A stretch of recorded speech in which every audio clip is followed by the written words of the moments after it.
Welcome everyone to Progressive Discussions, Open Topic Talk. Another week has flown by. I'm your host, James P. Madonna, of course. You see me every week. And we're here. What can I say? We're having an unseasonably cold spring, but that's okay. I have no problem with that. I like cool temperatures, and it's great for tulips. Tulips prefer cool temperatures, and excuse me while I have a sip of my medicinal elixir, my special tea that I drink during the show.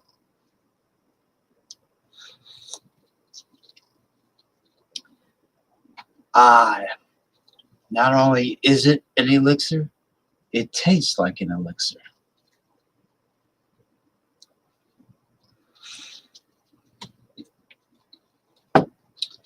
Okay, that's good. Oh, I don't know why this fucking black t-shirt shifts to one side. I don't know. Is there perhaps a spirit yanking on my shirt? You never know. Ooh. So how is everyone doing out there? We are live streaming like we usually do on YouTube and Twitter X. Twitter, which is called X now, formerly known as Twitter. So I call it Twitter X.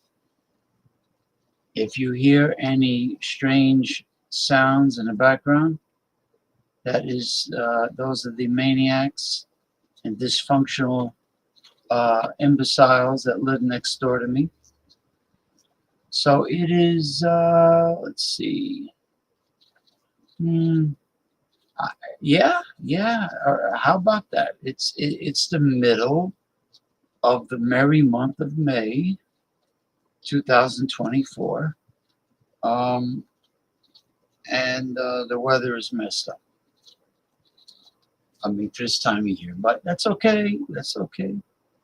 You know, the next holiday is Memorial Day weekend, which is the start of the first of the three patriotic holidays, which is July 4th, and then the last one is Labor Day weekend, Labor Day. So they all involve weekends. Three, I call them the patriotic holidays. But because Dissenter Damien, the birthday boy who has turned 30 years old today, and I will play Happy Birthday for him on my metallic kazoo.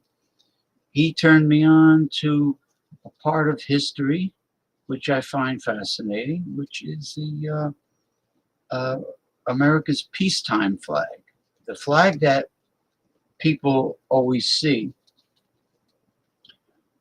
what they call Old Glory, the flag that we know of since we were children, happens to be the wartime flag for the United States.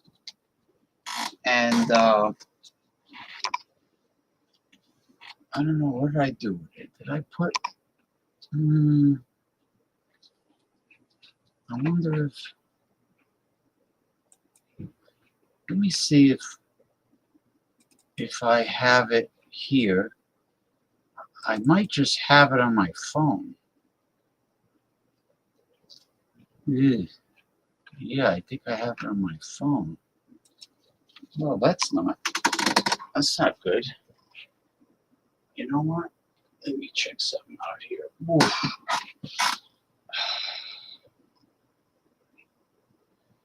Um,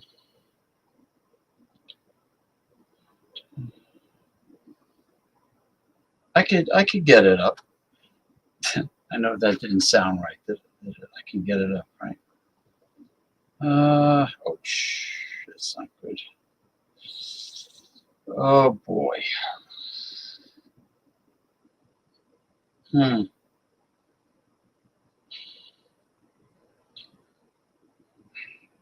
Actually, I have the wrong one. I have to check and see if I have the JPEG version. Jeez. Let's see. All right, let's see what we got here. All is not lost. Let me see if I have the right one. How about that one? Oh, there we go. There we go. The star of the show is America's peacetime flag. Here we have Ronnie S. in Clearwater, Florida. We want the hard-hitting truth and nothing but the hard-hitting truth. We try. We try, and we usually come through. Mr. Ronnie S., thank you very much.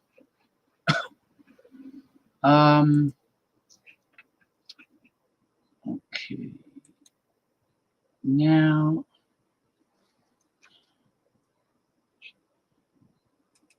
all right. There we go. All right, now we're ready to rock and roll here. So I'm going to bring up America's peacetime flag that really has never been flown to to the best of my knowledge, because the United States is always involved in a war.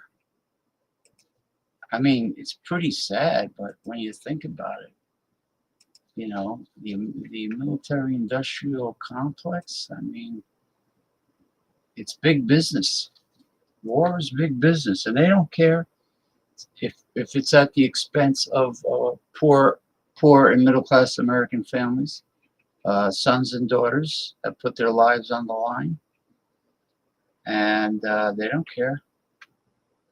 But you notice I said poor and middle-class sons and daughters, because the sons and daughters of the rich, they through politics, through crony capitalism, whatever you want to call it, through political moves, they avoid the military during the draft. When we used to have the draft, they avoided going into the military during the draft. Now, of course, it's voluntary. So selective services is voluntary. Okay. Just want to get the flag up. Okay. And there it is. You are looking at the official peacetime flag of the United States of America. It's beautiful, isn't it? When have you ever seen this flag being flown, people? Anywhere? I haven't. I didn't even know it existed until Damian Owens educated me about its existence and the history of it and what it represents. And if you look it up on your browser, if you go to Google, you will find the detailed history of America's peacetime flag. And there it is.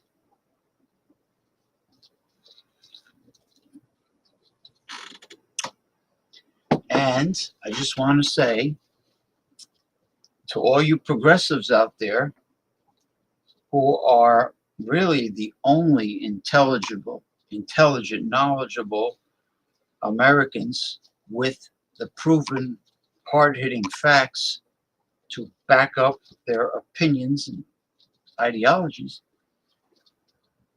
they can buy the actual America's peacetime flag, which is not a new invention. It's been around for a very long time.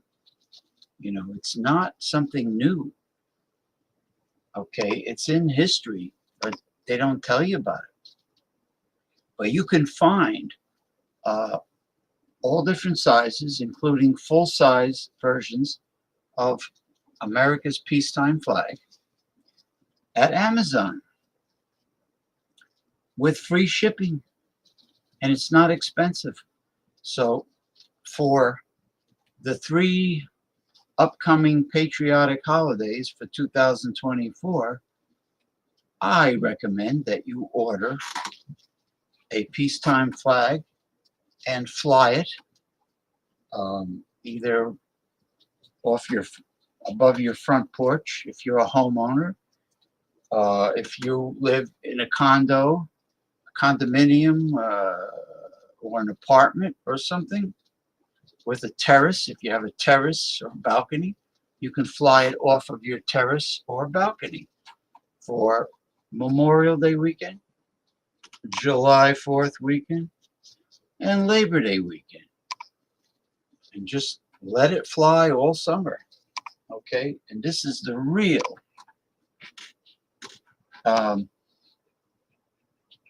we the people American flag that represents the little guy, the bottom 98%. Okay? The people, the law-abiding, decent, hardworking, tax-paying American citizens that do not profit from American wars, the United States getting involved in any wars. The bottom 98% do not profit from it. They lose. They don't gain. Only the top 1% gain from wars, the oligarch. And this is the flag of we the people, the bottom 98%. So you can order it on Amazon. All right. And I just wanted to show it to everybody. Here we go. All right. All right. So now I'm going to bring up the first. We have a lot of artificial intelligent robotic videos here because right now robotics is one of the forefront topics of science today. It's absolutely fascinating. I grew up watching Star Trek and science fiction movies as well as low budget horror movies. I love them all, including Godzilla movies. Science fiction is incredible. It's incredible because science fiction is becoming science fact. Okay. You know what? Let's start with a little humor. Donald Trump mispronounces many words. Everybody knows that, but he sounds like an imbecile with this collection.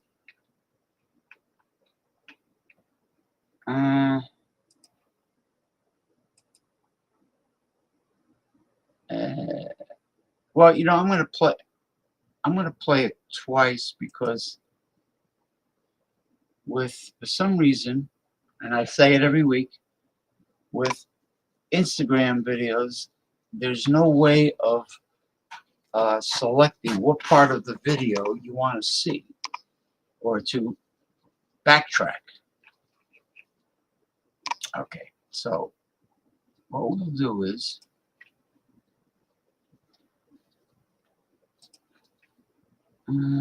let's see.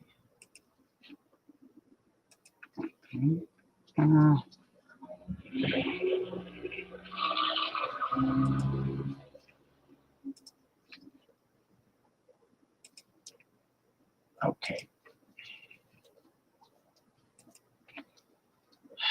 Let me bring this up here. Now, let me see if there's a way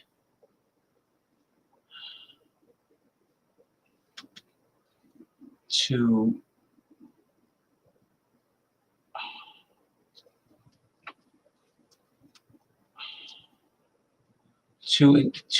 do a full screen. And you know what? I don't see anything. Good old Zuckerberg, huh? How about that? There's no way to do a full screen here. Huh. Well, before we play it, because it's hilarious, believe me, we say hi to Tommy Carroll. Tommy Carroll, cheers, JPM. Hope you had a pleasant week. And did you celebrate Mark Zuckerberg's 40th birthday? First of all, I didn't know he turned 40 years old recently. And if I knew it, I would get a Mark Zuckerberg voodoo doll and stick pins in his big nose, his big toucan Fruit Loops beak. I know that you know that I despise the piece of shit with a passion. I despise him. Hey, my good friend, Mr. Bart Robinson of the southwestern New Jersey. How are you, sir? I hope you had a good weekend. I hope you're the middle of your weekend's going well. I heard you got together with Eric Fraunfelter and Alex the beer masturbator and the other kid from Rhode Island. I can't remember all their names. I heard you got together with them. I hope you did. I hope you did. I hope Eric wasn't bullshitting me. Good morning, Masumi. Masumi, dear. From Chiba Prefecture, Japan. Good morning and happy Sunday to Masumi. It happens to be 9:21 a.m. Sunday in the Chiba Prefecture. Good morning to you, Masumi. All right. Concerned citizen. It's one of the aliases. This is a new alias now. All the aliases are probably Red Rooster, but I don't care. I don't care. Concerned citizen, who killed Kennedy? I think it was an inside job. You think? I know. There's definitely more to it than what the media told everyone. Definitely. And Jesse Ventura and his research team did a great documentary about it, just like they did a great documentary investigation of what really happened during 9/11. And what did they do? Powers that be, they took Jesse Ventura's episodes off of TV, off of True TV, which is, I don't know why they call it True TV. If they removed Jesse Ventura's episodes, not only did they remove it from True TV, they removed it from social media, and particularly YouTube. They took all his episodes off. And the first one, I think, was about the FEMA camps. And, so there's more to what happened in all American crisis situations than meets the eye. And the American people, the taxpayers who pay the government employees' salaries, including Secret Service, including everyone in Washington, we're the very last to know. The American taxpayer suckers are the very last to know. Okay, hold on. All right. Bart Robinson says, yes, Eric Tanner, that's the guy. Eric Tanner, Alex, and BJ. Is that BJ and the Bear? Like that series I watched as a kid, the truck driver with the orangutan or something. Yeah, BJ. Met them in Glassboro Bonesaw Brew Pub. Oh, I heard they had a great time. So I'm assuming all of you had a great time. That's good. Good to hear. Now what? Chillin', grillin' with Henry. 420. Don't forget to smash the like, subscribe, and share. It's free of charge. I think Eric says that during a Wild Card Wednesday. Yes, don't forget to subscribe and like and comment. BJ's beer. Oh, him? Really? Oh no, I'm thinking of the other guy. I'm thinking of the obese guy that looks like Burl Ives from Michigan. That's BC. Okay, I got him confused. That's BC beer review. This is BJ's beer reviews. Okay, got you. Whatever. Every all these people have beer reviews, and when they get together, they get intoxicated very quickly, and a professionally executed review quickly turns into a drunken stupor and slurred speech, and everybody starts talking and shouting and screaming at the same time, and you can't hear anybody, as opposed to my friend Ronald J. Theriot, who takes an intelligent approach to his review live streams. You get an education with Ronald Theriot. Yeah, the good red rooster. He's been using lots of aliases, and it sounds the same because he always says brah, brah. Hey, brah, how you doing, brah? What's going on, brah? I mean, he contributes a lot of common sense uh, comments. He's not stupid. He's actually a very smart man. But then he starts insulting and attacking my panelists, putting down everybody like like he's on top of Mount Olympus, like he's so perfect. That's the problem. He gets arrogant. Maybe because he was in the Marines. He works for Homeland Security.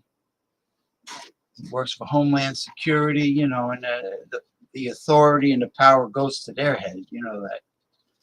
You know, it's like comparing a state trooper or a real police officer with a mall cop. With a security officer that he's a he's a wannabe. So he's a wannabe police officer, and will never become one because they couldn't pass the academy, even if their lives depended on it. JPM, do you think Nancy Pelosi acquired her wealth legally? Probably not. She's an establishment Democrat. Anybody who's establishment, whether they be Democrat or Republican, is on the take. Take, take, take, take, take. Yeah, different guy. All right. Haven't seen BC. His health is not good. Obviously, hope he's okay. Uh, that's putting it mildly. His health is not good. His health is horrible. I don't want to get into it because I have to cover these topics. I have to go through these topics. Yeah, his health is bad, and he don't care. He continues to chain smoke regardless of his symptoms. He continues to get intoxicated and chain smoke. Can't you can lead a horse to water, but you can't make him drink. I have a brother. My brother smokes, not as bad as somebody like BC, but he still smokes.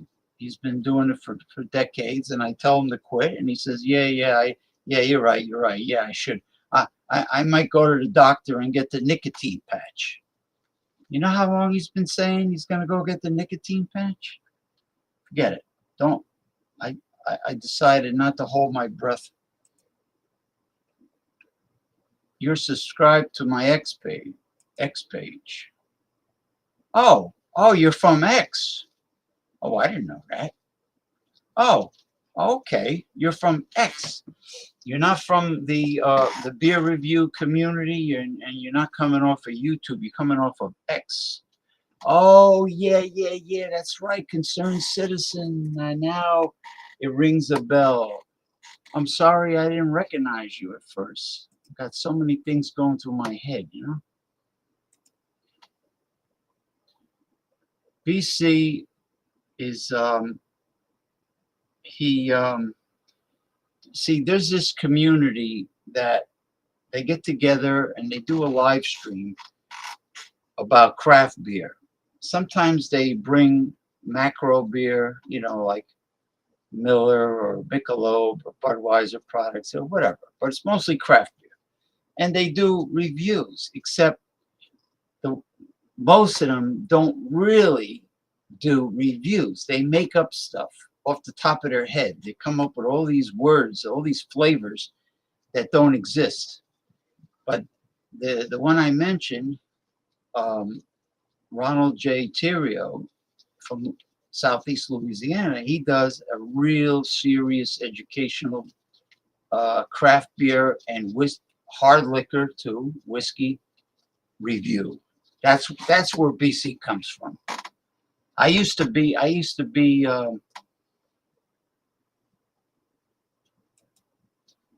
Hold on. Yeah, no, I remember you now, concerned citizen. Thank you for coming. Like, actually, you're the very first person from Twitter X that has physically commented on my live stream. I've been doing this since 2007, citizen, concerned citizen. Let's see. Yeah, he has a beer channel. Yeah, but he's mad at me because when he used to pass out on the shows, I did a print screen of him passing out, and I put his face in the middle of the wheel, the spinning wheel. You know, with the Oktoberfest music playing. You know, spin the wheel, make a deal. He got so upset. He says, "I will not be the brunt of anyone's humor." And that was the last time he talked to me, because we used to do shows. He would barbecue outside. You know, he has a big smoker grill. It was a lot of fun, and everything was going great until I did that. He doesn't. I guess he doesn't have a sense of humor. Oh, I don't know. I'm spending way too much time talking about beer people. Let me get back to Donald Trump and his mispronunciations. Normandy and the liberation of Europe. A brilliant star shone in the east, wise men traveled far. Really big beneficiaries. Whole state to be a sanctuary for criminal. Shield and shelter criminal. Look, wait. The members of our armed forces, and you understand that very well. And the internet, if you think about this, rich traditions of this peninsula. Expectations in the House for the midterm and midterm year. Waive all applicable state taxes despite these obstacles, Karen. The Central Command response and crisis response. President Franklin Delano Roosevelt. As Hurricane Irma approaches. And he voted for Obama amnesty. By a sleazebag lawyer named Abiante. That's what the United Nations is all about. Will not be tolerated any longer. Merry Christmas, everybody. We just have to say it. You know, we just said another stock market. You saw that, right? The stock market, and to replace chasms of distrust ever foisted upon the American people. And then they announced there was no buys now. Seek real bipartisan solutions. Made a pivotal, really. Rado? Yeah, I gotta play this again. This is really hilarious. Now pay attention to every mispronunciation, and it has the text in red. For Europe, the Nazis, the invasion of Normandy, and the liberation of Europe. A brilliant star shone in the east, wise men traveled far. Really big beneficiaries. Whole state to be a sanctuary for criminal. Shield and shelter criminal. Look, wait. The members of our armed forces, and you understand that very well. And the internet, if you think about this, rich traditions of this peninsula.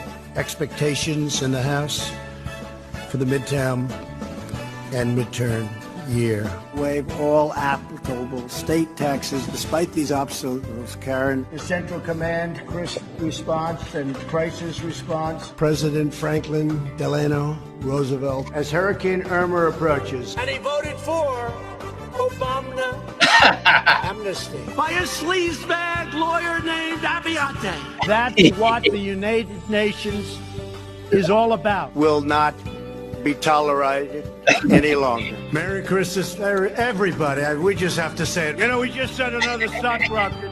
You saw that, right? The stock market, and to replace chasms of distrust ever foisted upon the American people.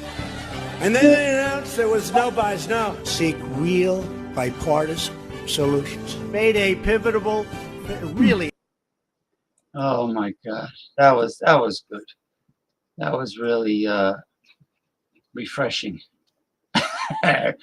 Just call me James Delano Madonna. Delano. Oh man, that's too much, man. That's incredible. Delano. What the hell's going on here? Hey.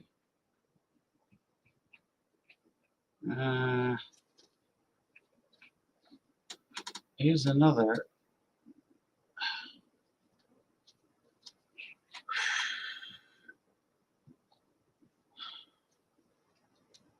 Huh. It's funny how they don't let you move the video where you want. Delano, James Delano. Yeah. Bart, I don't want to talk about that. I remember that spinning wheel. Yeah. What goes up must come down. Spinning wheel, got to go round.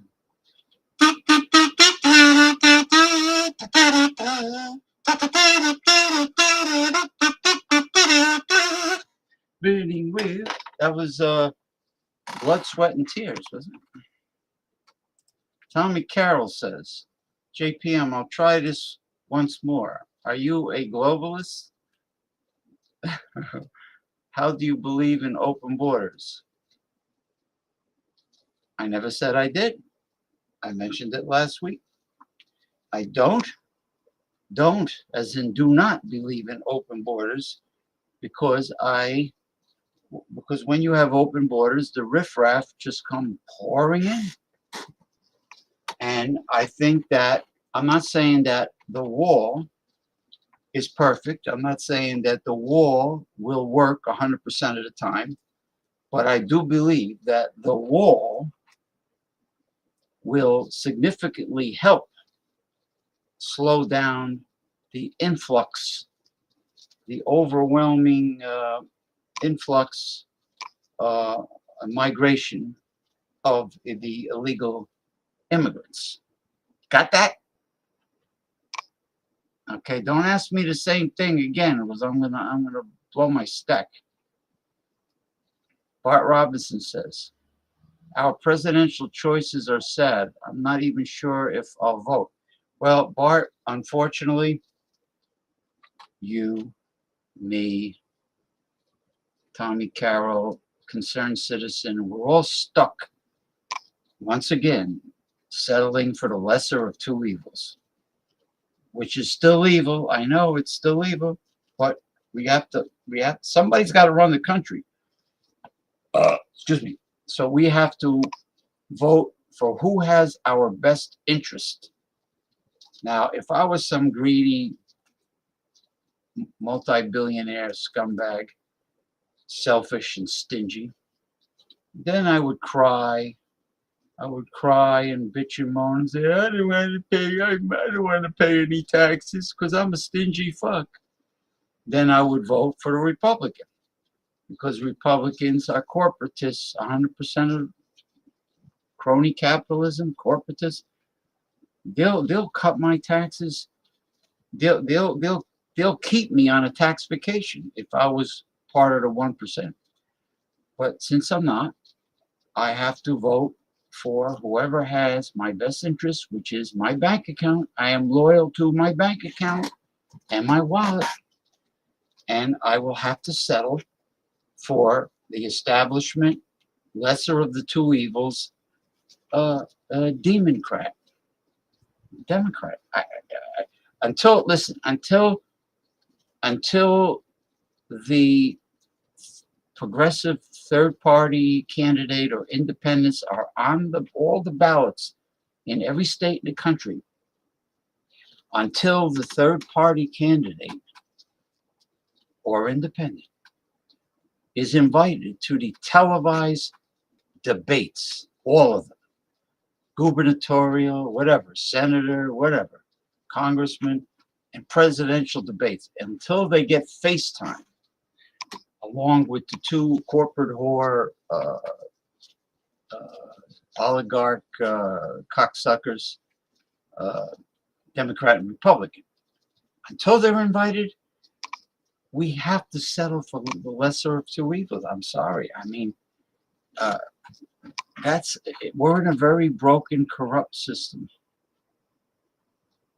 All right. Tommy Carroll say, Tommy Carroll say, Confucius say, Mr. Robinson, it's not who votes, it's who counts the votes. Oh yeah, no, that's well.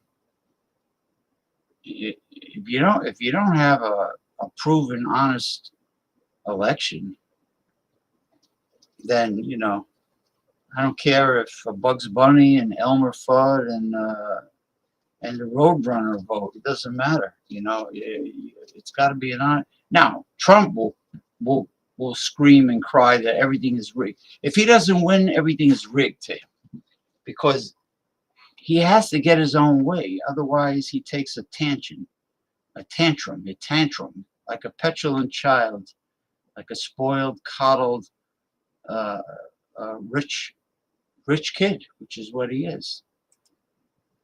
I know my buddy here, Mr. Western Mike, used to use the word petulant. Howdy do D. Hey, Western Mike, I look, I have you in the scrolling marquee at the bottom. Check out Western Mike's live stream. See, I got you down there. Go make sure you check out Western Mike's YouTube channel and watch his shows. Tommy, I hear you. I hear you, Tommy. All right. Now we're gonna show. I want to show the words of wisdom of the one and only the great Robert Reich. Western Mike and Bart Robinson. This guy's great. Oop, nope, boop, boop, boop. Gotta have audio, right? There you go.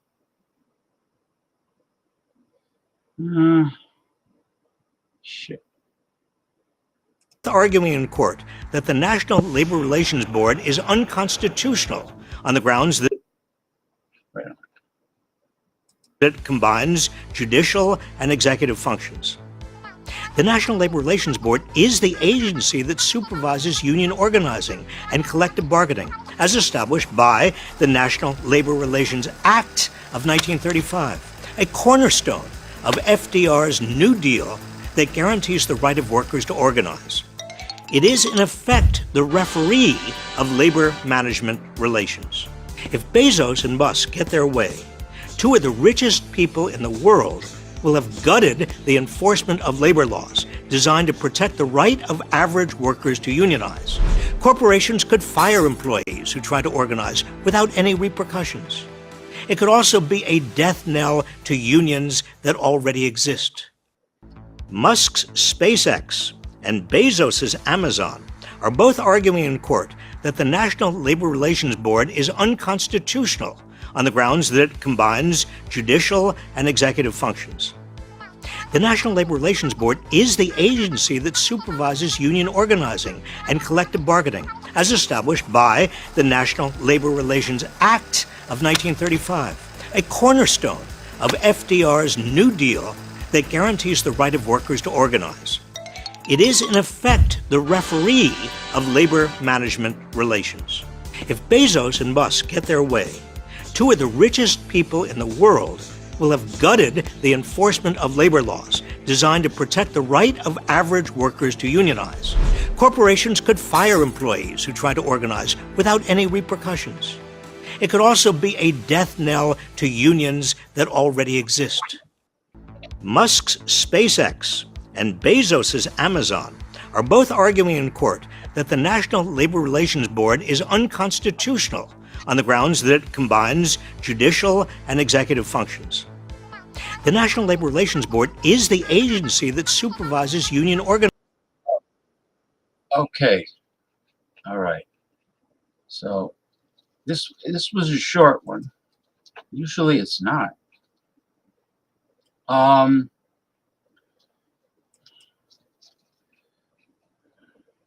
Now this is most of these videos are going to show you just how technologically advanced China is when it comes to robotics.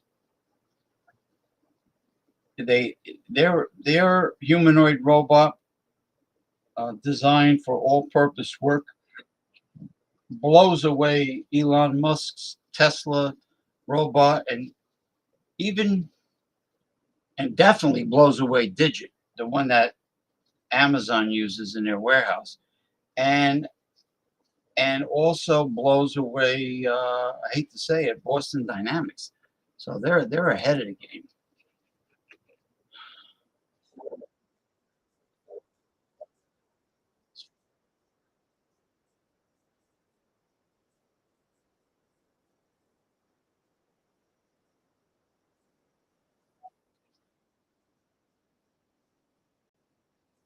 Unveiled Raise 1 as an advanced humanoid robot that's bringing us closer to generally intelligent android assistants. And these machines aren't just aesthetically human-like, but they also boast capabilities that could revolutionize how robots and humans interact.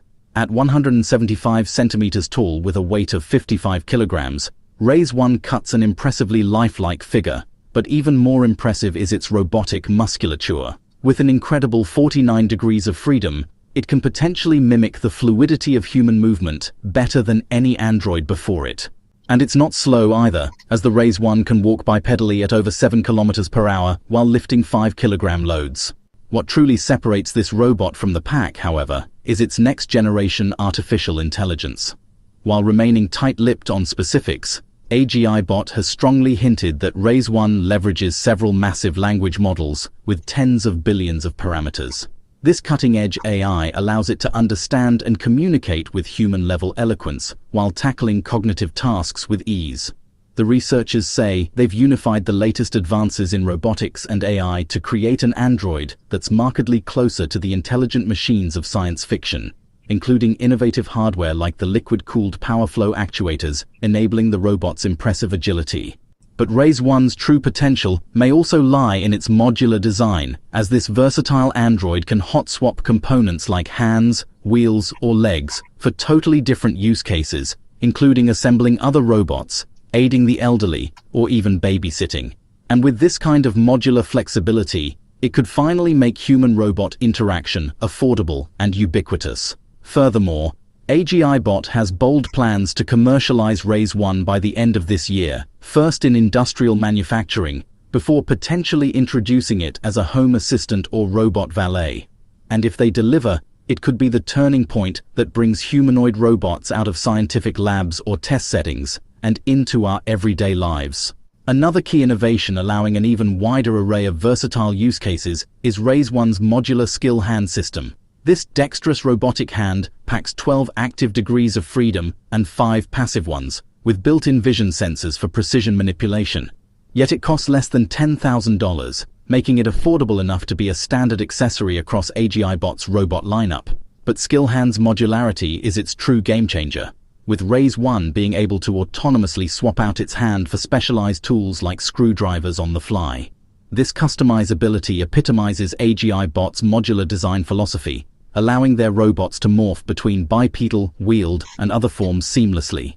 But most important is the robot's AGI ROS system, which is AGI Bot's unified robot operating system that adheres to principles like lightweight deployment and high scalability, while also providing multilingual interfaces to support major robotic frameworks like ROS.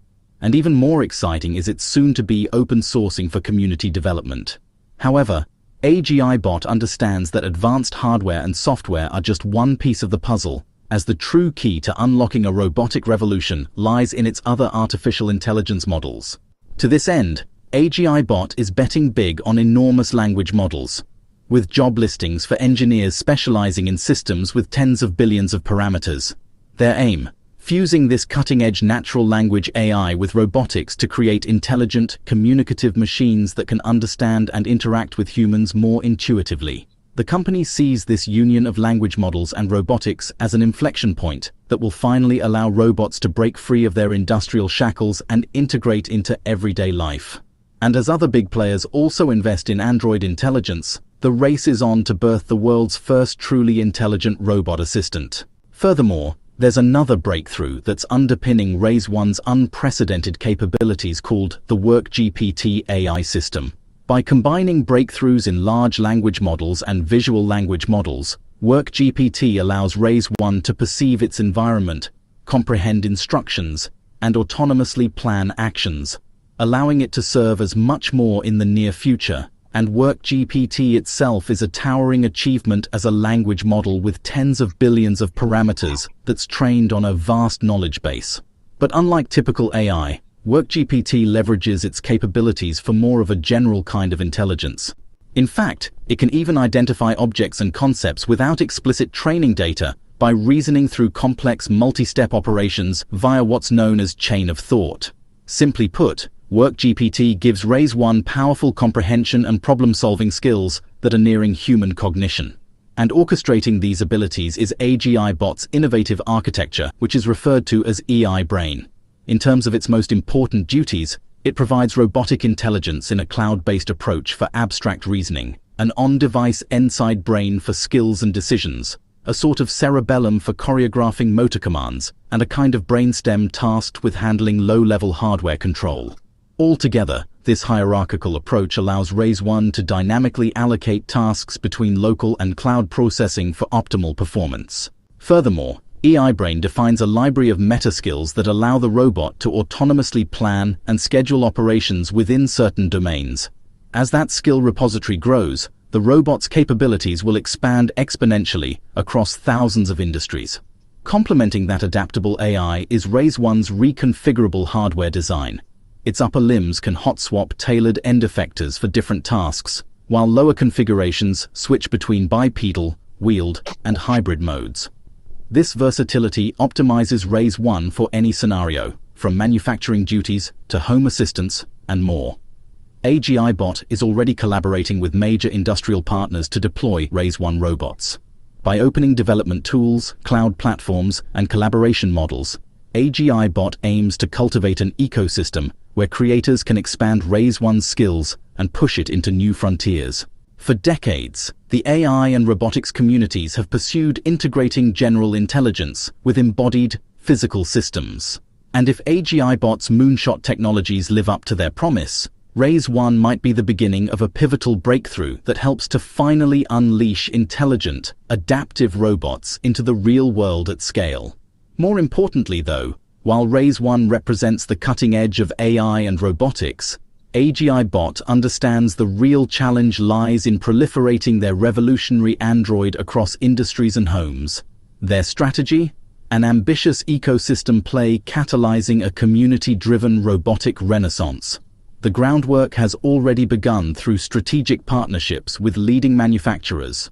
Raise 1 prototypes are being piloted in various real-world production scenarios under these collaborations. But AGI Bot recognizes this is just the first step. Over the next few years, they plan an aggressive push to deploy Raise 1 androids across diverse commercial and consumer domains far beyond factories. From healthcare facilities to construction sites, restaurants to research labs, no sector will be off limits as AGI Bot seeks to inject their intelligent robotics into every walk of life. But it still remains uncertain as to whether the AGI Bot has the stamina and speed to keep up with its competitors, as its pace of updates on the humanoid have recently begun slowing down in comparison to the likes of Tesla, Figure, Apptronic, and others. No offense. Fascinating. Let me see how long this one is. Hold on, let me bring myself back. I just want to say to Mike that you're very welcome, Western Mike. It was my pleasure to help out. Tommy Carroll is not a fan of unions, but let me tell you, if some asshole, some abusive asshole prick scumbag supervisor is picking on an employee, it's great to know that you can get the union delegate to come down there and straighten his ass out, or her ass out. Even worse, a female supervisor. They're very abusive when they have male subordinates under them. I agree with Concerned Citizen about modern Democrats are sycophants to the woke culture. Democrats are panderers. This is the big problem with them. They pander to any lobbying group for votes, and they desperately want everybody to like them or love them. They want to be everyone's friend. That's impossible in the real world, especially an ultra competitive, cutthroat one like politics. I agree. They are sycophants. Let's see. Tommy Carroll is saying bye-bye. Good night, JPM. Have a great week. Always enlightening discussions. Thank you, Tommy Carroll. Have a good Saturday night and have a very pleasant Sunday. But this show is, once I bring the panelists on, got some heavy duty stuff going on here. What's the purpose of this show? Just show videos of robots? No. When the panelists come on, it is an open topic talk about anything that is important to anyone, whether you're a panelist or whether you just type in comments and questions. It's a completely open topic. I don't censor anyone. I know some people are get nervous about advanced technology and robotics and things like that, but I think it's absolutely fascinating. Science improves the quality of our lives. It really does, and it saves lives, like in the case of high-tech healthcare. You know, I mean, I didn't even go through the other robotic videos. You know, I mean, but once the panelists come on, all right. I tell you what, I mentioned about a big problem with Democrats. Republicans, forget it. That's a whole talk show unto itself, and I've beaten that subject to death.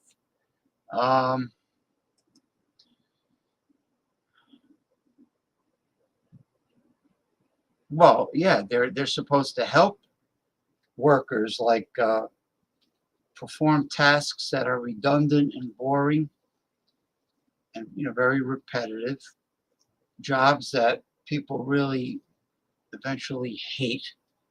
Like, let's say you work in a warehouse and your job is to do just the same damn thing day in and day out, month after month, year after year, and also dangerous situations, jobs where the workers' health and safety is in jeopardy. That's perfect for a robot.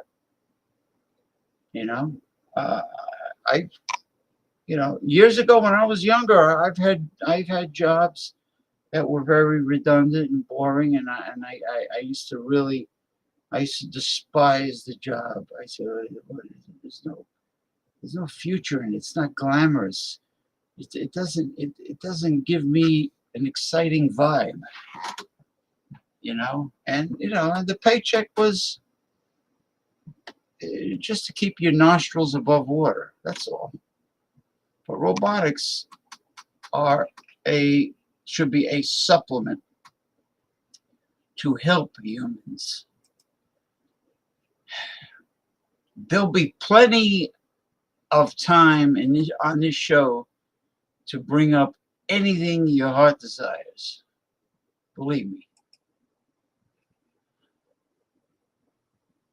People don't like robots. I like future stuff. What the hell? Now this is the Chinese. This is the Unitree G1 that costs only $16,000 each, which is actually low price for a humanoid robot.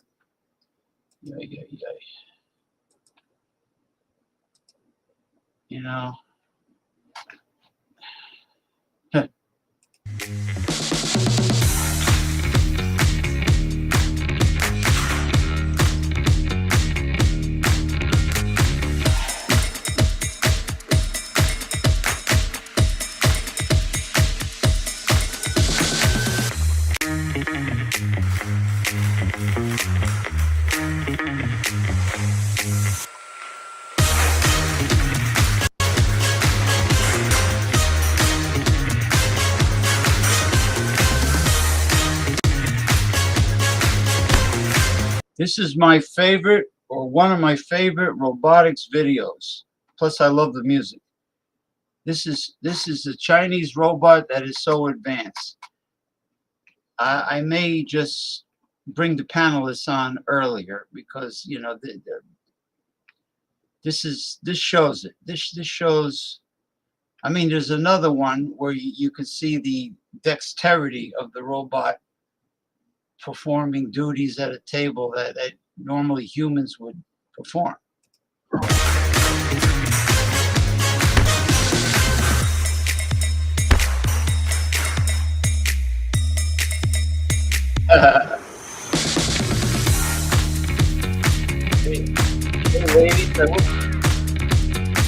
Hey, ladies, you wish you could do that, right?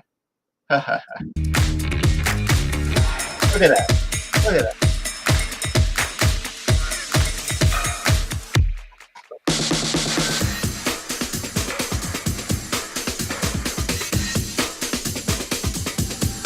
Look at that, Western Mike. Look at that. Isn't that amazing?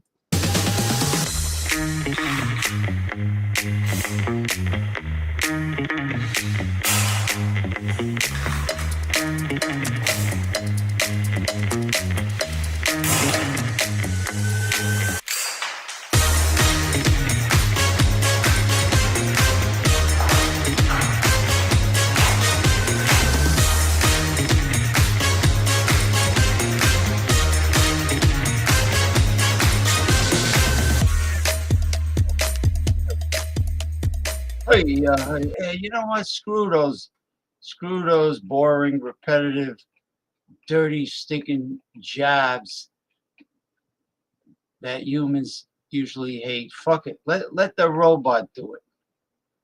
Let me see. Is this the same thing? Let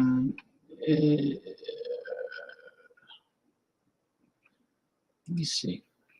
We're almost done.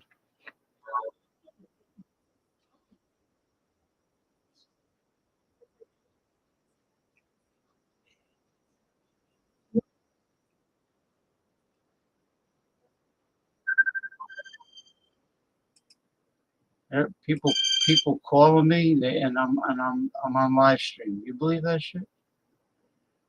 What if you could do SEO smarter and faster? With Wix, you can edit your meta tags. In an unprecedented demonstration of real-world robotics, China has unveiled a new general-purpose humanoid robot called Tiangong, which on top of having an incredible sprint speed, also pushes the envelope with several other next-gen capabilities. Developed by the Beijing Humanoid Robot Innovation Center, this new android design showcase represents China's latest attempt to lead the world in advanced robotics technology. But what can it do?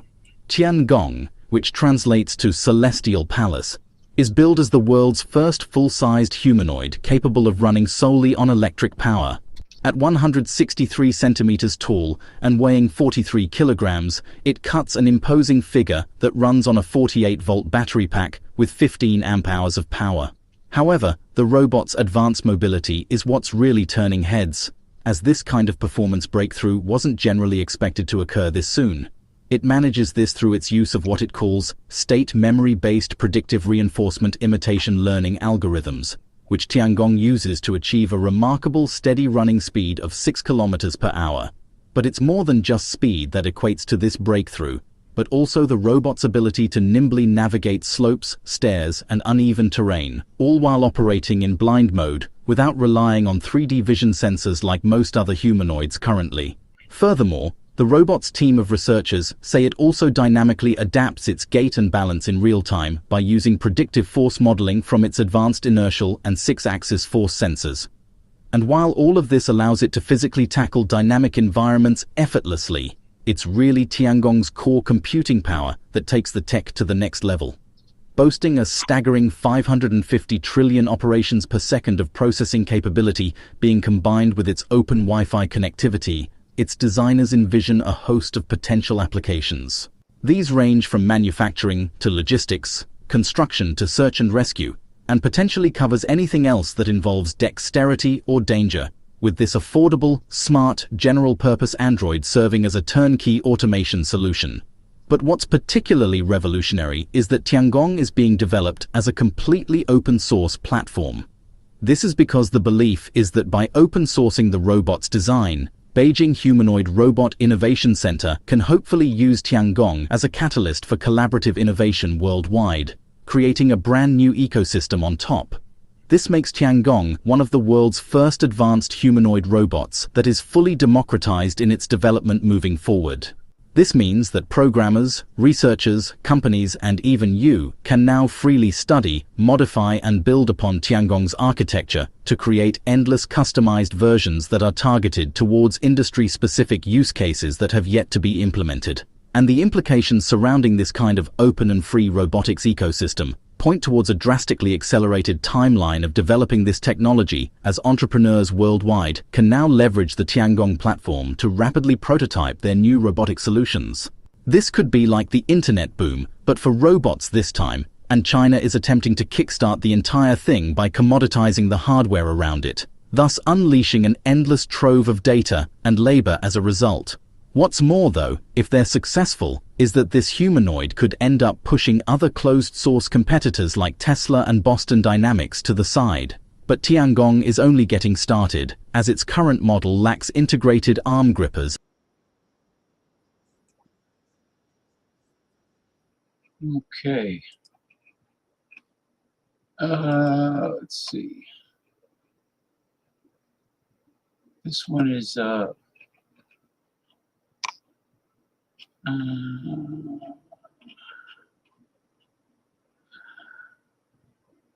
okay. We're almost finished with this.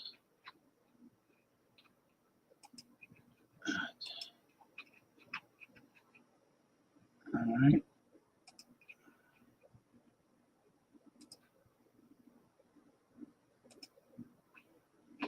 On FanDuel Casino, new players get up to $1,000 back and 200 bonus spins for the number one feeling, winning. That beats Get ready to be blown away because the future of robotics just got a whole lot faster and smoother. I'm Kurt the Cyber Guy. Follow me at cyberguy.com where you can get this. Blow it out of your ass. My newsletter Let's for free. see it. Let's Now, see in it. a world where humanoid robots seem to be popping up left and right, one newcomer is stealing the spotlight. Astrobot is its name. It's a subsidiary of Stardust Intelligence based in Shenzhen, China, and it's unveiled its latest creation, the S1 humanoid robot. This AI-powered robot is making waves with its remarkable speed, precision, and versatility. It's capable of executing movements at a top speed of 32.8 feet per second and handling a payload of 22 pounds per arm. The S1 showcases impressive abilities from pouring wine to writing calligraphy. We don't have a price yet, but Astrobot plans for the S1 to be commercially available later this year. More crazy cool tech like this at cyberguy.com. Go ahead and open a browser, type in cyberguy.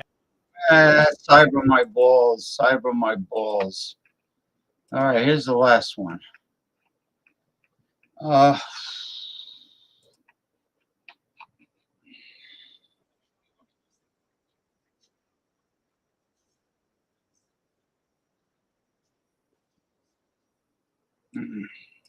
right, should be a good one. Should be a good one, the last one, but I'm gonna excuse me, I'm gonna start sending out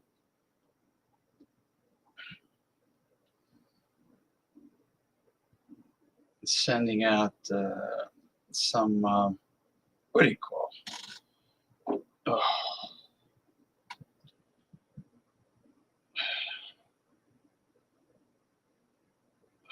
everybody now everybody's wants to send me messages when I'm live stream. You gotta be kidding me. You gotta be kidding me, man. Where the hell's the Wi-Fi? What's wrong with the Wi-Fi? All right.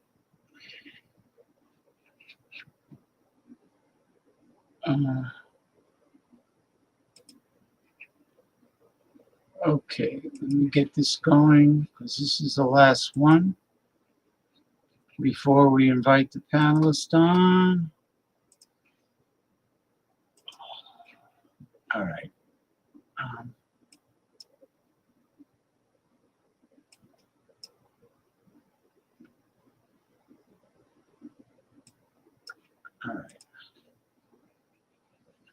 Now what?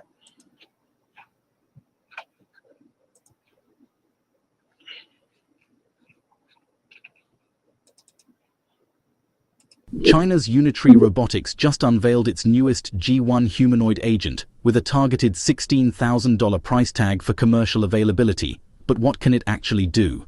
Importantly, the G1 is already a huge improvement over its H1 predecessor by sporting a helmet-like head with an illuminated face, 3D LiDAR sensors, and a depth camera. These enhancements, coupled with human-like robotic hands and three-fingered grippers, allow the G1 to perform a variety of tasks in a variety of environments. To start, one of the G1's standout features is durability, with the robot being able to withstand and recover from harsh physical interactions, such as kicks and punches, suggesting it could handle the rigors of real-world environments. This durability is paired with advanced artificial intelligence, as the G1 learns through both reinforcement and imitation learning, with updates and new skills delivered over the air by direct download. In terms of the robot's processors, the G1 is powered by 8 high-performance cores and features state-of-the-art connectivity with Wi-Fi 6 and Bluetooth 5.2. Its joints offer between 23 and 43 degrees of freedom, producing a maximum torque of up to 120 Newton-meters, plus the robot can run at speeds of up to 2 meters per second, while operating for around 2 hours on a single charge from its 9,000 mAh battery. And the G1's joints are particularly noteworthy as the robot's knees and shoulders have 3 degrees of freedom, while its elbows, wrists, and ankles have 2. This flexibility allows the robot to perform complex movements, such as doing splits or folding itself into a compact package for easy transport. And despite its robust build, the G1 is still designed for portability, weighing around just 47 kilograms. Okay, they already showed this one in the other video. You know how much I hate redundancy. All right, now as we await the panelists, which they let me know that they will be on soon, let me catch up with the commentary. Let's see. All right. Okay, after concerned citizens comment, robotics shouldn't take. All right, I already showed that. Actually, I have almost 400,000 followers. Good. You mean 400,000 followers on X? I stopped keeping track.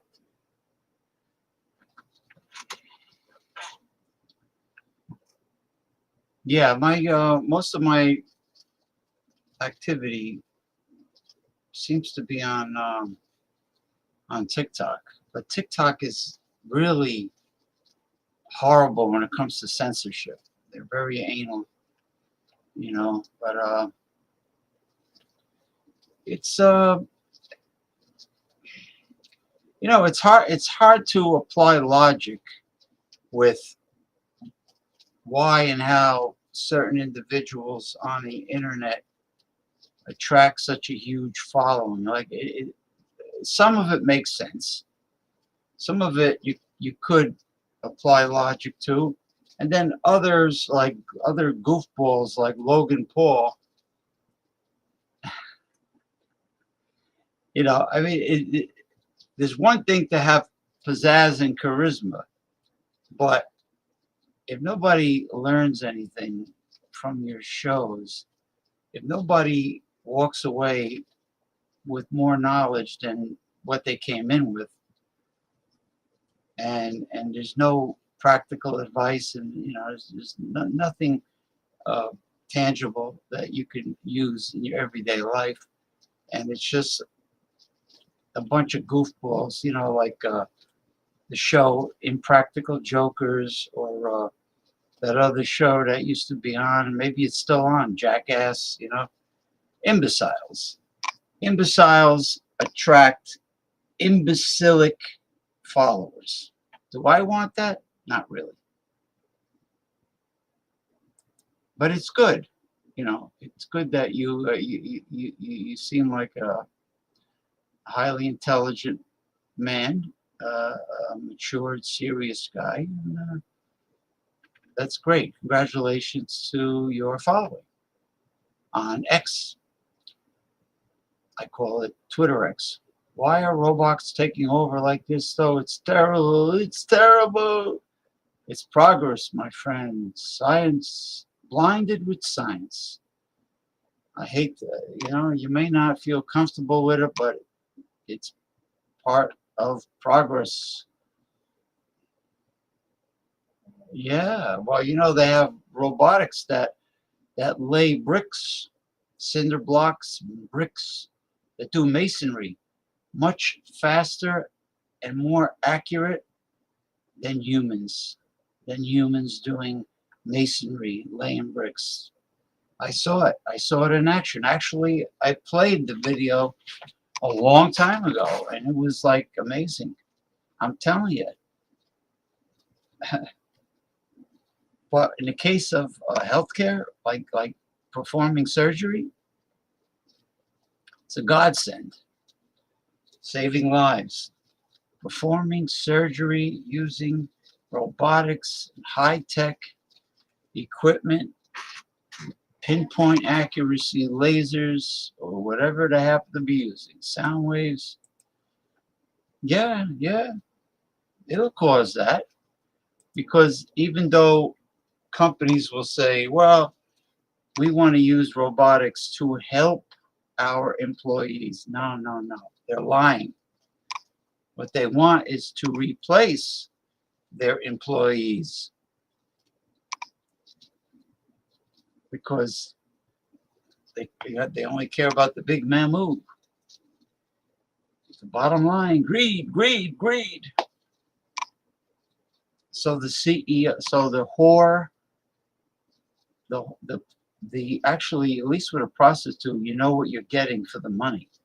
A CEO is worse than a prostitute with a suit and tie. He's a demon, and there is no trickle down. There never was trickle down. You're lucky if it drips down. The prosperity only pools at the top. That's it. There is trickle down has always been a lie. Ronald Reagan changed the tax system to give the rich a permanent tax vacation, and they're not paying their fair share in taxes, even though they might cry and claim they are, and paying too much. No, the rich always will cry when it comes to spending money on things that they don't want to spend on, like employees or and the only reason why they want to put out a better product for the customer is as an excuse to jack up the price and increase their profits. That's all they really care about.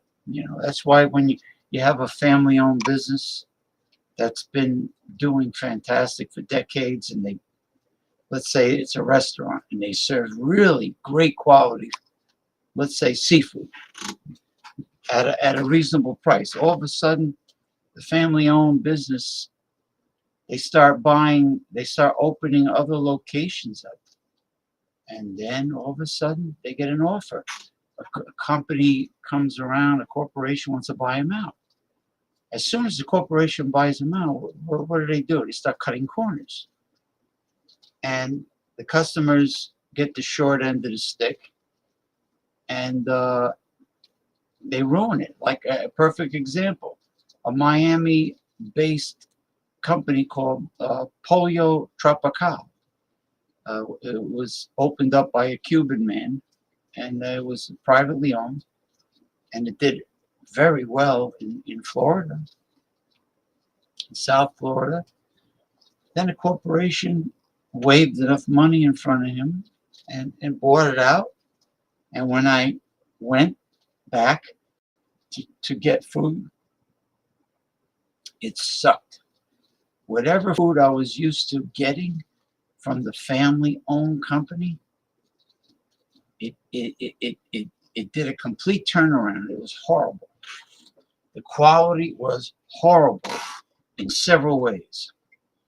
And this is what corporations do. as opposed to, a family-owned business. So there's nothing positive about a corporation, in my opinion. I mean, there might be some honest CEOs that care about their employees and surprisingly even care about their consumers. I'm sure there's some out there. There's a show called Undercover Boss, right? I watched some episodes, and some of those CEOs were nice guys, but that's the minority of these CEOs. That's not the norm, So that's where we're at. Capitalism has always been rigged since day one for the top 1% or 2%. Feel like I'm talking about milk, right? 1%, 2% non-fat whole milk. Yeah, 1%, 2%. It's designed to work for them only. Did you know that in the history of the United States, only 10% of the bottom 98% were ever upwardly mobile? Only 10%. If you don't know someone that gives you that big break in life, if you're not at the right place at the right time, knowing the right person or people to give you that big break, you're not going anywhere as one of the little guys, as one of the bottom 98%.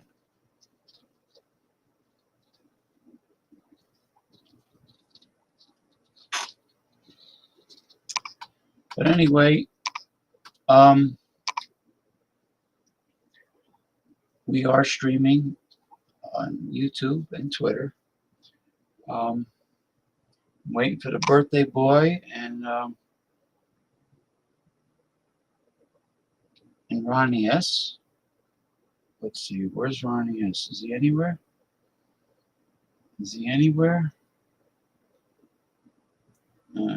He told me earlier that he wants to come on. Where is he? All right.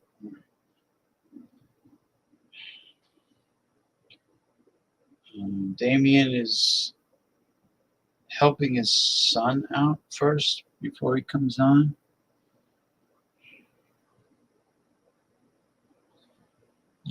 Kids always want something at the wrong time. They always, kids and wives, it's almost like they have this intuition that you're going to do something that's important to you, and as soon as you attempt to do it, they bother you. They bother you.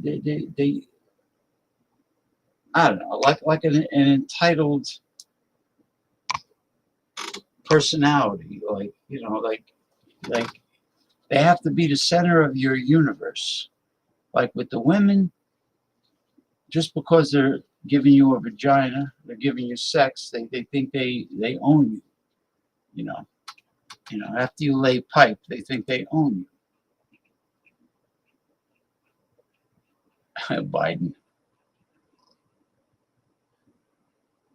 Biden's in trouble, and you have a raving lunatic traitor with God knows how many felony charges against him on the other side of the fence.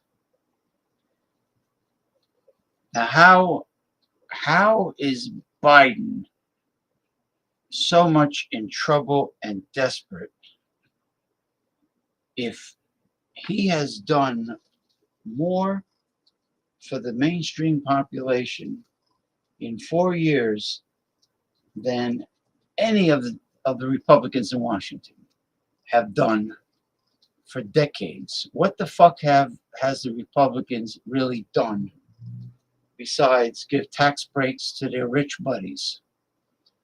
and suck their dicks, the CEOs. I mean, what have they done besides take bribes from the lobbyists?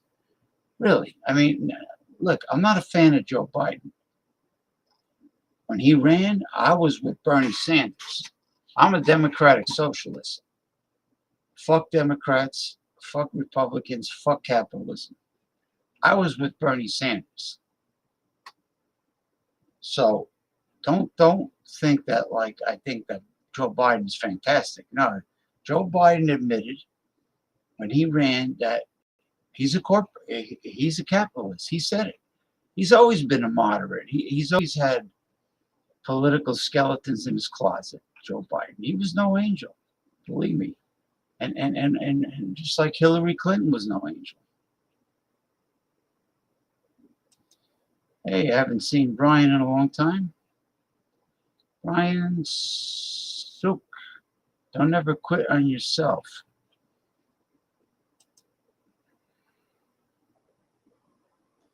That's it, Brian. You gotta have the mentality that Sylvester Stallone has, that the advice he gave.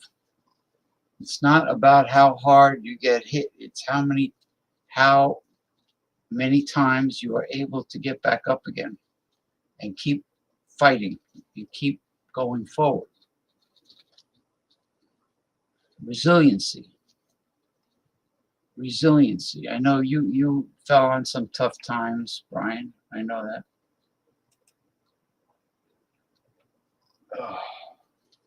Okay.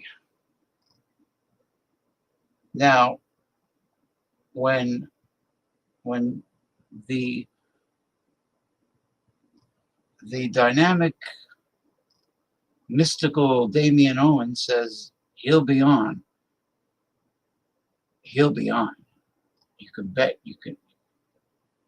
can bet your bottom dollar he will be on. Now the other guy, I don't know where the fuck he is.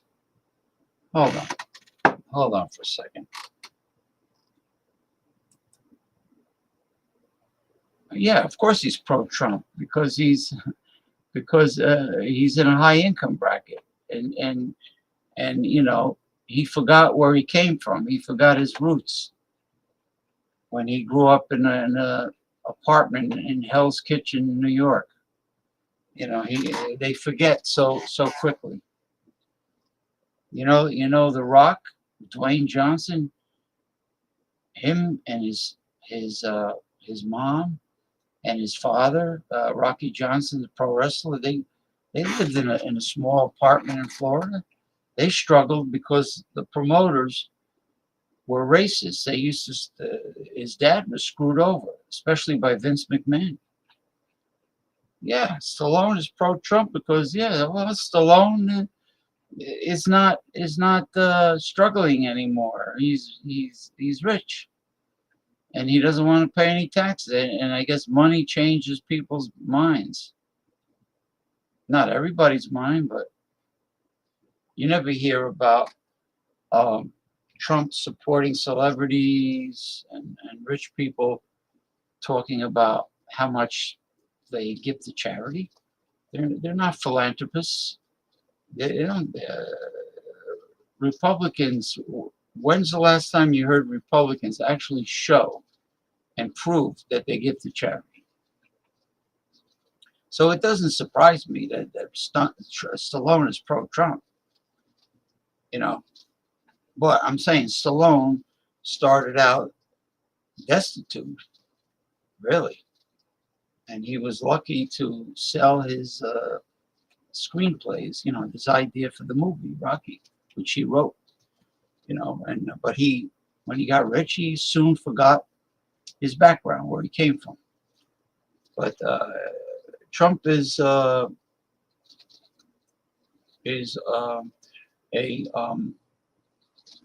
autocrat, a fascist, a narcissistic, egomaniacal, sick, what do you call it? Sociopath. Donald Trump is a sociopath.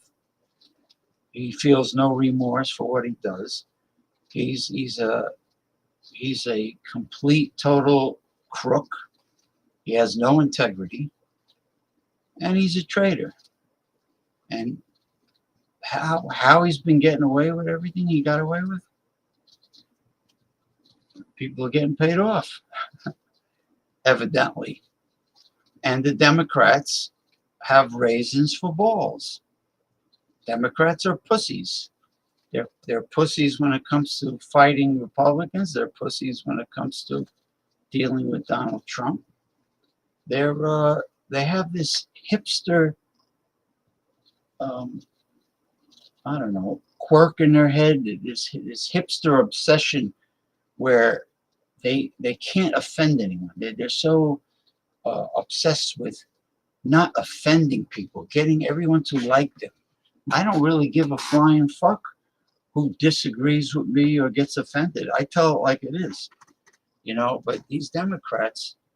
Now, I was very happy.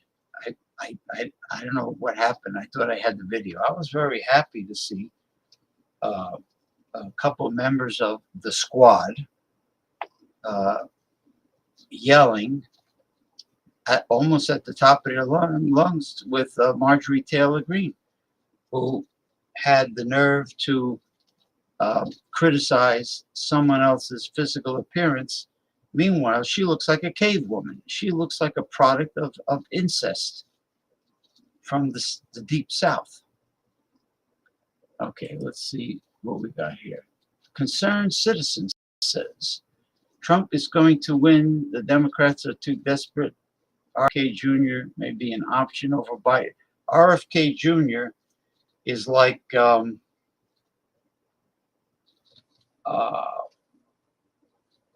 he's a saboteur for the Democratic Party. You know who's an option over Biden? California Governor Gavin Newsom. RFK Jr. is like West Virginia's Joe Manchin, a fake, phony, fraud Democrat, a traitor to the Democrats, a saboteur, a right-wing a wolf in sheep's clothing, like Joe Manchin and that Kirsten Sinema of Arizona.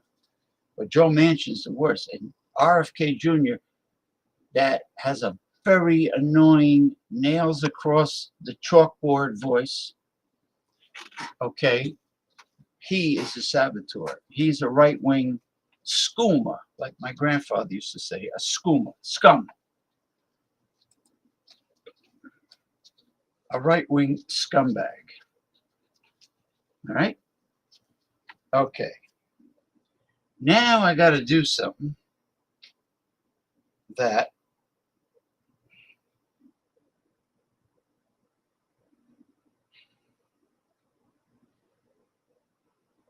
where the fuck is Ronnie S?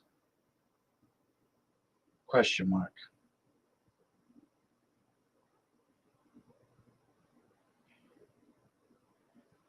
He tells me he wants to come on the show at poolside again or by the cabana.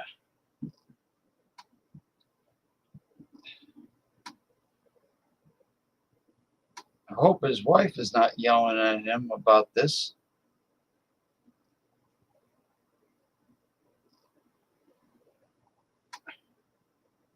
Damien, tell everybody to leave you alone.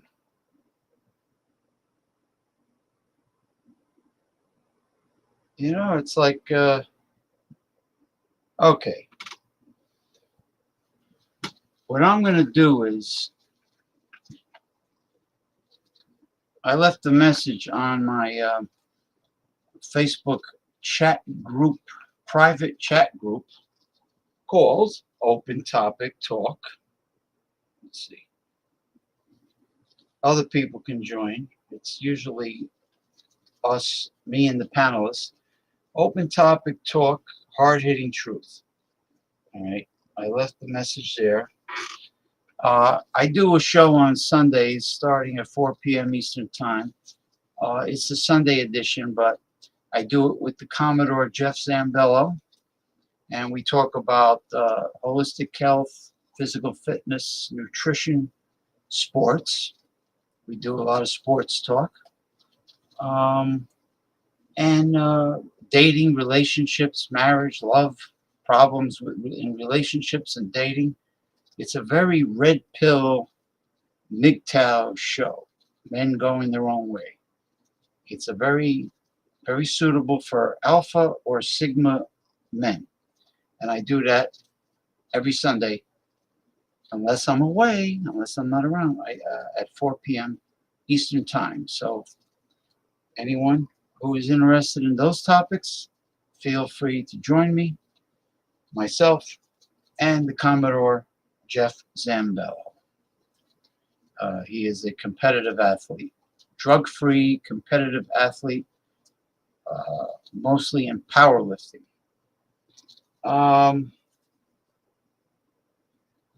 Okay.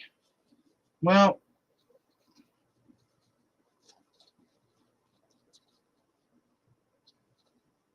if people don't, if they don't show up, I'm just gonna shorten the show for today and close out. Yeah, you see, he's let's see. Okay, Geordie from Scotland. I send him the link. How long does it take for him to help his son? He says, I'll be on a bit, helping my son with something. You know, this really kills me. Today's younger, modern parents have to spoil and coddle their children. When I was a kid, we weren't spoiled and coddled. We didn't even have crossing guards. We learned how to cross the street the right way by using our eyes and ears and turning our heads and using common sense. You know, like if you hear an engine where it sounds like someone's going really fast, well, you don't attempt to cross the street. You stand there and you wait. It's common sense. But we learn things. You know, we learn how to use our brains. Today's kids are completely and totally spoiled and coddled. I mean, look what happens during a divorce. Look at the astronomical child support is awarded the mothers for the kid. For one kid, you really need that much money in child support? And get this, in the state of New Jersey, the father is obligated to put his child through 4 years of community college, public college. College is optional. I'm sorry. College is optional. It's a luxury. It's not mandatory. And why does the father have to put the kid through college? What in this case, the person I know, the mother has a career. She's a court stenographer. She works full time. Why the hell does the father, who's getting put into the poorhouse, why does he have to put the kid through 4 years of community college? That's a bachelor's degree. Okay. Why isn't the mother chipping in? If she's a court stenographer and she honestly makes more money than he makes, then why is the judge making him pay for the community college tuition? First of all, that's a stupid, very unfair law in my state, in the state of New Jersey. I mean, Phil Murphy, you should be ashamed of yourself. I'm definitely going to make an issue of that. I should really bring that up tomorrow with the Commodore Jeff Zambello. Well, that's it. Let me see what message. I'm just going to close the show up. Okay, he's done. All right. All right. The mystical, dynamic Damian Owens is finished helping his kid. Jordy just saw the link. I don't know what the hell.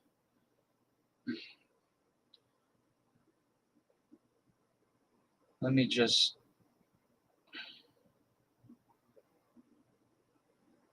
This guy's he must be drunk. Another fucking lush. Where the fuck is he? He leaves a message before I started the show, before 8 p.m. Ronnie Simpson leaves a message. I wasn't even live stream yet, and this is what he sends. And meanwhile, he's telling me earlier today that he wants to be on the show. He sends this. This was like maybe about 7:30 p.m. We want the hard-hitting truth and nothing but the hard-hitting truth. Then, where the hell is he?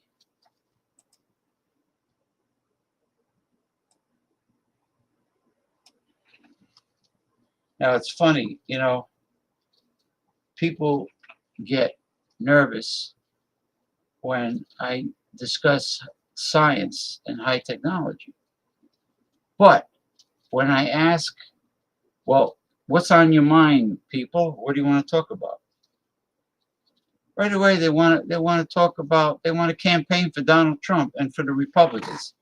You see the obsession they have? You see how obsessed they are with marching in lockstep to the fascist right wing? They have there's nothing else going on in their lives. There's nothing else important to them in life and in society but getting a greedy right-wing capitalist elected so the poor can end up in the street sleeping in a refrigerator box because there's no social services, there's no Affordable Care Act, there's no health care for the poor, there's nothing. So the poor can just drop dead. That's what Republicans want. And on top of everything, Republicans want to steal our Social Security. That's right, we paid into it. And they have the nerve to want to cut Social Security because they want to steal it. And they want to raise the retirement age like past 70. You know why? So you drop dead before you're eligible to start collecting Social Security.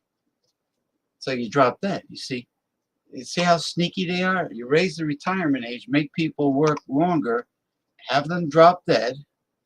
Now they don't have to collect their Social Security. That belongs to them. Now, isn't it funny that a show that supports the bottom 98% and goes to bat for them, the little guy, and cares about the little guy, and talks about the rich paying their fair share in taxes to help the little guy, to help the 98%.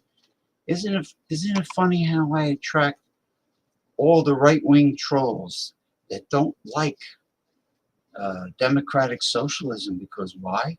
Because the rich have to pay most of the taxes to run the country and to help the poor and low-income people. And they don't like the idea that all the tax breaks go to the middle class. Well, the middle class are the backbone of the economy. They are the number one job producers in this country. Main Street, small companies is the backbone of the United States economy.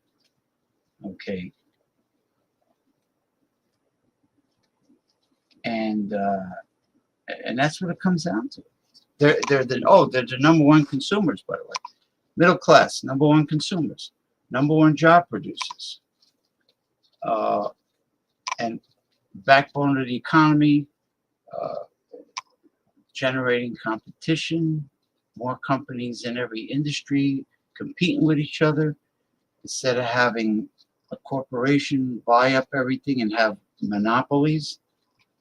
So now when you have a monopoly, you're at their mercy. They can cut corners, they can price gouge. Oh, that's another thing that happens with crony capitalism, price gouging. That's right, price gouging. I thought that's supposed to be illegal.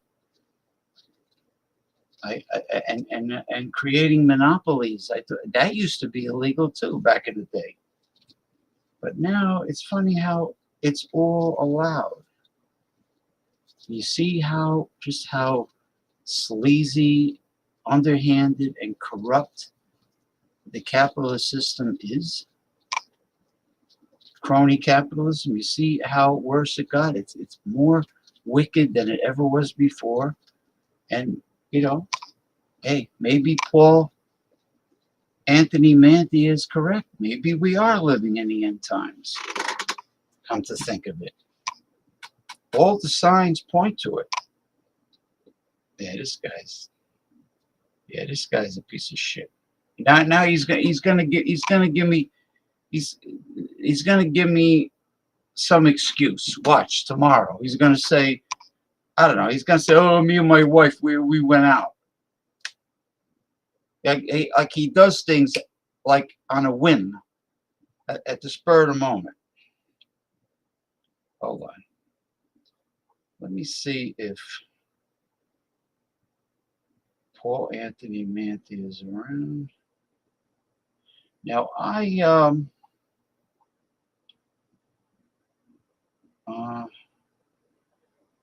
okay, Jordy saw it. I don't see Jordy coming on. Let's see.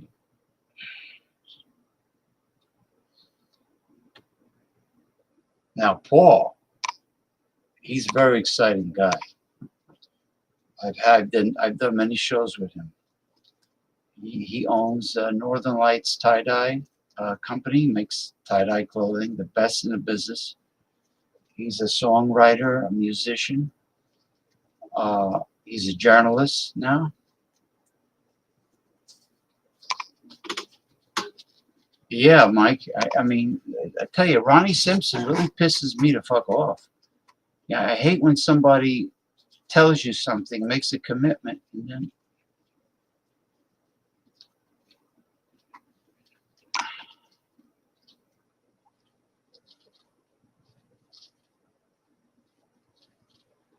yeah, well, I'm here. No, there's nobody here to interrupt you. When you think about it, I always let you talk. So you're better off jumping on with me early. Once the other people start yapping, romaine lettuce. Romaine's not bad, but I mean, it's supposed to be a lot of calcium in romaine lettuce and chicory also. But I don't know about the full nutritional profile of romaine lettuce. I know it totally blows away iceberg lettuce. Iceberg lettuce is a waste of money. I know watermelon is really good for you, and they recommend that you juice the whole watermelon, the rind and the fruit. I know there's good nutrients in watermelon, and just make sure you soak it in water, a bucket of water with some baking soda or white vinegar with water to get the pesticides off. You want to wash the pesticides off it before you run anything through the juicer. And watermelon is very inexpensive if it's the right season.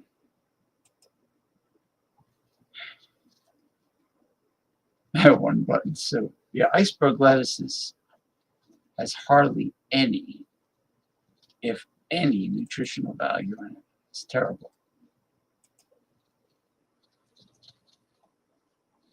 Oh, high yield, very high yield. Watermelon? Yeah. Um, you know what would have been great if when I was a teenager, my grandparents had a really big vegetable garden in the backyard. It would be great if we had the slow masticating juice extractors back then, because I would have been juicing zucchinis and everything they were growing. Everything they were growing. They were growing all different kinds of squash and green beans and cucumbers and what else? Fresh tomatoes, right off, vine ripened, right off the vine. Yeah, the summer squash was very high yield that they planted. Very high yield.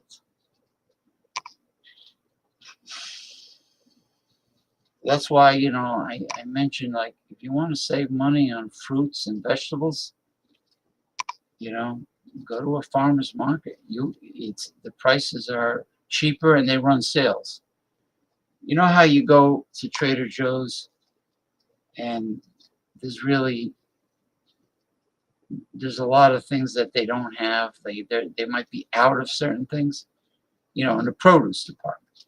Well, farmers market is loaded, especially if it's run by Asians. Loaded with produce.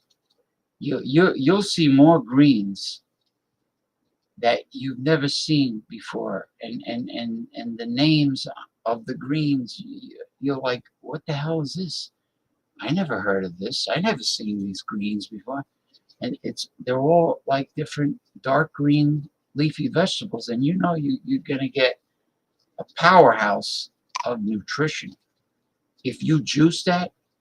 But you got to put some fruit in there with the greens. You can't just juice the greens, because if you juice the greens, then you got to add some natural turbinado sugar. You got to put some natural sugar, not cane, not white sugar, but turbinado in the green juice, because you won't be able to stand the chlorophyll, the flavor. Ah, it's allergy season.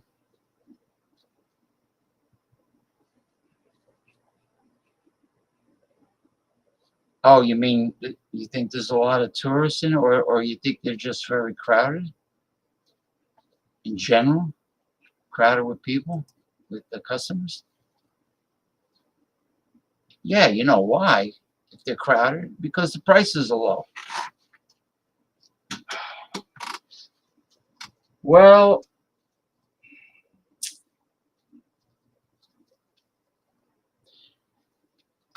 it's just you and me,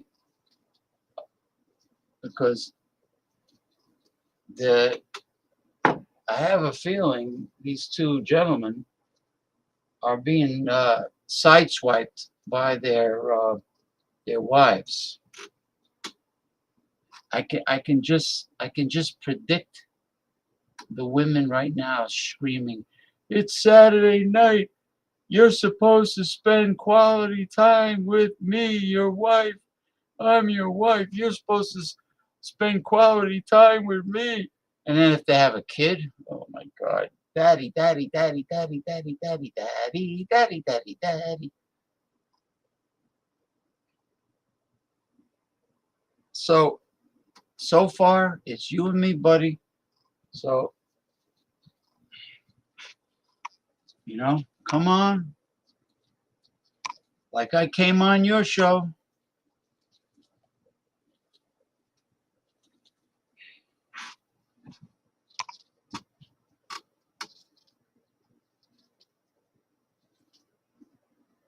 And we can talk about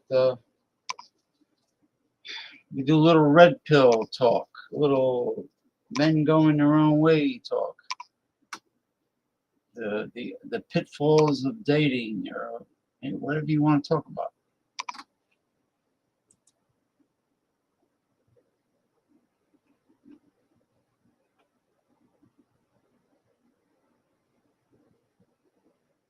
They chat, yeah. They have to be here to chat. They're not the only chatting that's going on is me. They have to be here to chat.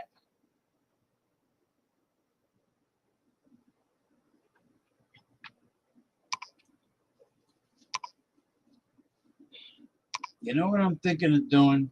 Well, Jordy already saw it. He's ignoring it. I'm thinking of just doing a solo show.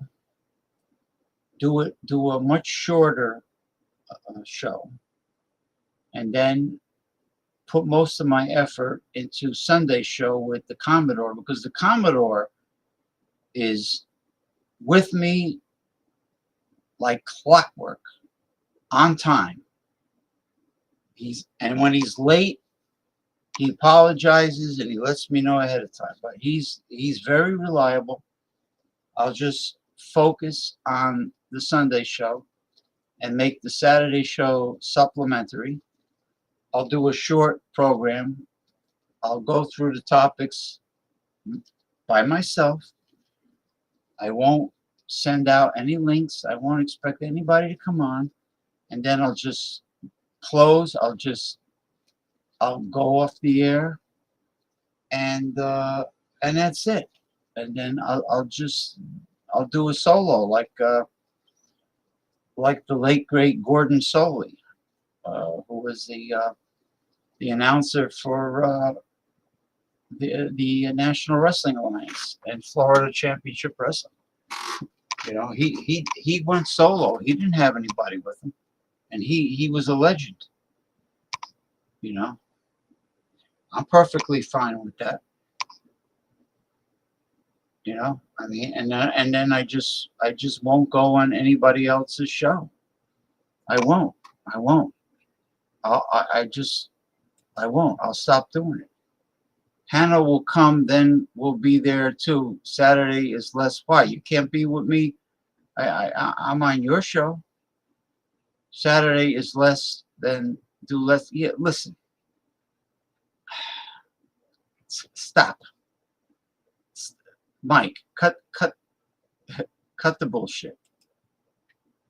Cut the bullshit. Cut the bullshit. You know I come on your show, and you want to wait for the panelists. Now Damien says he'll be there. He's setting up his what the hell is he setting up? He's setting up his either his tablet or his desktop. He's coming on, but you know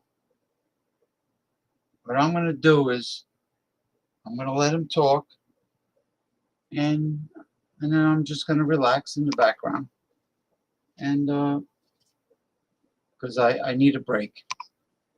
You know, how long have I been on? Yapping, almost 2 hours. I deserve a break.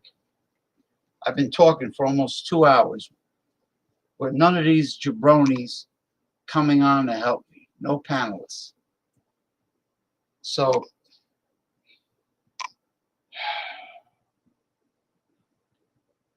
Jordy, he's probably drunk out of his mind. All right. This is really bullshit.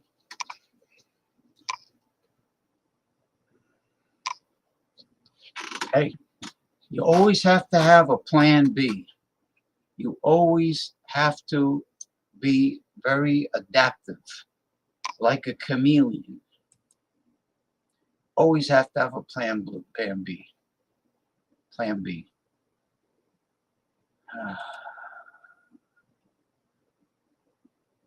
I'm telling you, that's it. That's it. Persona non grata. I'm not going on anybody else's shows. And I'm gonna do what I gotta do. I'm gonna go through my materials, my topics, say goodnight to everyone, end the show.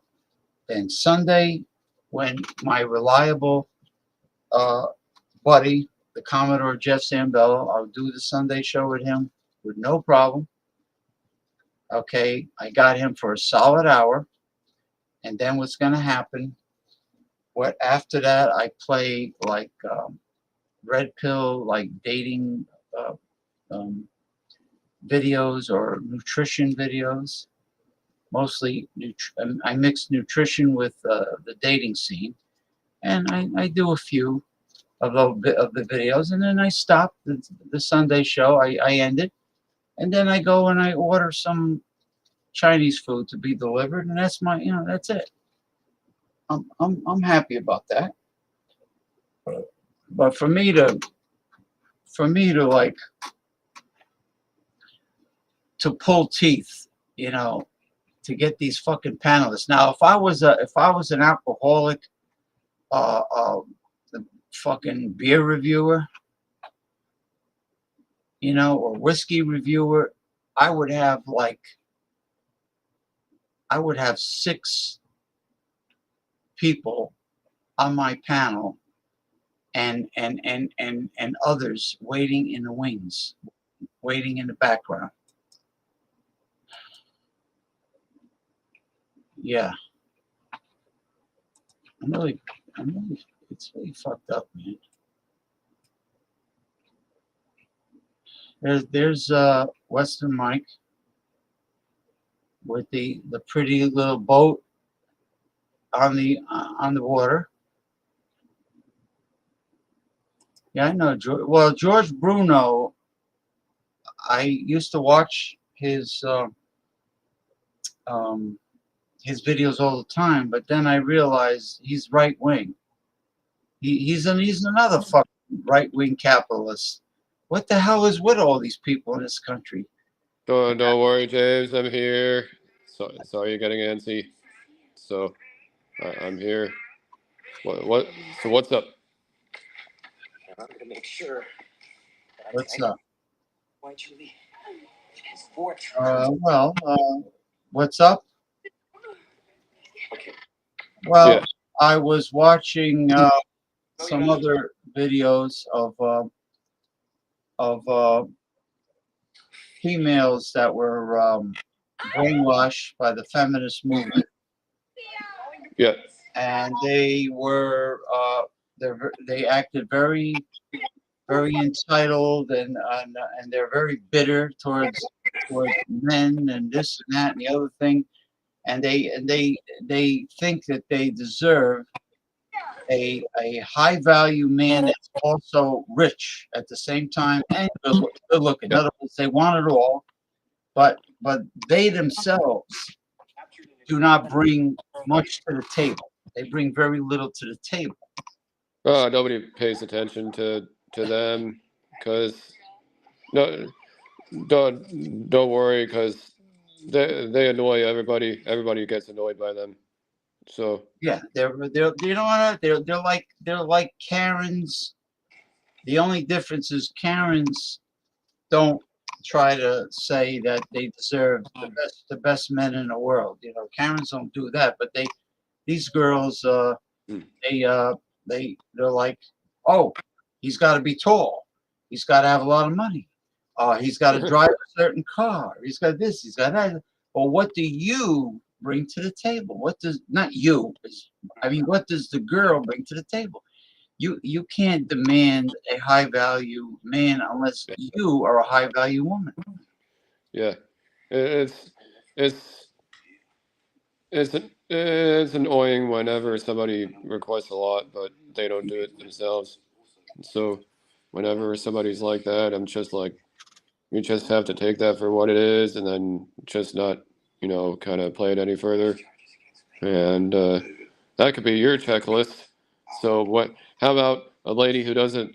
I like a chick who doesn't talk like that. Seems very masculine. Seems very kind of manly. And women that don't exude feminism, feminist behavior. They're more masculine than, and they're trying to, and Yep. the smart women that are normal are saying that what are they doing to men nowadays? Society is emasculating men, making them more feminine. Believe me. And also just, what's with a lot of the masculine chicks, how they're very just nosy and judgmental. And they just exude a demeanor that is unpleasant. And it's almost as if they're trying to act all tough, like a guy. Well, society has become very unpleasant as a whole. Very Society, unpleasant. Yep. yeah, society, because it's a society of whiny, entitled, man, adult children that take tantrums when they don't get their own way, Sneering. and you know, it's this is the problem. I heard a parent with his kid on the plane one time, and the kid had the nerve to say to his dad, "Let me get this straight." Those exact words. Ever hear a kid say that? Ever hear a kid shout that? To get this straight. Let me get this. Let me get this straight. Let me get this straight. But yeah, just don't know why a lot of don't know why that's happening all over Well, the place. society uh, took away a parent's right to discipline their kids with corporal punishment. No more spankings. They did away with spankings. So now they want you to treat your children like equals. They want you to negotiate with your kids. Hey, these kids they're not the boss of the house. They're minors. You're the boss. You're the father. You support them and you pay the bills and you put the roof over their head and you put the food on the table. Yeah. Why do you have to worry about how they feel about everything? Or why do you have to negotiate with them and treat them like they're your equal? They're not your equal.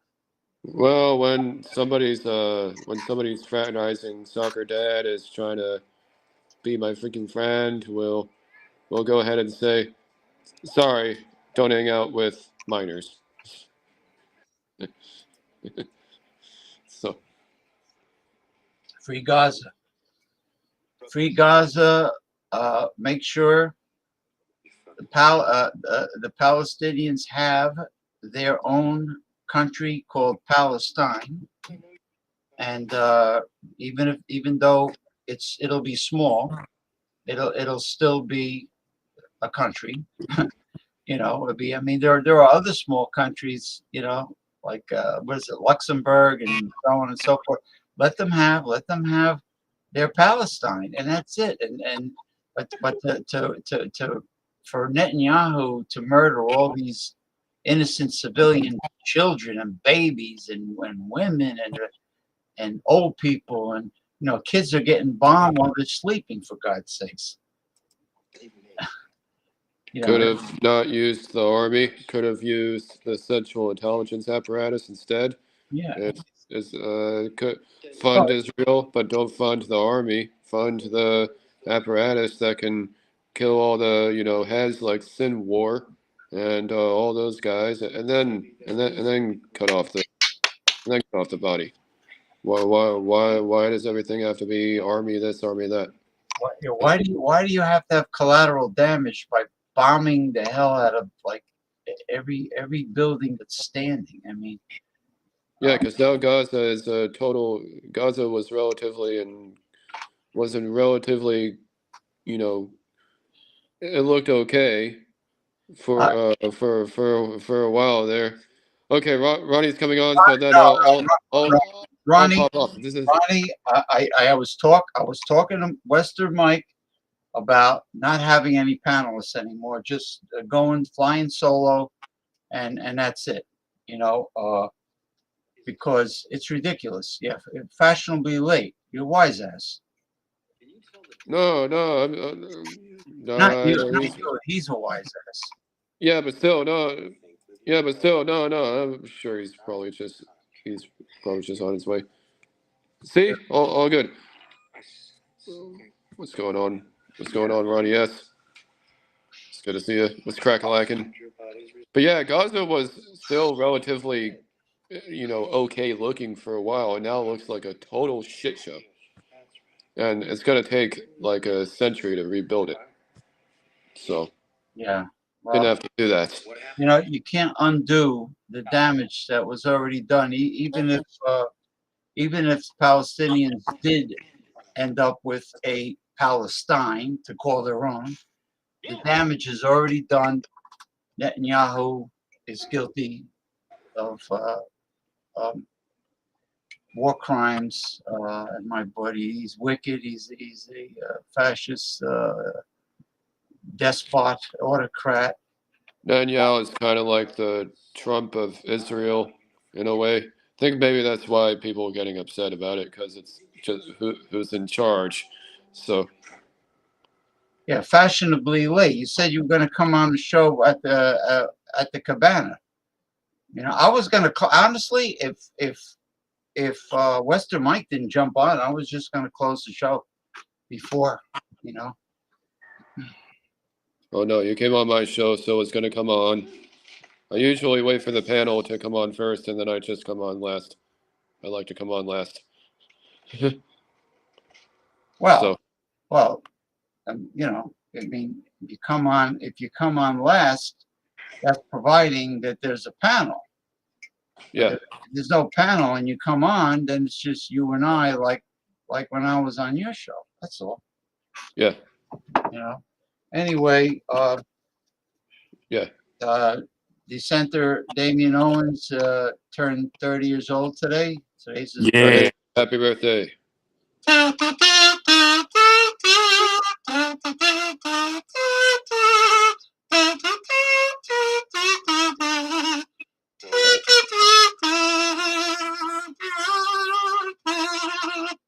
Happy birthday to you. All right, happy birthday, the big 30. He hit Western Mike. Did you hit the big 30 yet? Hit the big 30 with my friends in last April. Not this April, the last one. Oh, so you're 30, you're 31 now. I'm 31. You're 31 now. So you're 30. That makes you 30 something. Yeah. There used to be a show called 30 something, and all the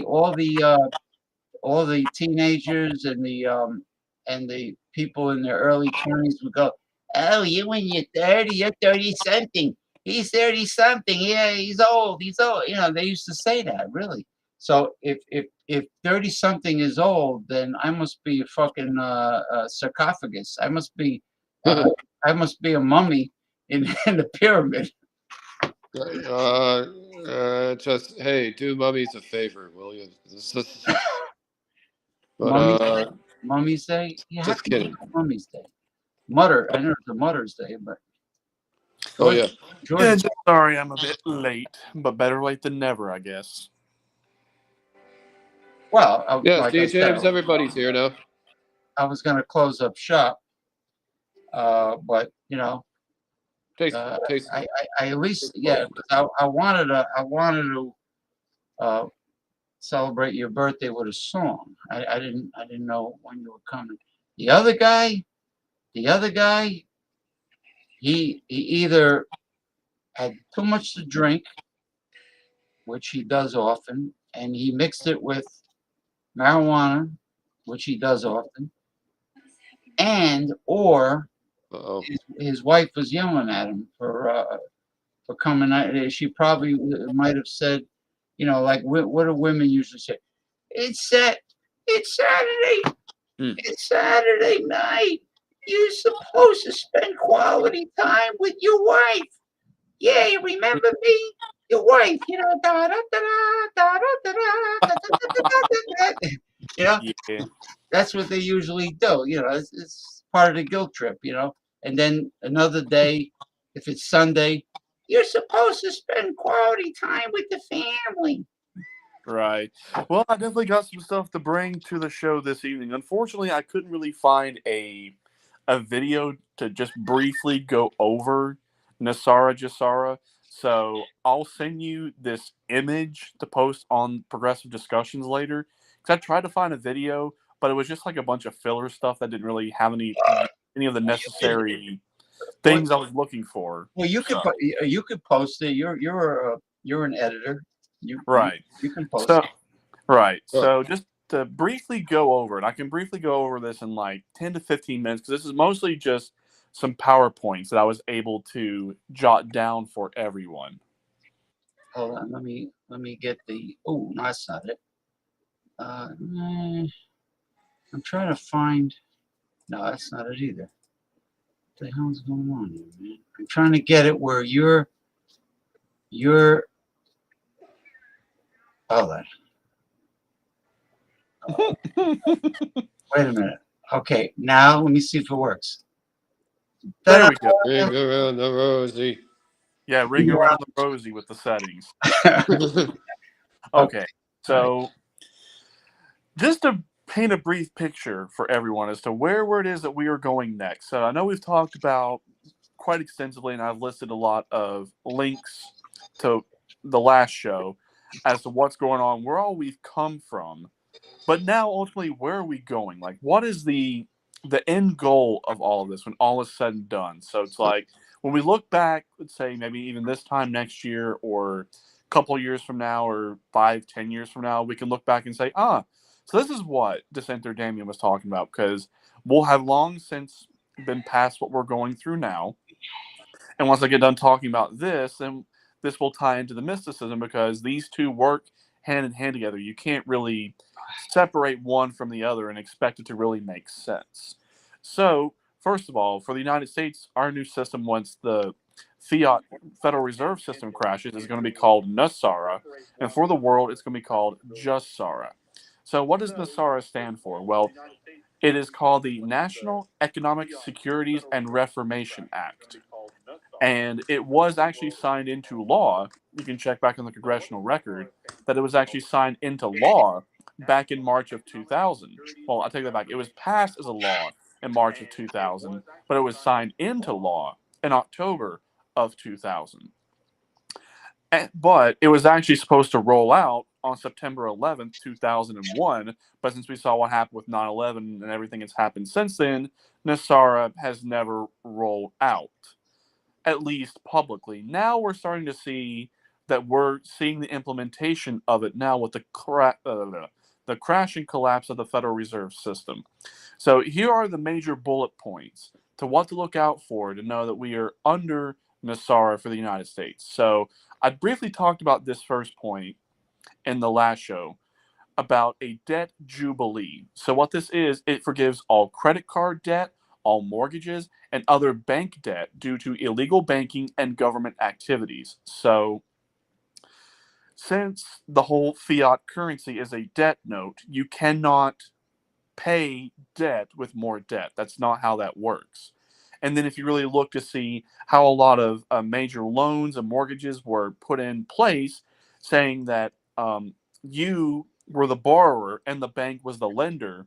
But if you really look at it, banks never lend money. The Federal Reserve lends money. So technically, the bank was the borrower, the Federal Reserve was the lender, and you were the creator of the wealth. But there was another aspect to that as well, that they actually took this money from your SISTQV trust account tied to your birth certificate, which we'll get to at a later point more in detail. So all that was illegal and fraudulent. And then we talked more about how the Federal Reserve System is already illegal and fraudulent, but what will also bring this into effect is insolvency. So whenever the Federal Reserve System completely crashes and burns, since it technically is a private central banking system, If it's insolvent, you're no longer responsible for any and all of that debt. So that's the whole entire debt jubilee. Now, the second bullet point is it abolishes the income tax. So if you really look back at the congressional record and look at the way that the 16th Amendment was supposedly ratified, which established an income tax, it was never ratified properly. So, in order for there to be a constitutional amendment, at least on the federal level, it has to pass by a 2/3 majority of the House and Senate. Then it has to go to the states, and 3/4 of the states have to ratify it. Well, it passed the 2/3 majority of both houses. However, when it came time for the states to ratify it, that's where everything went awry. So when it came to the actual ratification on the state level, not every state was given the exact same language of the constitutional proposal. So with all that being said, income tax was always voluntary. And if you want to look back and really fact check me on it, you'll see what I'm talking about. So technically the 16th Amendment, the ratification process is still ongoing. It was never ratified correctly. Now, the next bullet point is it abolishes the IRS. Well, we've had this really big tax rebellion here in the last 3 years, and what's really happened to people? Nothing. The IRS technically has been abolished, but it's going to be repurposed under the Treasury as part of the sales tax division. And the reason why I say it's going to be repurposed for sales tax is it creates a flat rate non-essential tax on new items only. And sales tax is for the revenue for government on top of tariffs. But anything essential will not be taxed. So food, clothing, medicine, the basics, that will not be taxed. When it says new items only, and it's a flat rate, non-essential new item tax, say, for example, if you buy a house and it's a used house, or say it's been on the market for several years, but it's not really technically new, you wouldn't have to pay tax on it. And like, say, your vehicles that you own, you wouldn't have to pay property taxes on your vehicle or your home or any of the land that you would currently own. It's only on new items that are not essential. So I could say you purchase another home or another piece of land and it's not essential, you would pay a tax on it. So with all that being said, now the next bullet point is it increases benefits to senior citizens. So I briefly talked about the SISTY-QV trust, that how that's tied to your birth certificate. Well, where that was traded on the open market for so many years, you could have a lot of money and not even realize you have all this money. Well, if it was traded on the open market for many years, what they would do is they would hedge a bet on your birth certificate to see how much money you would make throughout your whole lifetime. So technically your birth certificate is bonded and insured for at least $1 million. Now, can you get additional QSIP numbers, which is what this number is attached to? Of course. If you went into the military, you get an additional QSIP. If you got a college degree, you'd get additional QSIP. If you went into law enforcement, you get additional QSIP. So there can be people that's worth millions, if not billions of dollars, and not even realize it. Now, will this be paid out in one lump sum? Probably for seniors. Now, for us younger folks, like in our 30s, ours will be paid out over a series of years. That will probably be more like a basic universal income for all. So, James, for people your age, y'all got it made. So I know you want to live comfy and just focus on being retired, enjoying your last years. Well, here you go. You're already taken care of with that. So next bullet point, returns constitutional law. So we're going back to the Constitution federally, and the state constitution is going to be the supreme power of the state. But when it comes to like towns, cities, and counties, that's going to be your charters. So that's where all authority is going to start and stop. No ifs, no ands, no buts. If you want to put it there, put it there. If you want government to have that power and authority, you're going to have to put it there. Or if you specifically don't want them to have that power and authority, well, it's already implied they don't have it by it not being there. But if you really want to make it crystal clear, you're going to have to put that in there as well. So it's going to be more of a bottom-up approach, not really a top-down approach. There's going to be more power on the state and on the local levels as well. So if you want to get involved politically or want to have more of a say-so and more involved with change, then you're going to want to get it more on the local or on the state level. Because trying to do it federally, there's not going to be so much federal power and authority going forward. Sometimes. So the next aspect is, I did briefly talk about this, that once everything comes out about all the fraud and all the corruption, that anyone that's in a position of power will have to be removed, or if they're not removed, then whatever happens with that happens. But there will be an established new elections, presidentially and congressionally, within 120 days after Nassara's announcement. So when I say special contingent emergency elections, that's what it is I've been talking about. But it's not just going to be for presidential or congressional. It's also going to be for local and state as well. Complete clean out, top to bottom. Cannot leave anyone from this old system in any positions of power and authority. Otherwise, they will ruin this. So the next aspect, so if you are a huge fan of election integrity and want to make sure that we have the best, freest, fairest, and honest elections in the world, then this is how this is going to be achieved. It's going to monitor elections moving forward and prevents illegal election activities or special interest groups getting involved. So same day voting as much as possible, no more mail-in ballots, voter ID, blockchain encrypted serial numbers on every single ballot to ensure that every ballot that is cast is free, fair, and honest, that who it is that cast that ballot is who cast it. So that way we have the best election integrity in the world. Now, I have talked about this quite extensively on this next bullet point. Creates new U.S. Treasury currency called the rainbow currency and is backed by gold, silver, and platinum and other various precious metals. The new United States note. It's already ready to go. All it has to do is just watch this system crash and burn, and then the new currency will be rolled out. So it will return constitutional law to all of our courts and all legal matters. So this is going back to sovereign law, constitutional law, the law of the land.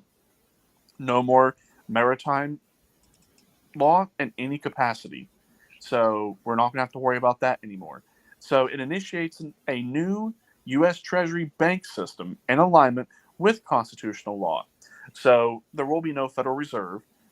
Technically, the Federal Reserve has already been incorporated into the Treasury under the CARES Act, but whenever we have that brief transitionary period of turning in all of our fiat dollars for the new rainbow currency, then we will begin to see, probably for a brief amount of time, that if you don't want to redeem your currency for the new rainbow currency and you want to go ahead and spend all your fiat dollars, you'll have X amount of time to do that. So any of the new currency that will be coming forward will be directly from the Treasury. No ifs, no ands, no buts. Next bullet point, already went over it, eliminates the Federal Reserve System. It's going to be a thing of the past, never to be seen or heard of again. Most importantly, the next bullet point, it restores financial privacy. And I did briefly talk about this with the new quantum financial system, the new quantum banking system, to where you're not going to have government intrusion spying on you, watching everything you do and try to say, oh, you can't spend money on this or spend money on that, like they're trying to do with the central bank digital currency and the social credit score system. We will not be having that at all. So to ultimately give power back to the people and to make sure that there really is constitutional restraint on government, it's going to restrain all judges and attorneys in constitutional law. So all judges and attorneys will be bound by it. Same thing with any officer of the legislative branch and the executive branch. So all branches will be bound to the Constitution. No ifs, no ands, no buts. On the federal level now, on the state level, they'll be bound by both the state and federal constitution. So they'll be bound by 2 oaths on the state level. So nextly, world peace. And all aggressive military actions from the U.S. government, or any government for that matter, must cease and desist immediately. So any offensive or aggressive military action from the United States or any country. What about must Israel? Stop. Yes, Israel must stop. So I'll elaborate a little bit more on this because this is a little bit of an older bullet point, and there's not really been a whole lot of things added to it, but I need to add this on there as well, that any country that gets involved in offensive or aggressive military action under Nasara Jassara, they get kicked out of the system. They're no longer going to be a part of this. They're on their own. And as a result of aggressive military action, they don't have to pay the country that they went on aggression towards compensation. So whenever this rolls out, if you're a man of peace or a woman of peace, then you're going to love that. It establishes peace throughout the world, like I said. No more offensive action. Now, you will have the right as a sovereign nation to defend your nation and defend your people, but it can only be for defense, not offense. So the next point that we will also be seeing is it will initiate the first phase of worldwide prosperity distribution of vast wealth which has been accumulated for many decades. So moving forward, there will be lots of humanitarian projects. So at least for us in the United States, when I talked about all of the gold and silver that has returned back to the United States, well, every country will have gold and silver and will also be engaging in lots of different humanitarian projects. So whenever you go to redeem your Federal Reserve notes for the new rainbow currency, you'll be going to redemption centers. And you'll be asked, what would you like your humanitarian project to be for? I already know what mine's going to be. For, of course, bringing music back, making it great again, not to sound like MAGA, but it's time to make music great again because the music that we have now sucks. So, and my next aspect that I want all of this humanitarian funds to go towards, making sure that there's free, fair, and just laws for everyone, not just here in the United States, but globally as well. And of course, talk about the release of enormous sums of money for humanitarian purposes. So don't be surprised if we see a lot of infrastructure being rebuilt in the United States, but also the rest of the world. And we really see us as a species really evolve and advance beyond what it is that we're already seeing right now. Like the final point with all of this, and this is the end of Nasara Jassara, just to really give a brief overview with everything, is it enables the release of new technologies such as alternative energy devices. So when I've talked about free electricity, free water, and healthcare being very low cost, if not no cost whatsoever, and bringing down property prices along with rent being very low to no cost. So it also needs to bring in that there will be a release of over 6,000 patents for therapeutics and technologies to really make healthcare again, to where it's not just a for-profit sick care system. So now that we're having this huge upgrade and where we are evolving and becoming five-dimensional beings, this system is now a reflection of where it is that we are going and what we are going to be going into moving forward. So now this ties into the mysticism that I know you've been wanting to dive into.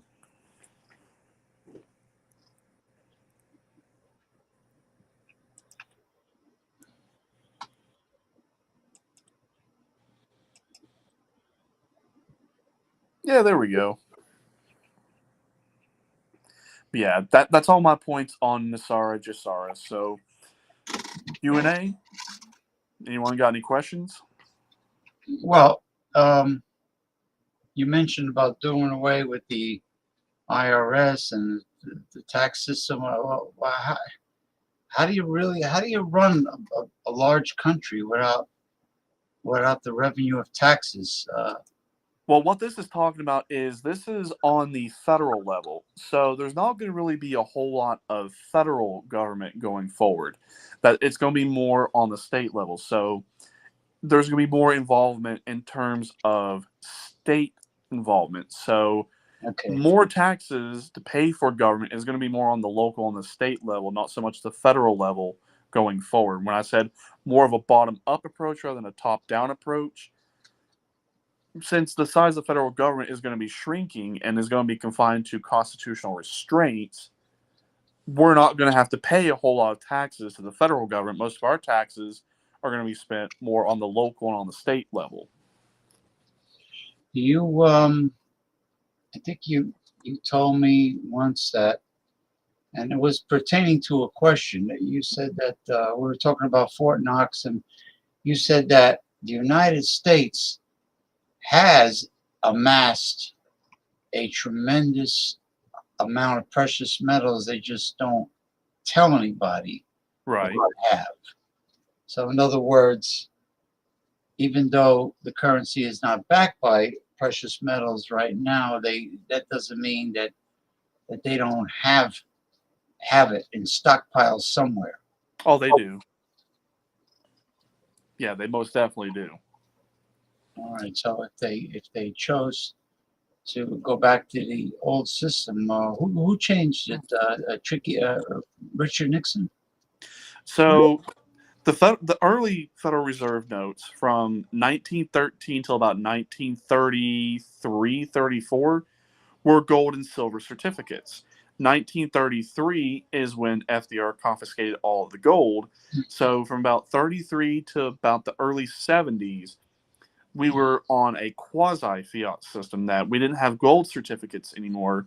We had silver certificates, but there was no really guarantee that that silver certificate was actually backed by silver, that if you actually wanted physical silver, you had to get it through coins or actually buy silver bullion. Mm-hmm. And then in the 70s, that's when we were completely taken off of anything backed by precious metals. Now, for a little bit, there was the petrodollar, where it was backed by oil, but even that has now since gone by the wayside. Okay. So yeah, most of your taxes and most of where your benefits are going to be coming from, local and state level. There's not going to be, like I said, a whole lot of federal involvement going forward in a variety of different things. So there will be the 14%.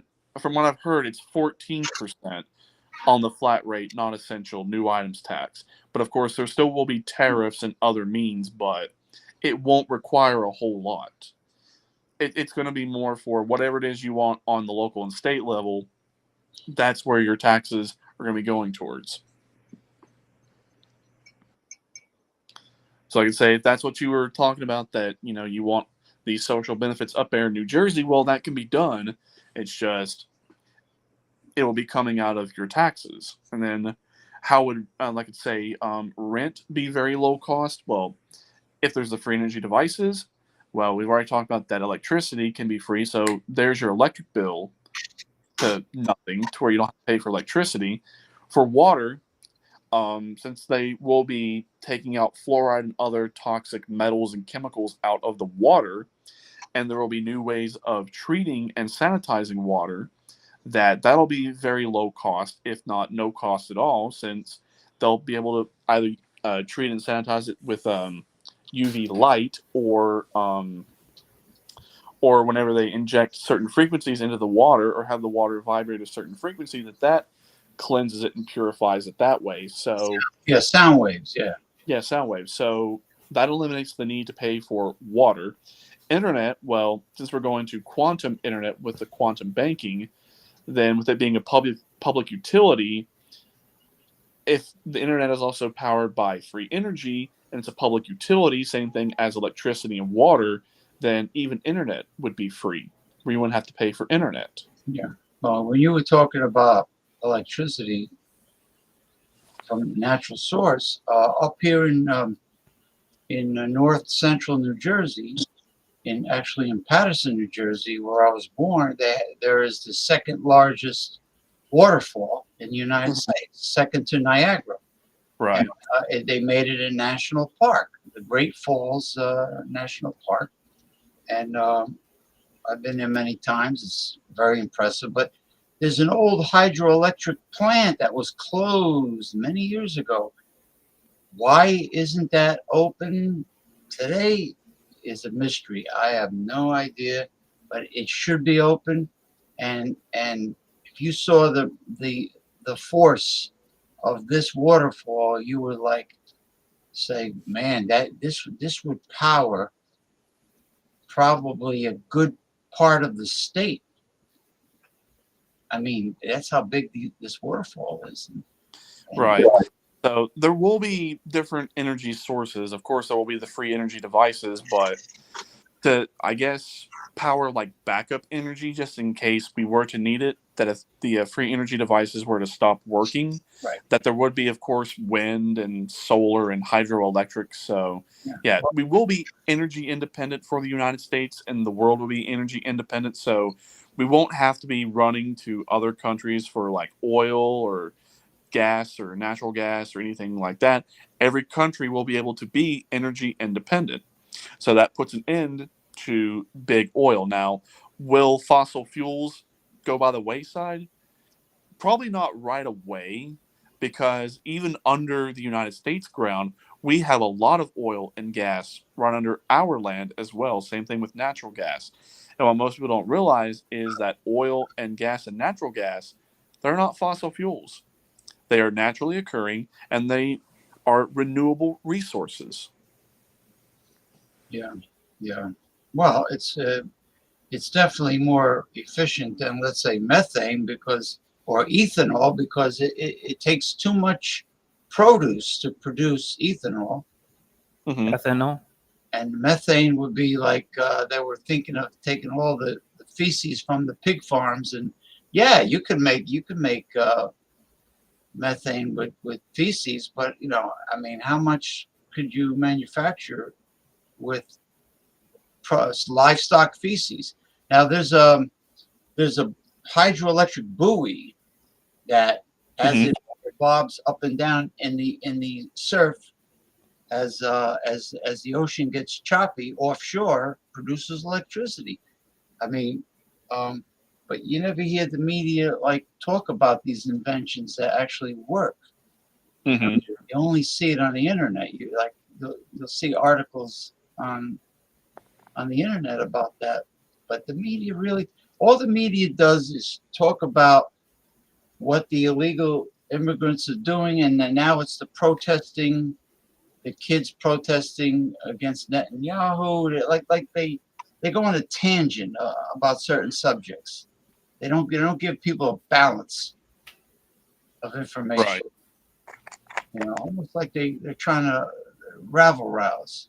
Exactly. So when it also comes to like transportation, so we will see a rise of different modes of transportation. So of course, I don't see gas vehicles going by the wayside. So anything powered by gas or diesel, I don't see that going by the wayside right away.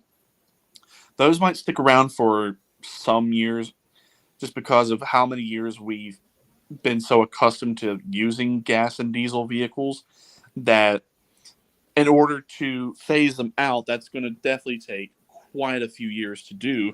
Now, will we see like better electric vehicles, as well as like hydrogen powered or other energy sources to power vehicles? Of course. Well, they have hybrid. They have, which I think is a great idea. They have electric hydrogen hybrids, Right. which is smart, because you just have a smaller hydrogen engine to produce electricity to keep the battery. James, look, it's translucent. What the hell kind of bit? It looks like. You can see right through it, right? What the hell? What is that? What do they call it? Translucent. Yeah, translucent. But what is that? What It's is cider? Oh, cider. Okay. Oh, Ace, really? Oh, Pineapple Craft. That's a great company. Craft cider. They have Ace? a high Ace High. Like an Imperial. Hey, look at this, James. Gluten free, no sugar added. Well, of course, gluten free. Gluten is in like wheat flour. Wheat. Oh, what would they say about this? You can see right through it, right? They put their face up to it. Is it naturally carbonated? I mean, do you get carbonation? No, it doesn't look like it. There's no bubbles, right? Well, how's the sensation when you sip it? Do you? No, I see bubbles. There's no sensation. Well, I don't mean I mean like the sensation of a carbonated natural. I don't think so. No, it doesn't really feel like it. Because I like the Ace cider products. I tried a Do few you? of them, but I had the high one, which is I Where are guess they from? it's California. California. Now I would ask Western Mike, but he's blasting. So we some- got Oh, he's playing music. I don't know, maybe. We got fermented apple juice, pineapple juice, maltic acid, and sulfate. That's the ingredients. Okay, they put that in wine. That's preservative, right? Yeah, I mean, I think ciders are similar to wine, right? Yeah. Fermented apple is it's This whole big can here, only 150 calories.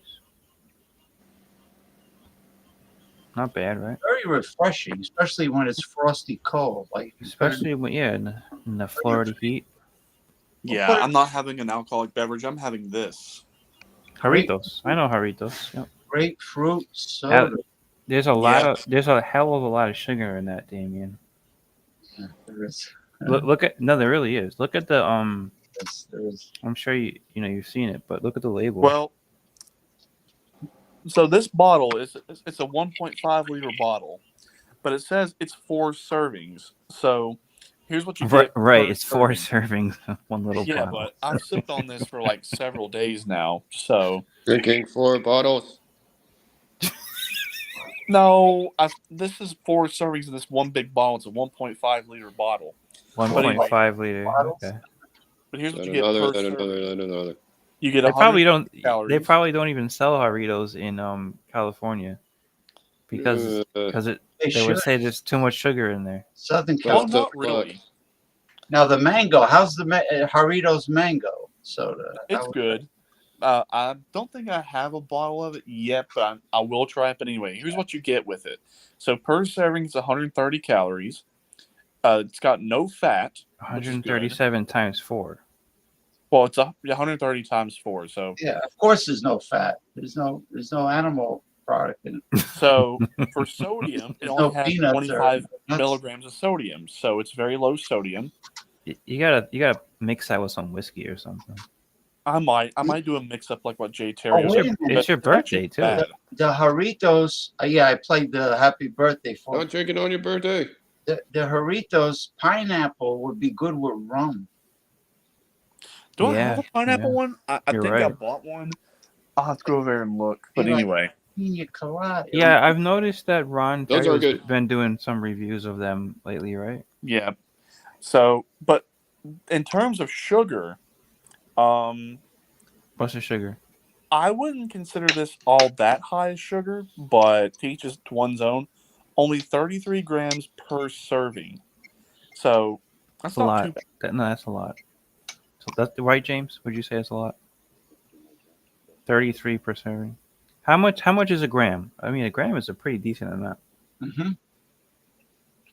You got 33 of those times But- 4 for the whole bottle. Yeah, but you see, it's you eat, 33 like- grams of sugar, but it's cane sugar. It's not like high fructose corn syrup. It's So- it's not like the sugar that's gonna destroy you like the high fructose, but any sugar is not really good for you. Anything that ends in OSC, fructose, sucrose, sucralose, maltose.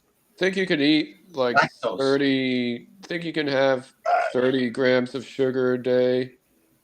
All right, so okay, And that's if it. that's true, then you can only have this one serving of Jarritos would be your whole sugar for the whole day. Well, maybe not, because it says that's 65% of your daily allowance. So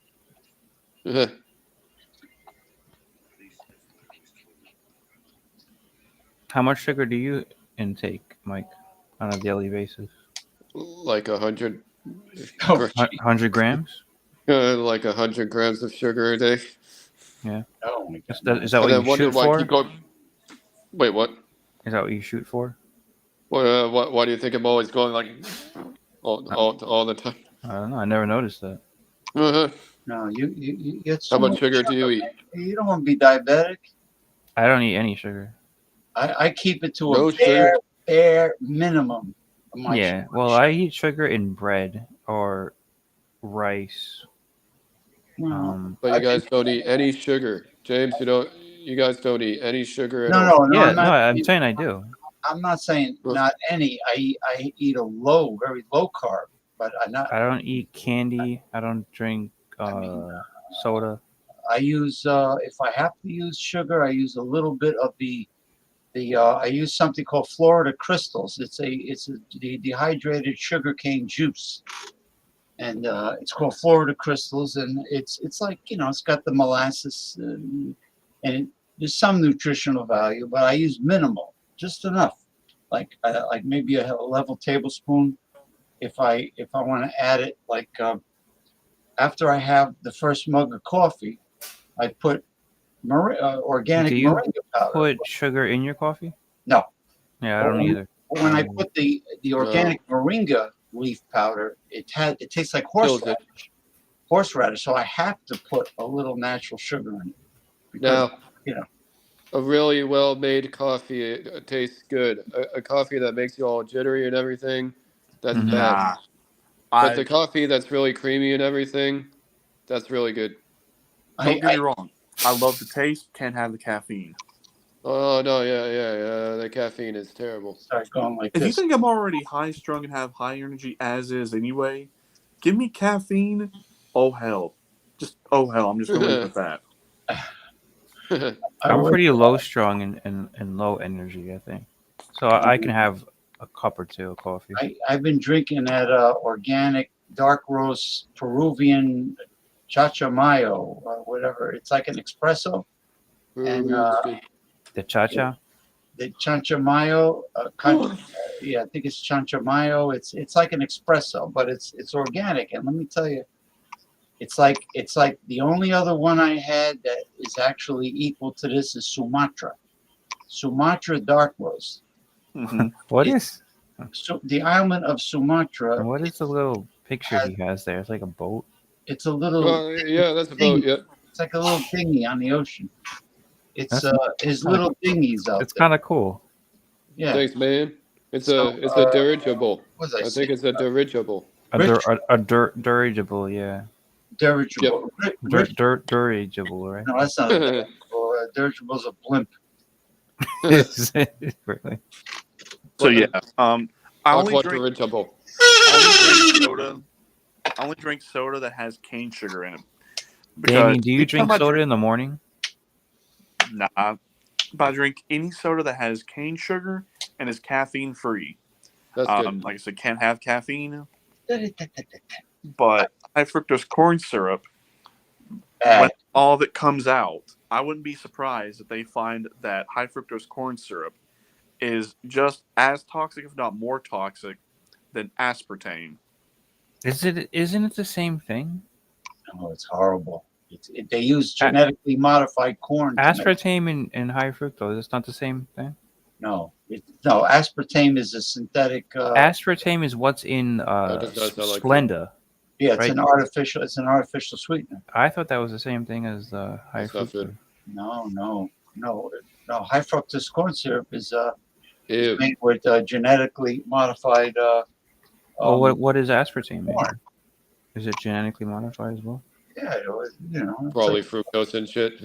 Called Frankenfoods. Frankenfoods. Like people were using the Splenda, the yellow packet in their coffee instead of the regular sugar because I thought it was better.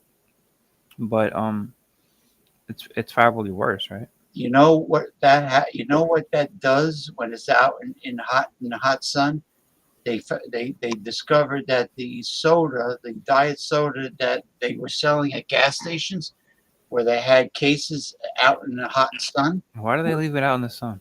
Guess what happened? The artificial sweetener in there, the sucralose or whatever, turned to formaldehyde. Converted to formaldehyde from the heat. And what does that do? That's embalming fluid. Really? So Paul Bearer. alive. Yeah, Paul Bearer. What, Damien? I said, well, in that case, it's just pickling you alive. It's preserving you. It's pickling. Yeah, I guess. How is that for a method of execution? Death by pickling. How's that sound? So somebody. I don't know, but yeah. Don't be surprised if when everything comes out that high fructose corn syrup is just as bad, if not worse, than aspartame, and just how far-reaching in terms of health consequences high fructose corn syrup actually had on all of the sicknesses and disease and ailments that we have today. I thought we already knew this. This is like old Believe news. me. Isn't But, it? what the hell, Ronnie? Try the Florida crystals. It's a natural sugar. I mean, natural cane juice. It's like Spanish people use the canela. Which is okay. Yeah. Okay. No, not canela. Canela cinnamon. Panela with a P. Panela is this Latin word for the cane juice. Crystallize. Yeah, anytime you get a natural sugar, that's the kind you really want to go for. But honestly, right. But you're better off with not having sugar at all, right? Well, regular cane sugar is not really good for you, but it's not really bad for you. Mm-hmm. So it's no Kind of like coincidence. fruit sugar.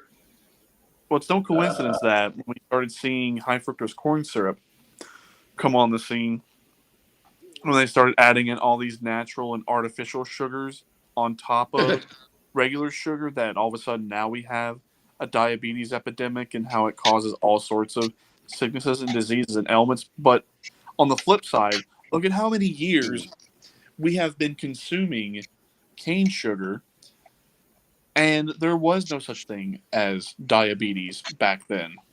No such thing? Not really.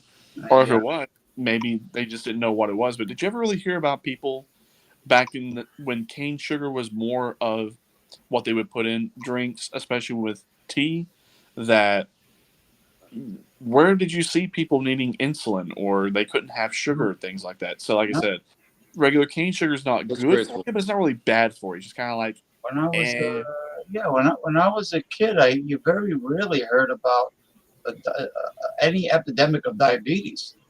Didn't exist. When were you a kid, James? What decade? Well, I was in high school in the late 70s. Oh, really? I was in grammar school in the early 70s, and so are you Generation X? I was out on my tricycle in the late 60s. I was out, I had a flexible flyer sled, like a steel and wood sled, and we had our imagination, and I went freshwater fishing. You didn't have a cell phone. There was no technology. Everything was outdoor. We stood out until the street lamps went on. Mm-hmm. And then it was time to come home. And what if you stayed out past that? You got a whooping? Actually, People get their ass beat. No, they were pretty. No, my family was pretty cool. They weren't that bad. The worst I ever got was we had a weeping willow tree, and they would break a branch off the weeping. If you ever see a weeping willow tree, the branches are like whips. Yeah, Damien knows what they look like. Yep. That is what we would sometimes have as discipline as children down here is they would make you go out and pick your own switch. So if you got in trouble at grandma and grandpa's house, that's typically what happened is your job was to go out and pick your own switch, but the best switch was already picked for you. Your job was to go pick the second best one. Well, Grandma had back. Yeah. Grandma had a huge collection of wooden spoons going from the smallest one to the biggest one. And the biggest ones hurt, especially if you got karate. If you got hit with the side of the spoon. Like, ow. Yeah. Yeah, they were quite effective. They sold. Oh yeah, I've been swatted before. When I was in grammar school, like kindergarten and first grade. They had paddles. They sold spanking paddles made of wood with holes in it, and they had a leather strap on the handle, so it wouldn't go flying off your. When you're spanking your kids, they actually sold them. What about the belt, James? You ever get the belt? Oh, that's the best. The Oh. belt. They say, "What do you want the buckle? You want the buckle side or the or buckle? That's horrible. That's horrible. You know what I saw advertised in the back of Field and String? They had something called the knuckle buckle, which was brass knuckle. It was a belt buckle that was brass knuckles. Ow. It was called the knuckle buckle. That'll be good for Western Mike when people are bothering him. Did you ever get the buckle side of the belt, James? Or your parents were pretty lenient? No, I was too fast to catch. I think. I ran. Do the hucklebuck. Anyway. Yeah, but I think even just wearing a buckle triggers people these days. So. Well, the buckles. I mean, they weren't cowboys. There was just wearing a belt. no Western. The guys in the rodeo. They had the big Western buckle. I mean, I have a couple of them, but they're not like the huge ones. I got one that's a scorpion in the middle, and I got one with the skull of the Texas Longhorn. I got one buckle like that. Texas Longhorn. Yeah, they're nice. I got them at a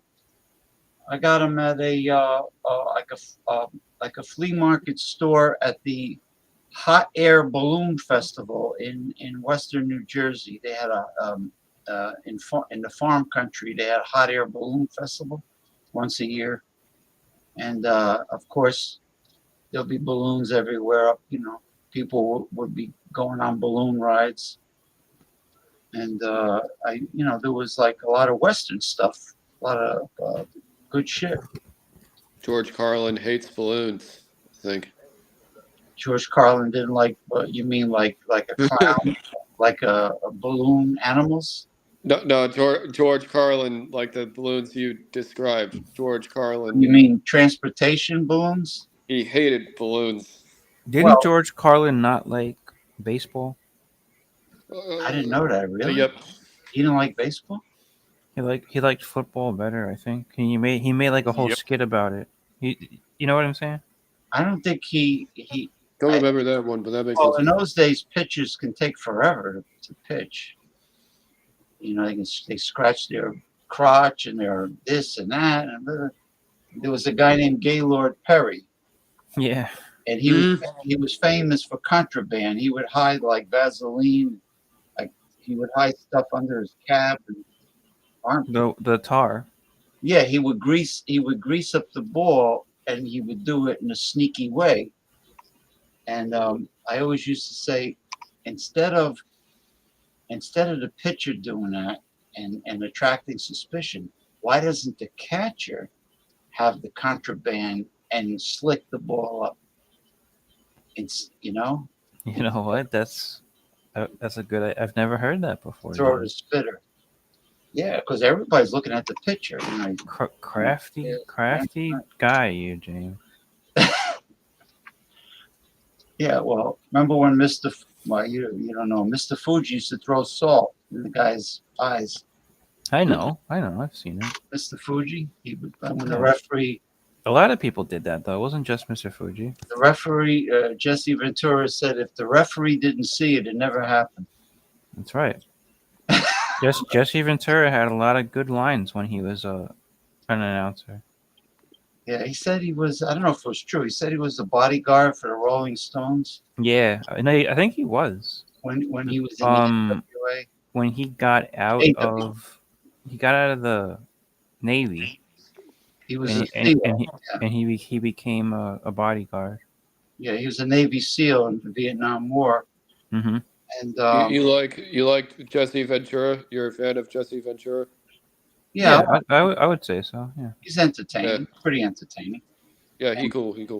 He's he modeled his looks after the Billy Graham. Superstar Billy Graham. Oh yeah. Who also Hulk Hogan modeled himself off of. Right. And I think Nature Boy Buddy Rogers was modeled after Gorgeous George Wagner. So Gorgeous George Wagner The original Nature Boy, was Buddy Rogers. Buddy Rogers, but I'm saying, Not the Ric Flair Nature Boy. no, Buddy Rogers was the original. So what happened was he Gorgeous George had he had this you know who gave him the idea to dye his hair blonde and make it curly like I heard the story. It was his wife, right? no, it was no Bob Hope gave him all those. Oh, Bob Hope, that's right. He gave him all the robes and dresses and and he had like gold bobby pins in his hair and he called it Georgie pins. He used to throw them out to the audience. He would act like he was gay, right? Like that was his. Well, his he would thing. he would get upset if they messed his hair. And that made him a heel. Yeah, he would look in the mirror. His valet had the mirror, and she would do his hair, and then he was flamboyant.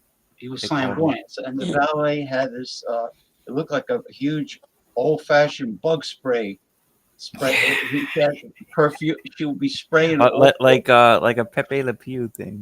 Yeah, she'd be spraying all four corners of the ring, including his opponent. Be spraying them like, and he would go. It was a pretty good gimmick. Don't touch me! Don't you dare touch me! Yeah, it was a great gimmick. And nobody had done that before. He used to really like discombobulate his opponent. He used to, like he'd fuck him up, right? He would upset them and everything, you know. And every time his hair got messed, he would like go outside the ring, and the valet would fix. Annoyed at everyone touching him. He didn't want anybody to touch him. No, everybody had germs, and because they were the unwashed masses. The unwashed masses. I can't be that important. They can't be that important. Well, I can't be that important. Well, he was. Well, that's why he was a heel. He was a heel. He wasn't a babyface. And that was the point. And Buddy Rogers kind of patted himself. Yep. After that, and James, I turned on AEW for a little while tonight, and there was some match on with a Japanese guy. They're good. And he was going against some other an American guy. I don't know who they were. At the end of the match, they got together and they shook hands. And I was waiting for one of them to. I was waiting for one of them to turn around and get him while he's not looking. And they didn't do it. Those Japanese wrestlers are extreme. Well, one of them was Japanese, but the other one was an American one. So I didn't know who it was gonna do it, but I was like, one of these guys is gonna do a heel turn. And Tony Khan likes the Japanese wrestlers, and I don't blame them. They're actually pretty tough. They're actually very good. Yeah, but it's like the storytelling is not there. No, it's horrible. It's everybody says one of them has to go heel. They can't just be shaking hands. Come on. Well, right? People, I hate to say it, but they tried having like honest, catch wrestling matches where you had two talented people, and there was a clean, honest match, but nobody wants to see that. People found that boring. They want to see drama. They want to see. That's the point of it. Yeah, they already tried the. I guess the catch as catch can. Catch as catch can is serious wrestling. It's I guess Western Mike doesn't like pro wrestling. And then they have the trainee, right, in AEW now. Oh, they have a training center now. A tranny. Oh, a tranny. Yeah.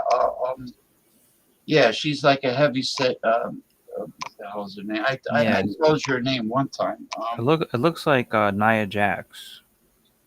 Big fat. She's heavy set.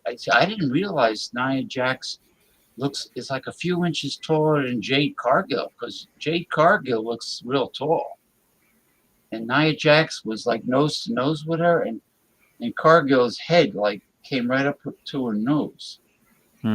She's pretty big. But you know what's bad?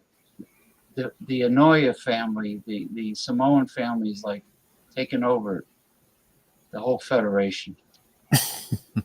It's like, Well, they kicked out Vince. yeah, and Dwayne Johnson is like putting all his family members. Yeah, because he's an owner now. Imagine that. It's overkill. It's like, the Von Erichs. Everything was about the Von Erich family Maybe that'll happen.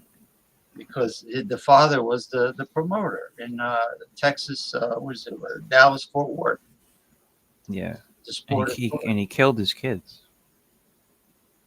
All his kids committed suicide or they died. You think they had drug problems? And They definitely had drug problems, but the dad was pushing them from an early age.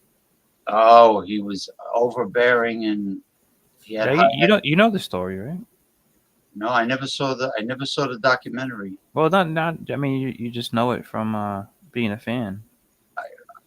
I never liked the Von Erichs because it was always about the Von Erichs. Everything was the Von Erichs. All of them, I think 3 of them committed suicide, and like 2 of the other ones died because of either an overdose or car crash, maybe. Yeah. One of them was in a car crash. I think the original one, David Crockett, or not David Von Erich. Von Erich. Yeah. He was like the original baby face, and then he was in a car crash, I think. Yeah, the biggest one was Kerry Von Erich. Kerry became the Tornado in the WWF. Yeah, Texas Tornado. He's the only one that really. And he had an amputated foot. Oh, really? Yeah, he did. So, but he never told anybody about it. So he would wrestle with a fake foot. So it was in the boot. Mm-hmm. Yeah. Boot. Yeah. And, Fritz, the father is Fritz Von Erich. Mm-hmm. He used the iron claw well, my favorite is Baron von Raschke. Baron von Raschke had the claw. He used to claw their stomach and their head, the temples. One of the most amusing submission holds was when I was a kid. I forgot who it was. This wrestler had his middle knuckle taped, and he used to grind it into the optic nerve. He used to hold them, and I can picture Damien doing it to somebody, taking your knuckle and going like this in the optic nerve. Damien wouldn't do that. Well, if someone has TMJ like I do, you gotta be very careful when pressing on these pressure points. Otherwise, it hurts. You feel it like all the way down in here in your jaw, and it radiates back up into here and into your neck, and it does not feel good. I heard the mandibular claw is a real hold. Like there's a hold where I think Cactus Jack or Mick Foley put a sock on his hand, and you stick it in the person's mouth. Mr. Sacco. And you press under the tongue.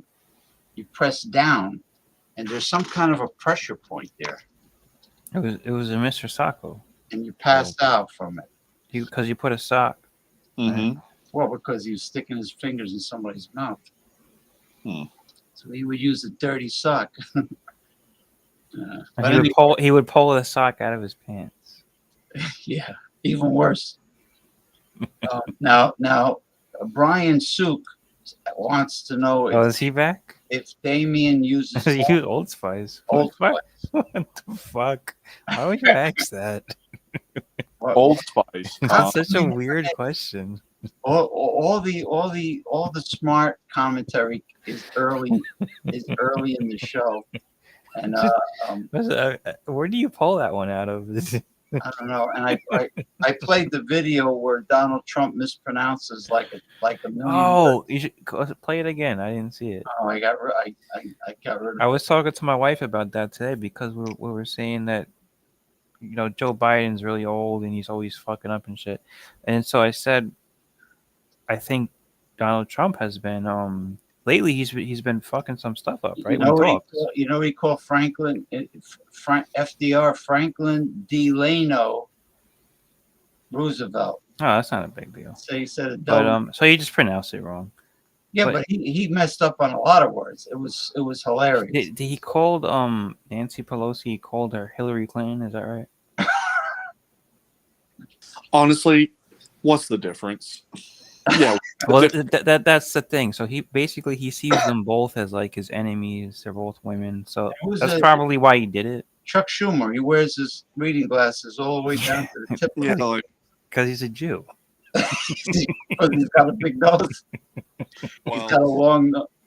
I think his niece is a comedian. He does it on purpose. He puts his stupid glasses on like that. Well, to be honest, whenever all is said and done, whenever it comes time for all these people to either leave their offices voluntarily or they're not going to leave. Chuck Schumer's never going to leave. Oh, he will. J-O-O-Z, Jews. Yeah, he will have to leave or he'll be removed. Mitch McConnell, he had like 2 heart attacks while he was talking. He's still there. Yeah, he froze like this. Yeah, like what the and he's still there. Anyone that has been found to be guilty of, treason, sedition, insurrection, war crimes, crimes against humanity, especially like the insurrection, that was Donald Trump, right? Well, I'll get to He's guilty as charged. So, no, but James, I would like to see the video if you want to play it again. Anyone that's still in good standing with the people and the Constitution, they can run for office again.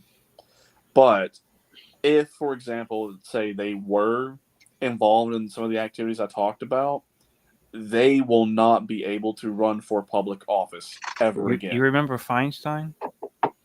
Yeah, she's dead. She died in office. She wouldn't. Well, leave. She wouldn't leave. Well, if you look back at some of the photos, it looks like she was dead much longer before they finally said, "Oh, look, Dianne Feinstein's dead." But it's like that's going to happen to Mitch McConnell.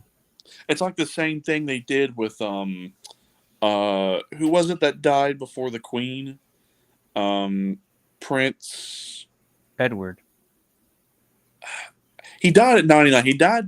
Supposedly he died back in 2021. But if you look at some of the photos, he looked like a corpse walking. So you think Dianne Feinstein was dead already?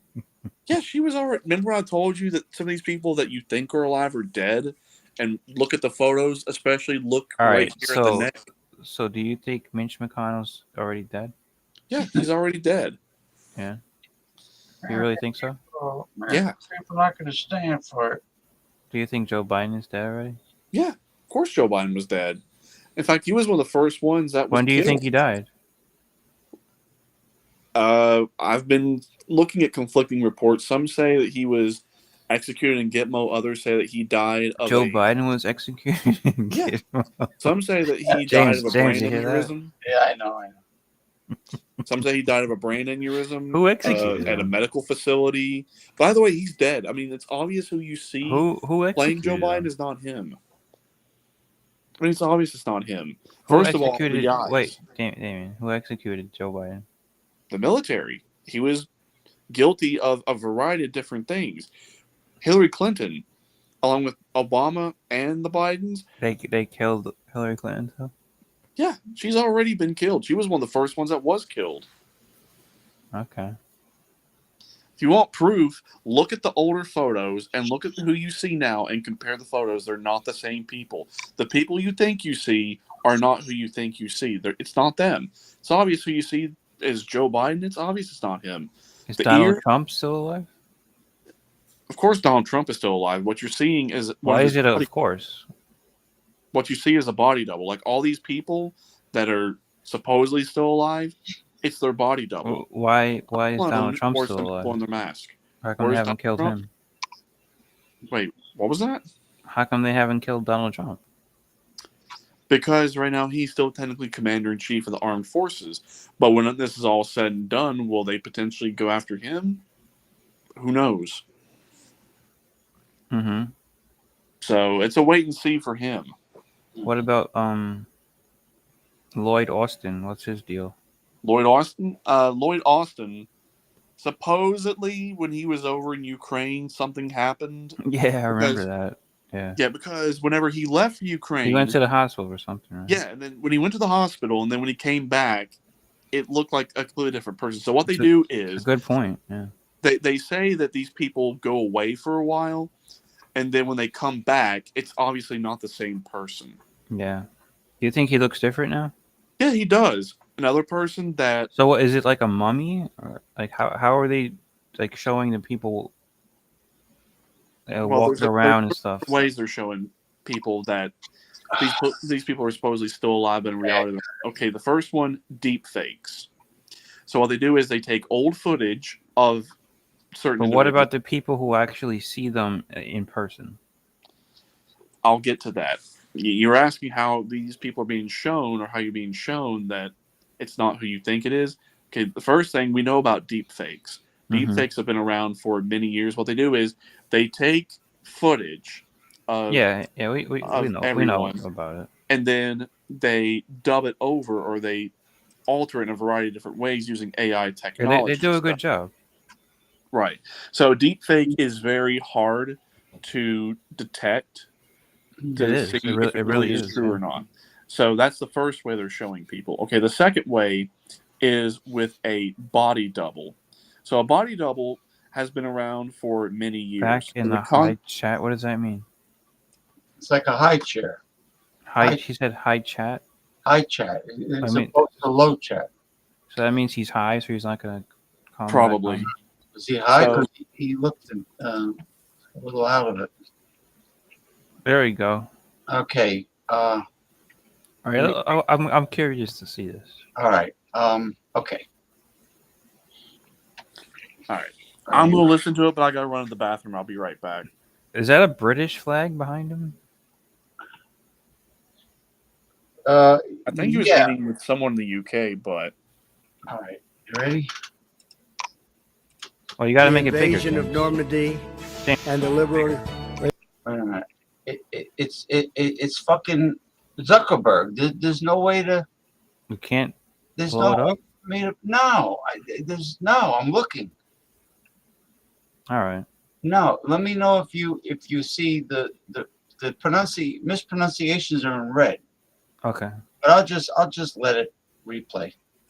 Nation of Europe, a brilliant star shone in the east. Wise men traveled far. Really big beneficiaries. Whole state to be a sanctuary for criminal. To shield and shelter criminal. Look, wait. The members of our armed forces, and you understand that very well. And the internet, if you think about this, rich traditions of this peninsula. Expectations in the House for the midterm and midterm year. Waive all applicable state taxes despite these obstacles, Karen. The Central Command response and crisis response. President Franklin Delano Roosevelt as Hurricane Irma approaches. And he voted for Obama amnesty by a sleazebag lawyer named Abiante. That's what the United Nations is all about. Will not be tolerated any longer. Merry Christmas, everybody. We just have to say it. You know, we just said another stock market. You saw that, right? The stock market, and to replace chasms of distrust ever foisted upon the American people.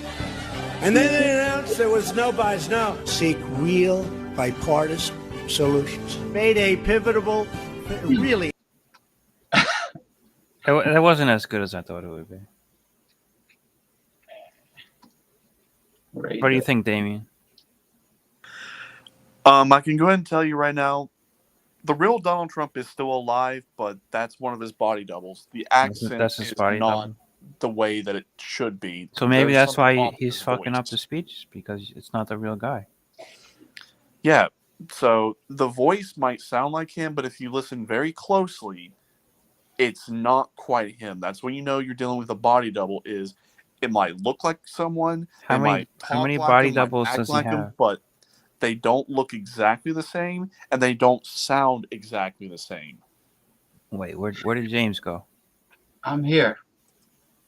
So You taking a shit? I'm gonna go lie down right here. All right, I'm gonna lie down too. So yeah, that's how Yeah, you know but you're dealing with a body double. you know, And right now, hold on. and they've been around for many years. The whole concept is lots of famous people have doubles. So that way, if there's ever any sort of assassination attempt on them, or Right. like back in the olden days, whenever there would be assassinations on prominent individuals, and they would say, "Oh, look, this person's dead. This person's dead," and it would make like major headlines, and then all of a sudden it would come out, "No, no, the real one's still alive. You got one of the doubles." But again, they look like them. They might walk like them, talk like them, act like them. But there's little nuances and peculiarities you just cannot get right with the original as compared to a double. They don't get everything correct. Uh huh. So, yeah, a lot of the ones that you see are body doubles. So, deep fakes, body doubles, there's no clones.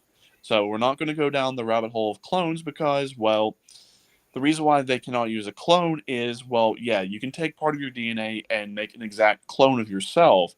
It might look like you and can do a variety of things that you do, but it will not be like you. You know what I mean? That's why they scrapped cloning many years ago. It can be done, but that's why it's not really all that widespread, at least among humans, is you can't really clone humans to really be like the original.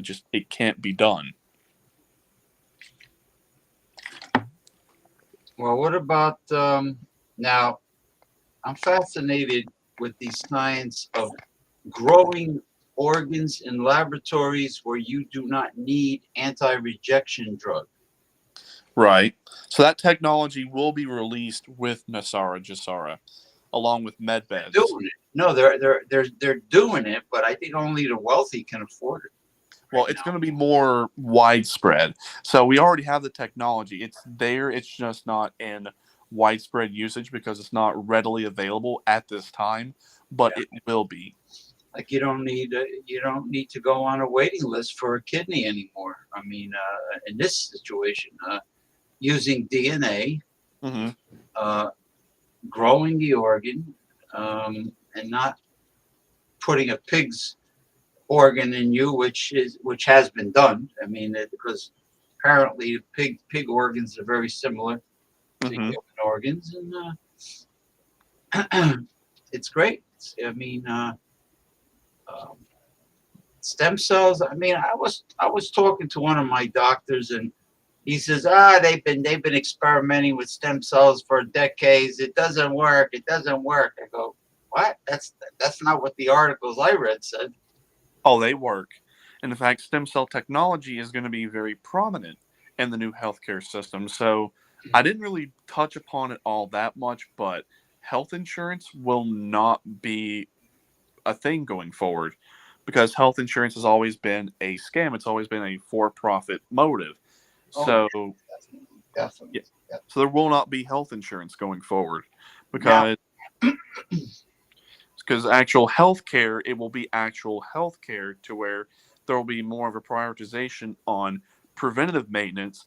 And we will also find that when it comes to treatments of different sicknesses, diseases, ailments, a lot of it can be prevented. But if you were to get them, they can be very easily cured very cheaply and very effectively to where even medicine is low cost, if not no cost whatsoever. And with med beds, with them being powered by free energy, and I told you about the variety of different med beds that will be coming out. So medical costs going forward, it's going to be better quality at a better price to where, again, it's going to be what it is at a better quality to low cost, if not free. So well, that's what you see in Mexico. Obrador has every pharmaceutical drug that was ever invented stored in a huge warehouse where if anybody in Mexico needs it, they get it. There's no price gouging. There's no ripping people off. They get it either for extremely low cost or for free. Right. And that's the way it should be. People that are sick should be price gouged to get the medication they require.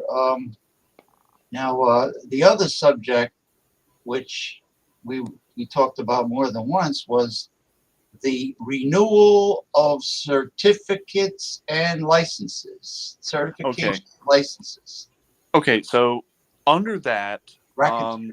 I really don't see licenses or registrations or renewals going forward because, again, we had a bit of an interesting discussion about that. So the Supreme Court has reasserted that you have the right to move about freely so long as you don't trespass. So you can move about freely on your own property, and you can move about freely on property that you have an equitable stake or trust in. So if you are a taxpayer and you consent to your tax-paying dollars going to the roads or the sidewalks or things like that, that would be public property. You don't need a license or registration to take your person on a road or a sidewalk. Same thing with, like I say, if you have a vehicle, whether it's a car, truck, SUV, scooter, motorcycle, you can take your property on other property that you own. You're not technically trespassing on your own property. That is taking a right and turning it into a privilege. Now, will there still be education to show people how to operate motor vehicles and operate different things? Yes. But will you need to get a separate license to drive a car or to have a separate license for a motorcycle or things like that? No. Registration, well, whenever you register something, at least under this corporate context, you are giving it up to the government. Well, you can't really give government property in that way. Now, if you want to give government property, you have to do it through the means that are delegated within the Constitution. Well, it's not put in the Constitution saying that you give government any sort of power and authority over this by a license or registration. So, how would that handle things like traffic laws? Well, they can make it a law or a rule all they want, but if it doesn't really cause harm to persons or property, then there really can't be a case. So going forward, will there be like traffic tickets for this or for that? No. And I think I went on a bit of a tangent on that on an earlier show that the state cannot be a party to something that it's not party to. So it would be like the reason why tickets will not be a thing going forward is all tickets have been a scam. It's trying to say that there is an injury or some claim of injury to persons or property when in reality there wasn't. So I could say you get a ticket for a loud exhaust system on your vehicle, or you had a headlight out or a tail light out, or you didn't have a windshield, or just whatever, some just arbitrary law or rule they want to make on the road. And the cop wants to write your ticket saying you have to come to court or, you'll be arrested for this or blah, blah, blah, blah, blah. Well, there was no harm done to persons or property, even to that cop. So the cop is making a false claim, claiming there's an injury. Well, that's fraud, no matter how you want to look at it. So that's not going to be a thing going forward either. Yeah, it's definitely a racket to have to not only to have the registration license, but to keep on renewing it constantly is definitely a racket. And if you have a diploma, and like a nurse becomes a registered nurse, she has the diploma, she graduated, she passed her exams, but now all of a sudden she has to renew her certification to be a nurse. Right. I mean, if you have the diploma or the certificate, that qualifies you to be called a registered nurse. I mean, the whole recertification or renewal, registration, license renewal, definitely is a racket. Exactly. So how will education be going forward? Well, since we are going to be in more of the information and digital and technological era, that it really wouldn't make any logical sense to try to charge people for education unless they're going to like some private school or university or whatever. But if it's public and the people consent to that being paid for by taxes, then education would be paid for out of public taxes in that regard. Now, when it comes to private, that's a whole entire different story because anything private, really, government has no power or jurisdiction over anything private unless there's a contract. So, whenever there's that contract put into place, then that's the entryway for there to be some authority or jurisdiction over it. Yeah, so if it's a county or state college, that would be a public college. Right. You know, and I think they changed it, but at one time you can only get an associate's degree at a county college in New Jersey, but now I think they do have a bachelor's degree program. I don't It know. would depend, because every education institution is different. So that's just going to be, if it's public, then it can be paid for with taxes, and that has more public involvement. But private, that involves more contractual law more than anything. So Yeah, that's pricey. When you're talking about an Ivy League school, yeah. well, I mean, if people don't want to go to that school and they don't have a high enrollment because people don't want to pay that price, then inadvertently that college is going to cease to exist. Yeah. Well, they have high standards. You have to pass the SAT test, and I know they lowered academic standards when it comes to testing because they wanted all the minorities to be able to get into college, which I think is wrong when you lower the standards for the testing. I mean, you don't want imbeciles to graduate from college. So when it comes to like getting a degree, will there be a lot of that's probably another reason why I stopped going to college, is because like I want to go to school to learn this, but they want to teach me all this other stuff that has nothing to do with what it is I'm trying to learn. I know. So that's why I was just like, nah, I'm not fooling with this. So, and you know what my anatomy professor said to me? What? He says, you see those textbooks that students have to pay out of their own pocket for? You see that? They're all outdated.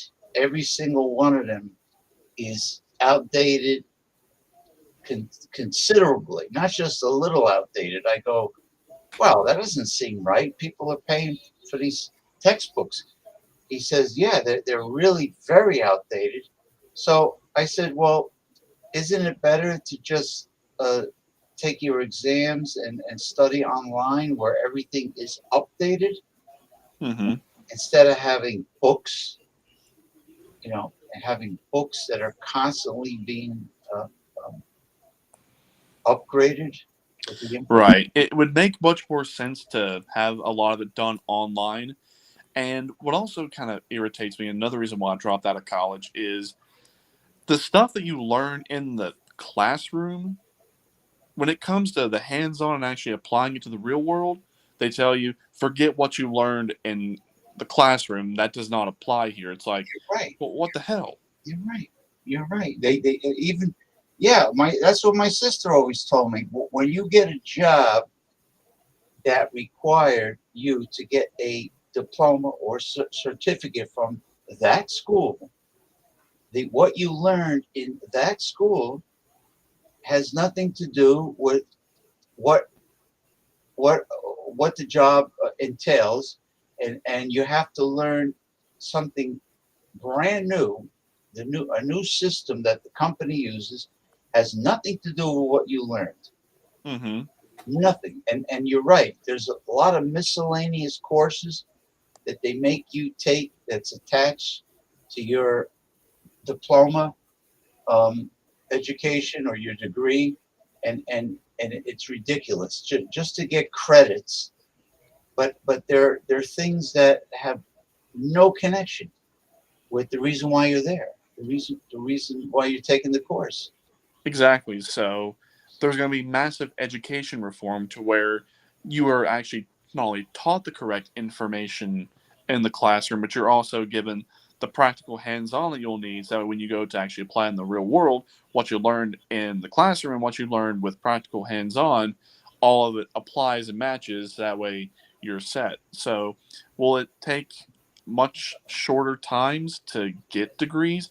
Absolutely, because with that massive education reform, and they cut off all the things that are not necessary. So getting an associate's degree won't take 2 years. Getting a bachelor's more than likely will not take 4. Getting a master's probably won't take 6, or even getting a PhD won't even take 8. So Yeah, because let's say a person wants to do what Ronnie does. They want to do accounting. mhm. Okay, then you should be practicing on Excel. You should be learning Excel. Not all this other crap, all these miscellaneous courses. You're right. It's a total waste of time. You know, I mean, it will cut down the time it takes to get your degree because you're not taking all these bullshit unrelated courses. Yeah, and that's why other countries are graduating much more PhD doctors and all of these other various degrees that we're supposed to get here. But when you go get a degree there, you can get it done in a much faster pace at a much more cost-effective price, and the quality of education you get is much better. So yeah, that's partly why we're having to undergo all this education reform because, well, if we are going to have a much better job market in the United States and compete with other countries, then this is what it's going to have to take for us to get back into any good standing. I think it's So, too Ronnie, late. now that you're back, so to answer the last question that you were talking about, how these people are shown deep fakes, body doubles. So, some of them are actors. How you know it's a person wearing a mask? Okay. You see how right here there is no seams, there's no folds in my skin. It all looks natural and it connects. Yeah. Well, if you look at Joe Biden and look at all these people that are supposedly still alive, Well, he's look got at a the lot of neck. You wrinkles. see a lot of wrinkles right up here. That's their mask He's old. getting bunched up. And James can show you this picture, or he can send it to you, where Joe Biden literally got like chin nuts right here on his chin. That doesn't happen on a natural occurring face. He's probably got some That's the plastic mask surgery. coming off. Chin nuts. Yeah, or it literally looks like he's got like chin titties or chin nipples. I sent you that picture. I'm like, come on, that is so obvious. That is not him. James, can you post a picture right now? I don't have it. I sent it to you on Messenger. Yeah, I don't save too much. Well, it automatically saves it. All you have to do is, if you're on your desktop, What if he's on his phone? it works better if it's on desktop. So if you're on desktop Facebook and you click Messenger and then you click See All in Messenger, then bring up my name and then click on let's see. Then you click on my name and then you were to click on media, then it will show you all of the things under media. Let me check. Hold on. So I'm on Messenger. I go to you. Yeah, so click on my name. Damien Owens. Then I go the little dots in the upper right-hand corner. Drop down. No, on the right-hand side of the screen. Yeah, I'm sorry. The right-hand side. Let's see. It says theme, emoji, nicknames. Yeah, down below that there should be like media files and links. No, it only says read receipts. That's as far as it goes. And there's a profile, mute, theme, edit nicknames, emoji. Yeah, it doesn't. No, it doesn't. It's a short drop down. Huh. Well, here, Ronnie, I'll send you this. And since I got you here on Messenger, just give me a moment.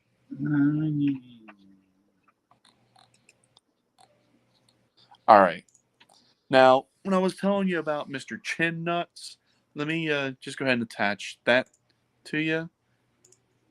So, how in the hell does that occur on a face naturally? That just looks so wrong on so many different levels. That cannot be him. Huh. And not only that, his eyes are not the same. His eyes change color, and he does not wear contacts. Like sometimes his eyes are brown, sometimes they're blue, sometimes they're green. So that indicates, okay, there's different people playing it. So his earlobes are the biggest indicator that it's not him. The regular Joe Biden, his earlobes are not attached. This guy has attached earlobes. Another indication, not him. The nose does not look the same. The chin, the mouth, the forehead, the overall facial features just does not look correct. It's not him.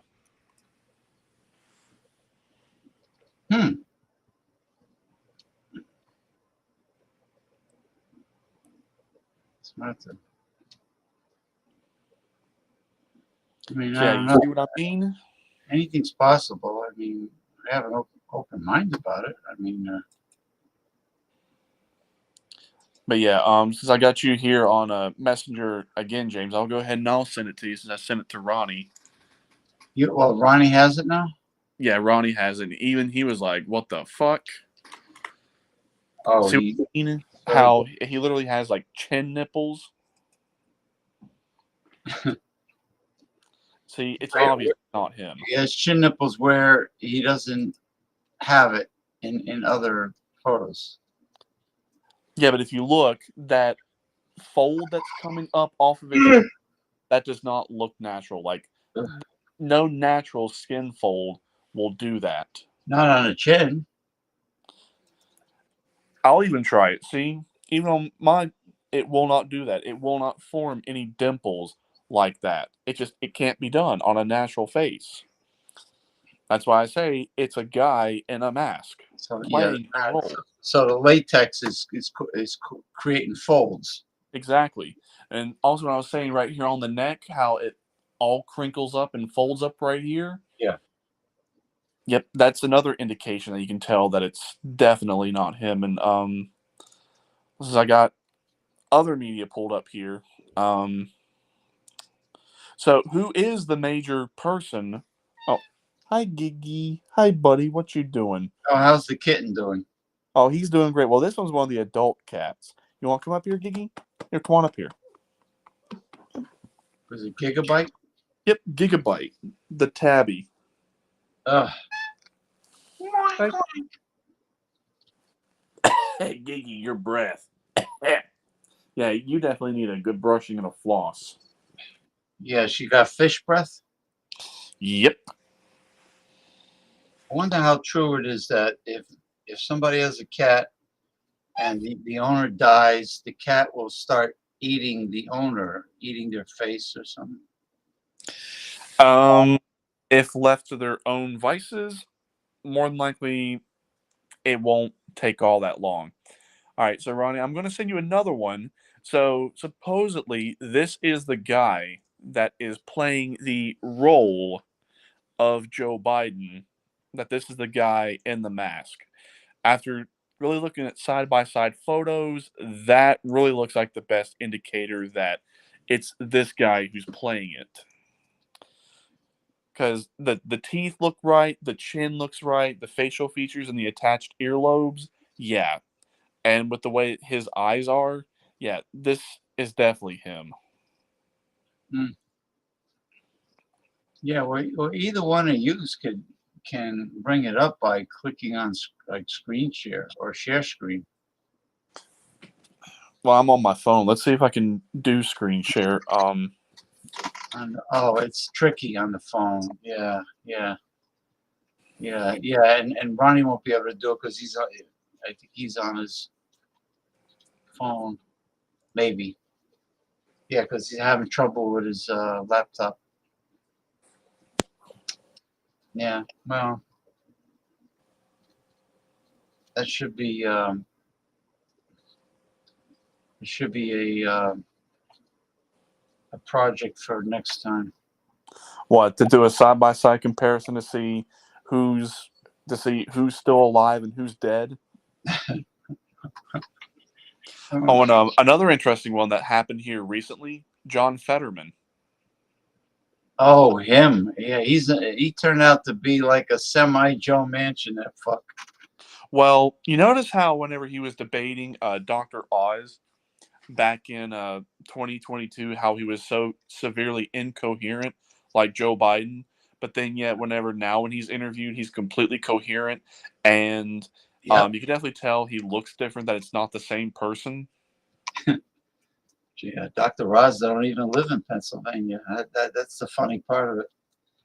Right. Yeah, he lives in Jersey. We're stuck with him. But yeah, so Fetterman, he's like real tall. He's like 6'8" or something. Yeah, but this new one that supposedly has shown up and was interviewed here recently, like I said, he was extremely coherent, could form sentences, was very mentally sharp. I'm like, okay, who's this one and what happened to the real one? Because this is not the same guy.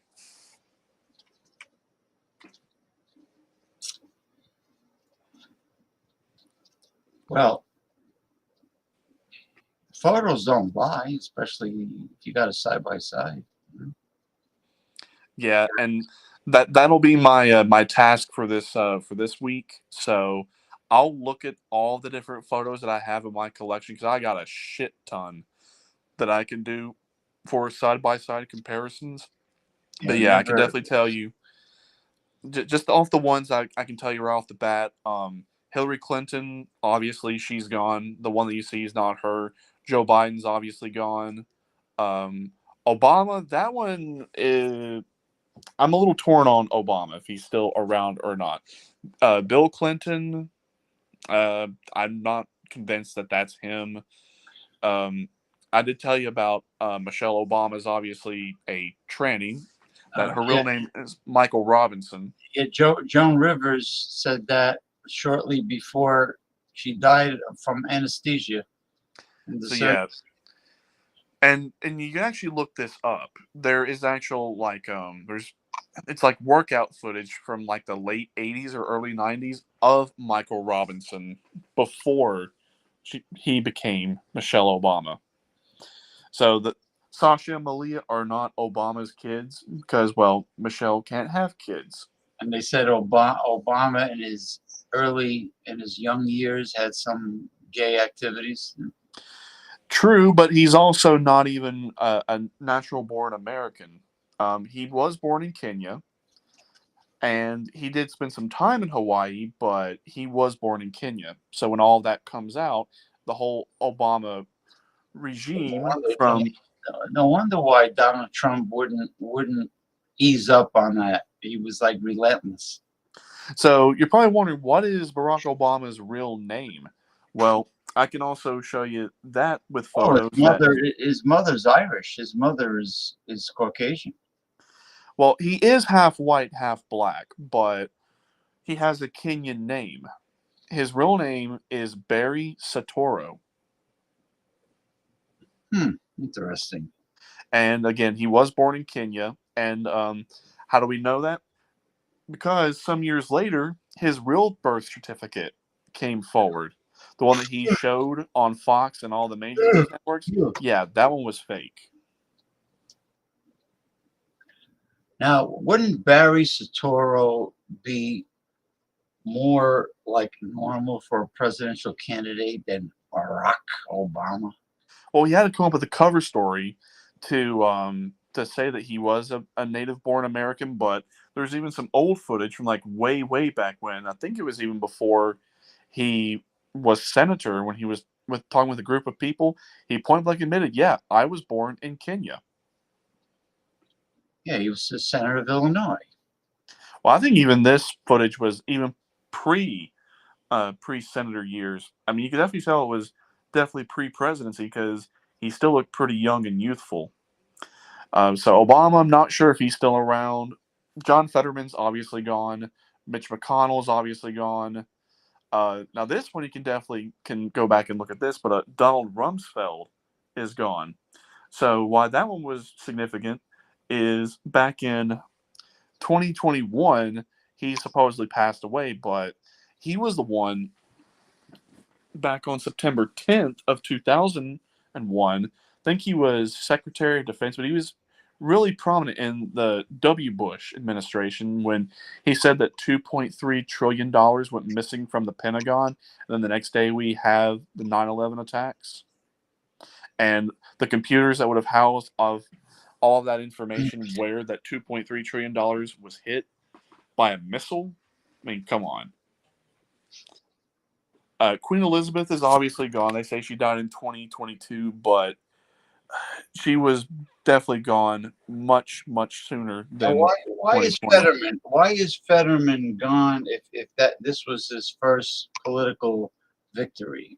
So what they were doing is, before they rounded every single one of them up that were down in Gitmo, and if you want to see like all of the activity that's gone to and from Gitmo all throughout the United States, ever since like definitely well before 2020, so like 2017 until now, a shit ton of planes under different call signs have gone to and from Gitmo. So that means a lot of them have already been taken.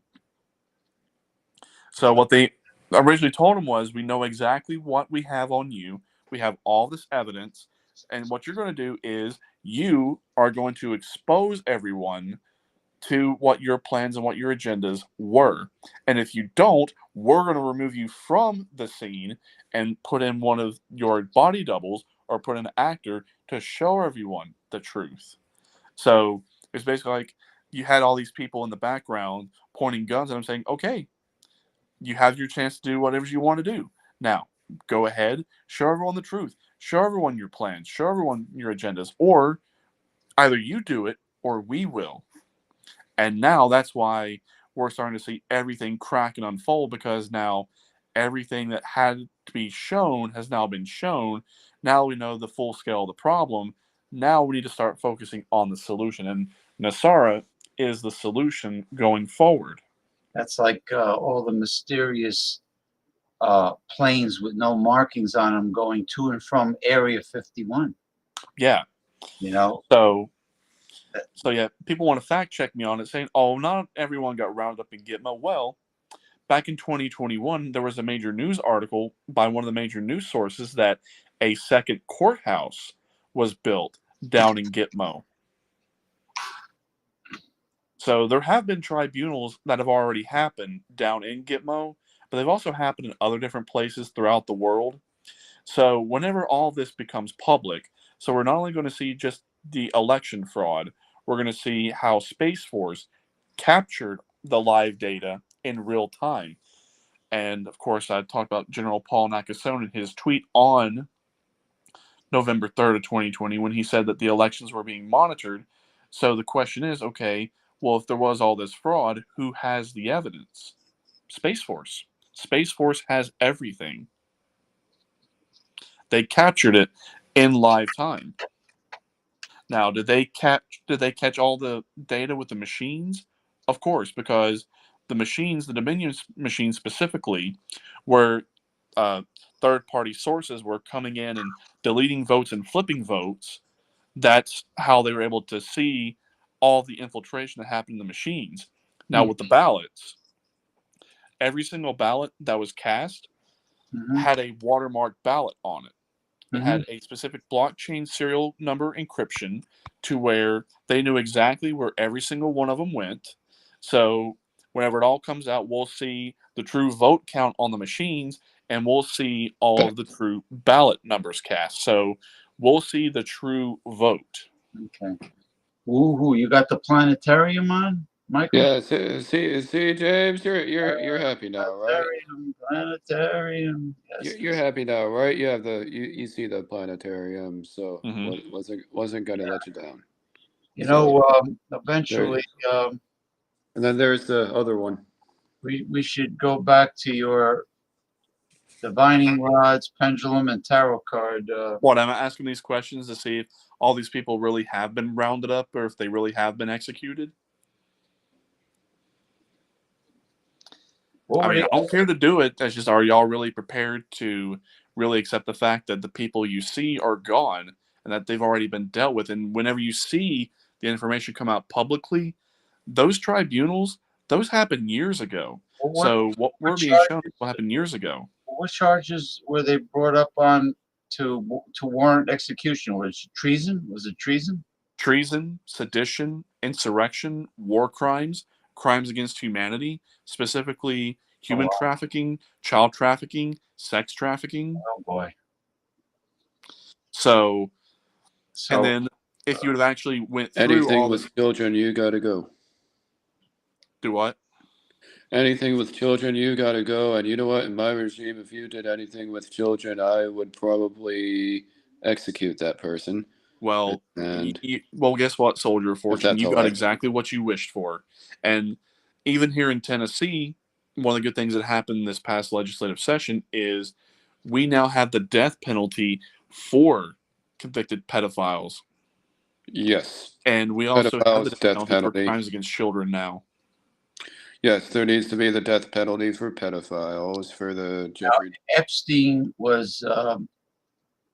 You think Epstein was dealt with? In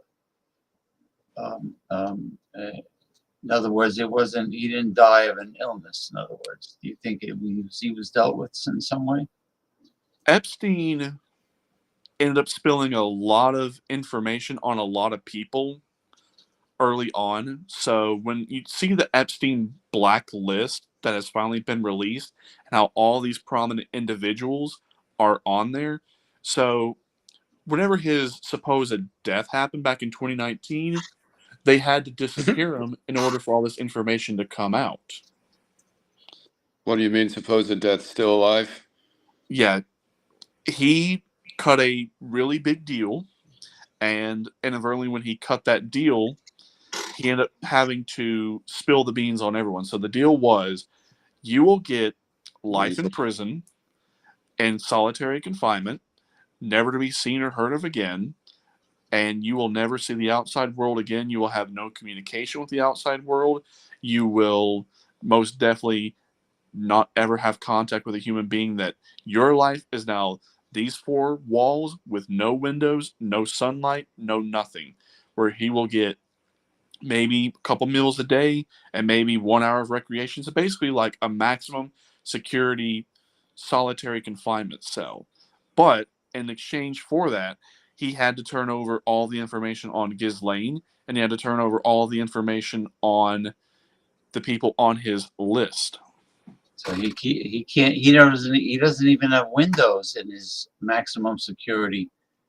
And you will never find out where he went. That is how under lock and key he is under. Well, they probably have different degrees of security with federal penitentiaries. You know, they probably have like. He's not going to be in a federal penitentiary. Remember, all these people that were dealt with, they were not dealt with under civilian law. They were dealt under maritime law, and they were dealt with under the UCMJ. So it's almost like a witness protection program, but through the military. Basically, yeah. So you will never find out where he went, and in fact, you probably don't even want to know where he went. In fact, that's probably much better than what he deserved, but that was unfortunately one sacrifice and one deal that had to be cut to get all of that information. Hey, for all we know, there's probably federal prisons underground, like like some of those bunkers in the missile silos that rich people supposedly buy, and you know, I hear fucking Zuckerberg is turning it into like a shopping mall. His underground bunker is like super luxurious and huge and. Oh yeah, totally. Shop there. Yeah, that sounds good. Yeah, he's gonna rent out. He's gonna rent out like rooms or apartments that are underground. Talk about somebody who screwed their way to the top. He takes. And one other one that is definitely gone, Dr. Fauci. He's gone. Now there was a connection, from what I understand, between Fauci and the viral center in Wuhan. The government virus center. So he was rounded up actually very early on in, I want to say 2020, because if you look to see how he looked in 2020, and then when he had that brief disappearance, and then he came back on like 2021, 2022, he doesn't look right. this new one that's come on the scene, he's a lot shorter. And Dr. Fauci was already a short guy as is anyway. This guy is much shorter, and the voice is a little off, and the overall facial features are not the same. So, to my knowledge, he was executed in 2022. He was one of the more last ones that were executed. So all the tribunals happened between when the world went under lockdown, when everyone was in their homes, not going outside. That's when the military actually began doing a lot of rounding up of people. Lockdown. So whenever we were in our homes and not everyone was out on the street, sometimes they would even go do stuff in broad daylight, but a lot of times they would go and do stuff under the cover of night. So it'd be like 1, 2 in the morning, everyone would be sound asleep or at home, no traffic, no nothing.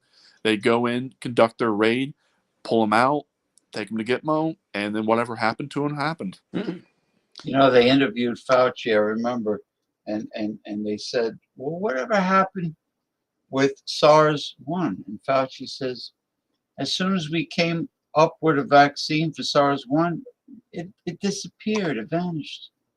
How does a serious viral infection just mysteriously vanish?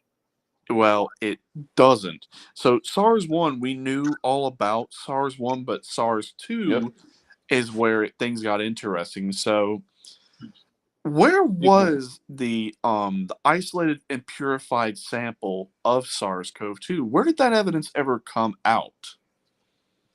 They say, oh yeah, we've isolated it, we've purified it, we've done all these things, it's a real virus. Okay, well, show us the evidence. Well, they did show some evidence, but the evidence that was shown raised more questions than it provided for answers. It was like, wait a minute. Yeah. There's all this mishmash with it. So here's what they did with it. Yeah. So initially, to kind of like give it a name, they took a PCR test and then they ran the cycles extremely high to get all these false positives.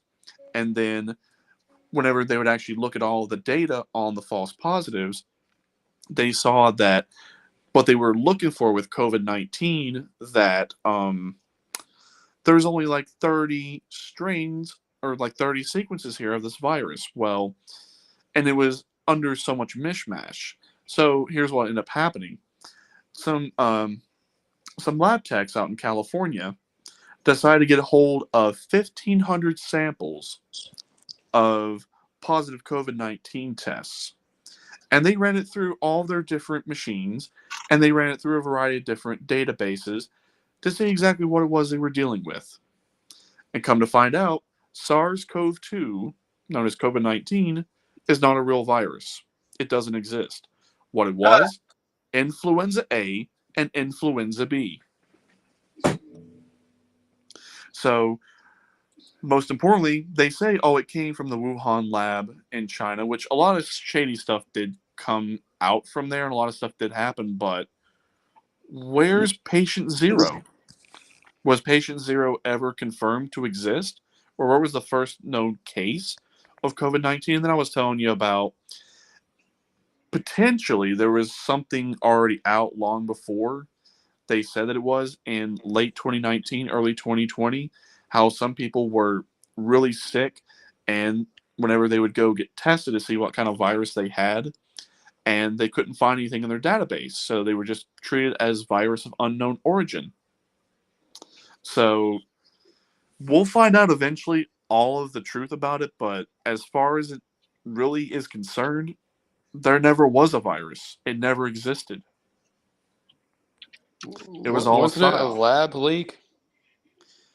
Again, if we can't even confirm a patient zero and where this even came from, how are we going to determine if there was a lab leak or not? Yeah, either lab leak or Wuhan marketplace or... Again, that's where they say it came from, but again, if that's where it came from, that's where you would have found patient zero. Well, again, there was no patient zero. Oh yeah, and then they also mentioned cruise ships. So it's like it's all over the place. Exactly. And even when they said that it would get on to different ships that have been away from civilization for months, but yet people would test positive for it. Like, how does a virus get somewhere when no one has been on it for any sort of contact? Oh yeah, yeah. It's And just how? all the lunacy and the insanity is what it is that's coming forward now. So yeah, Dr. Fauci's gone. All the rest of them that I told you about are gone. So the only ones I can probably tell definitively that are still around, MTG is still around. She's still alive. That's the real her. Lauren Boebert, obviously, that's still her. Mitch McConnell, he's already gone. Chuck Schumer, he's already gone. Nancy Pelosi, she's already gone. Of course, Joe Biden's already gone. Hunter Biden, oh, something very interesting happened with Hunter Biden. So, What is going on with that guy? So he cut a deal. He had no other choice but to cut a deal, and in fact, he was the one that ultimately turned over a lot of that one. See, look at that. See what I mean? Yeah, how the hell does that happen on a naturally occurring chin? You try. That looks like a mask. Exactly. That's what I've been trying to tell you. It's not him. Weird. Huh. And then I think I sent you the other one. Let me take a look here and see. Yeah, I don't really know who the other man is, so that's why I just brought this one up. So yeah, that actor. If you look at some of the other photos I sent, let me look back here on the media. I mean, I can bring it up. I just don't know who he is. You know, what's this? Says Arthur Roberts. Yeah, Arthur Roberts. So he has played in a few movies. The reason why they would choose actors like this that are not very well known is that way it's much easier to disguise them as playing a role, so they'd be much harder to detect. So, go ahead and send you this one. So, if you want to do a little side by side, here is some photos between old Joe Biden and some other Joe Biden lookalikes that we've seen since 2020. Okay, I'll bring that up. All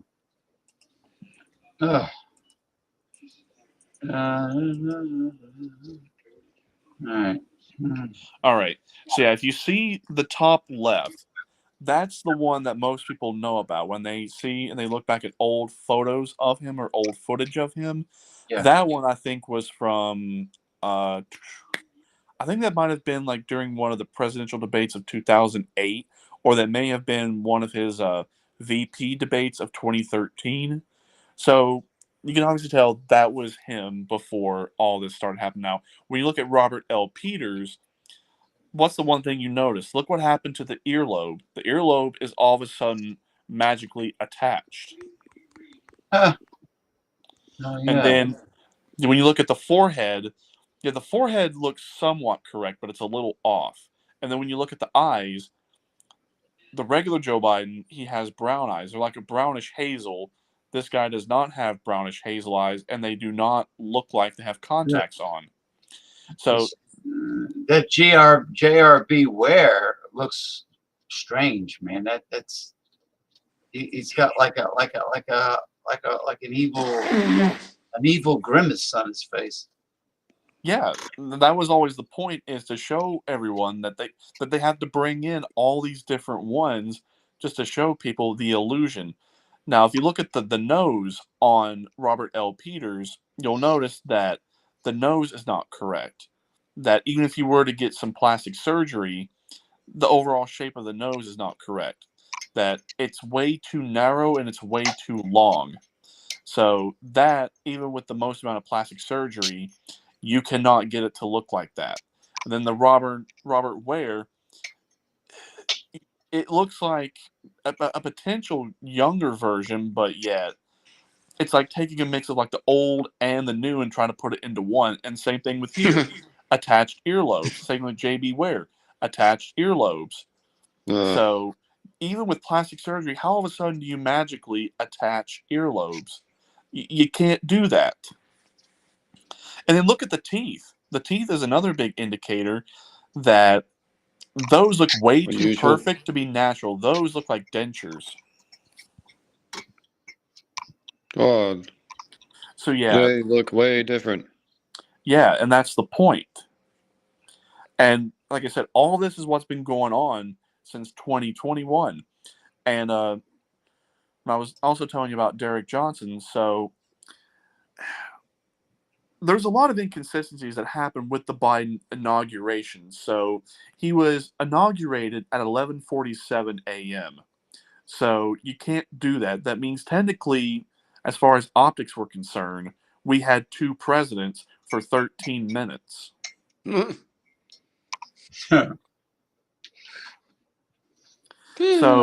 yeah, that creates a big constitutional crisis. And if you also watch the footage, there was also something very odd and weird about the flag that was flown. What about one president at a time? Exactly. But if you look at the footage of the Biden inauguration, look at where the U.S. flag flies and look to see what flag is flown under it. It's a POW MIA flag. What? And I've been seeing that here being flown recently. Like when I go to my post office downtown, that flag has been flying ever since 2021. So I'm like, wait, that was in the inauguration. That's on a public building? So that immediately is right off the bat extremely weird. So the footage, even though it's taken from different angles, sometimes you'll see people that are there on one angle and then the next angle they disappear. Well, if it was a live broadcast, how do people appear in one angle, but then yet when you do just a slight angle shift, they should still be there, and they're not? How does that work? How does that happen? And then it shows it was a bright, sunny day that day during the inauguration. Well, if you look at the live cams around D.C. that day, it was cloudy. It was not sunny at all. And then whenever you look at all of the different military personnel that were there that day, all of the insignias and where all of everything's supposed to go on the uniform is completely incorrect. Compare it between Trump's inauguration and Biden's inauguration, it's not the same. And then if you also look at some B-cut roll footage from back then, you'll notice the National Guard, when they were still there in D.C., they had their backs turned. Well, if he's commander-in-chief, why would you turn your back on the commander-in-chief? That's because they knew he didn't win legitimately. That's the military's way of saying, we know that this guy, whoever it is that's supposedly here, he's not real. And then not only that, he didn't fly in on Air Force One. He flew on a private plane. Oh, that's weird. Yeah, he flew on a private plane. And both Air Force One and Air Force Two. Oh, after he campaigned a lot on. Oh, sorry, let me turn that down. After he campaigned on being the kind of the everyman man, he flies on Air Force One. He doesn't fly on AF-1. Instead, he flies on some private jet. That's right. So so both Air Force Ones, whenever it came time for him to fly in, Donald Trump took both of Air Force Ones with him to the joint base. I think it was a joint Andrews base, I think it's what it's called. Well, they cut the feed at a very specific time on that particular feed, because at DC, whenever Biden was supposedly inaugurated, and you had the 3-volley cannon fire, and whenever, just before they cut the feed, whenever Trump was at that military base, Trump got the 4-cannon volley. And there's a difference. And Derek Johnson talked about it, that if it's a 3-cannon, it's a funeral. If it's a 4-cannon, it's an inauguration. So what you saw technically was Joe Biden's funeral, not his inauguration. The 3-volley cannon fire is what set that apart. Awkward. So yeah. So him. So when he talks, and sounds like he has dementia. That he's the body double is faking that. Well, I think what they had to do just to bring in some sort of authenticity is I think they had to bring in someone who actually has dementia and Alzheimer's to get some sort of real effect to make it believable.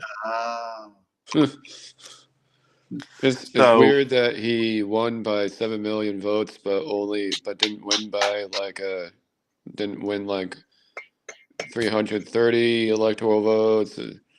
Kind of funny how the white guy won with less than the black guy did. well, this is what's so interesting. They say, okay, he got 306 electoral college votes, but he also got 81 million votes. So that just goes to show you that the electoral college can sometimes side with a popular vote. If you look back at That's different weird. election histories, that even if we could say if you want to use for or against to get rid of the electoral college, it's not really going to matter. That really the only time the electoral college gets involved with elections and popular votes is if it goes below a 60% threshold. That if it's definitely more of a landslide like 60-40 or 65-35, the electoral college sides with the popular vote. It's only when it doesn't cross that 60% threshold that the electoral college decides. And the only comparison I can bring that from is like where the Senate filibuster can be broken with 60 votes, and that's like a 3/5 majority. I don't know how that works, but yeah, there's been instances where the electoral college has sided with the popular vote before. So whether we decide to keep it or get rid of it, until we clean house from top to bottom, it's not really going to make much of a difference. Who's calling? That's Eric Falter. Let me just What's send that? Eric.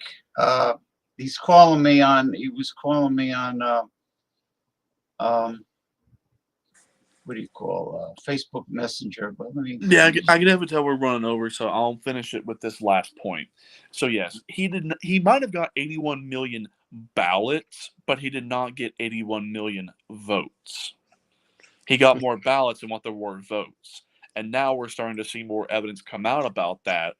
That just here recently in Fulton County, where there was a public hearing that just happened here recently, that between the actual hand count versus what was on the machines, that there's a 300,000 ballot discrepancy, that there's 300,000 ballots that do not have ballot images. So that can indicate that multiple ballots were scanned multiple times to get over 300,000. And that's just in Fulton County alone. Well, Fulton County has been extremely contended over everything. So in that public hearing, a lot of stuff went back and forth, and now a lot of clerks want to go to the clerk of the court and want to actually physically examine all of the ballots and see which ballots have images and which ones don't, so that way we can get a true number count of what happened with Fulton County. Now, in a lot of these contested areas, they did it just enough to where it wouldn't cause suspicion. Like, you'll notice if you look at the way the votes came in at the last moment, that it only caused like maybe a 10 to 15,000 vote push for Biden. So it's like they had to commit a lot to artificially push it up, but they did it just enough to where it could be at least believable. So Fulton County came down to only like 10 to 15,000 votes. Maricopa County came down to like only 10 to 15,000. Wisconsin only came down to 10 to 15,000. Michigan came down to 10 to 15,000, and Pennsylvania came down to 20,000. That is close. So that's why if we're already dealing with a 300,000 discrepancy, and this came down to just only a fraction of that, that's indication, okay, they had to pull off so much in these key counties to do this. The most he legitimately got. Now, was every Biden vote illegitimate? No. He did get legitimate votes. Absolutely. But it was nowhere near 81 million. He maybe got 25 to 30 million. Legitimately. What would have been a much more truly fair and honest election if it was between, like, let's say if it would have been Sanders versus Trump. That one could have been a really hot and contentious election. What do you think would have? That would have really came down to the wire. Sanders would have stood a much better chance than Biden, because at least Sanders, he's competent, and at least he has, even though he's around the same age as Joe Biden, he at least has mental clarity. He can form sentences. He's very cognizant, and he's very articulate with what it is that he says. So, Damien, can I ask? Are you a Trump guy? Or? I'm not really a Trump supporter, but I can go ahead and tell you right now that even if we were to go and vote against Donald Trump in 2024, he's got 2024. And he's going to get the nomination, and I'll tell you why he's going to get the nomination. I'm just walking over here to put my phone on the charger right quick. So he's going to get the nomination, and he's ultimately going to win 2024, and he's going to get 2020 back, and he's ultimately going to get 2016 back as well.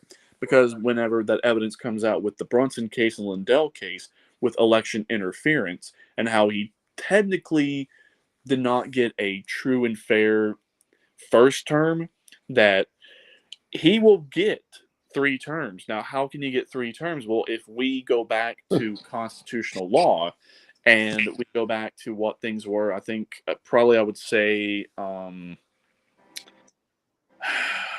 if I had to guess, we're probably going to go back to what the Constitution was in I want to say probably 1860, which would undo the 22nd Amendment to where there are no term limits.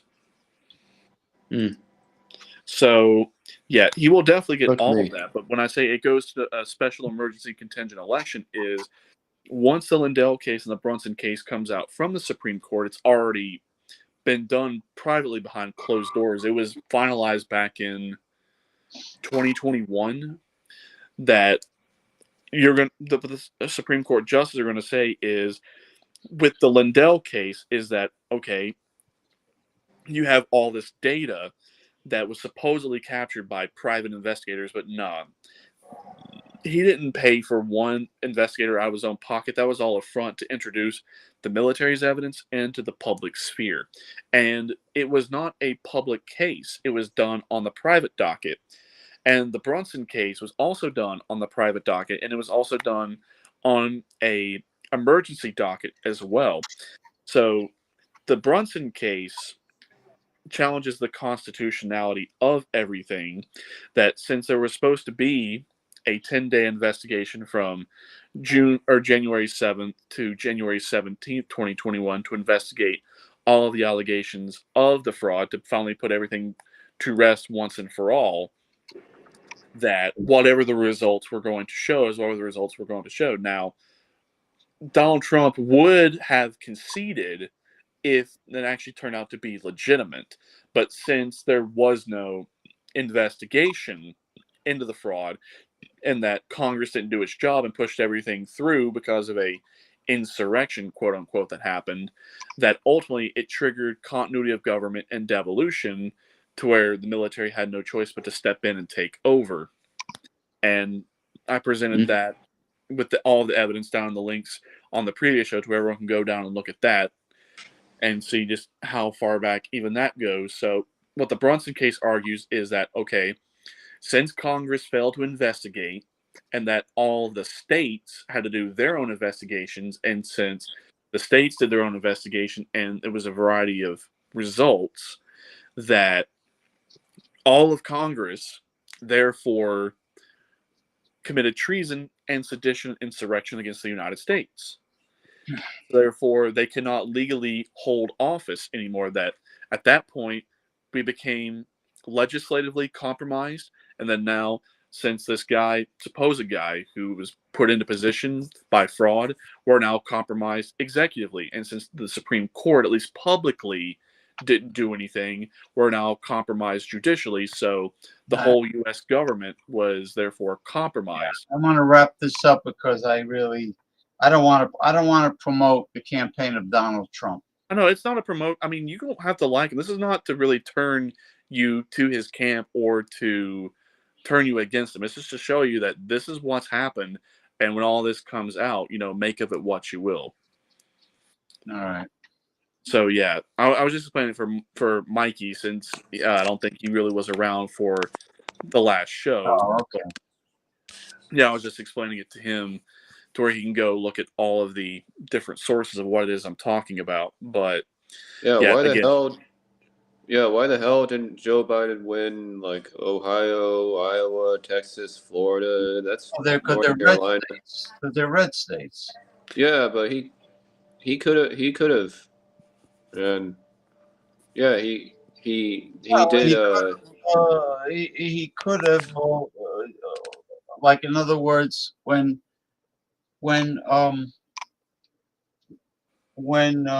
G.W. Bush um won that was his the fuck is his name? Clinton's vice president, the guy from Tennessee, Clinton was Clinton's vice president. The guy from Tennessee ran up against G.W. Bush. Oh, Al Gore. Al Gore. Okay, yeah, personality of a rotted log. I mean, no personality, no charisma, no pizzazz, nothing. Anyway,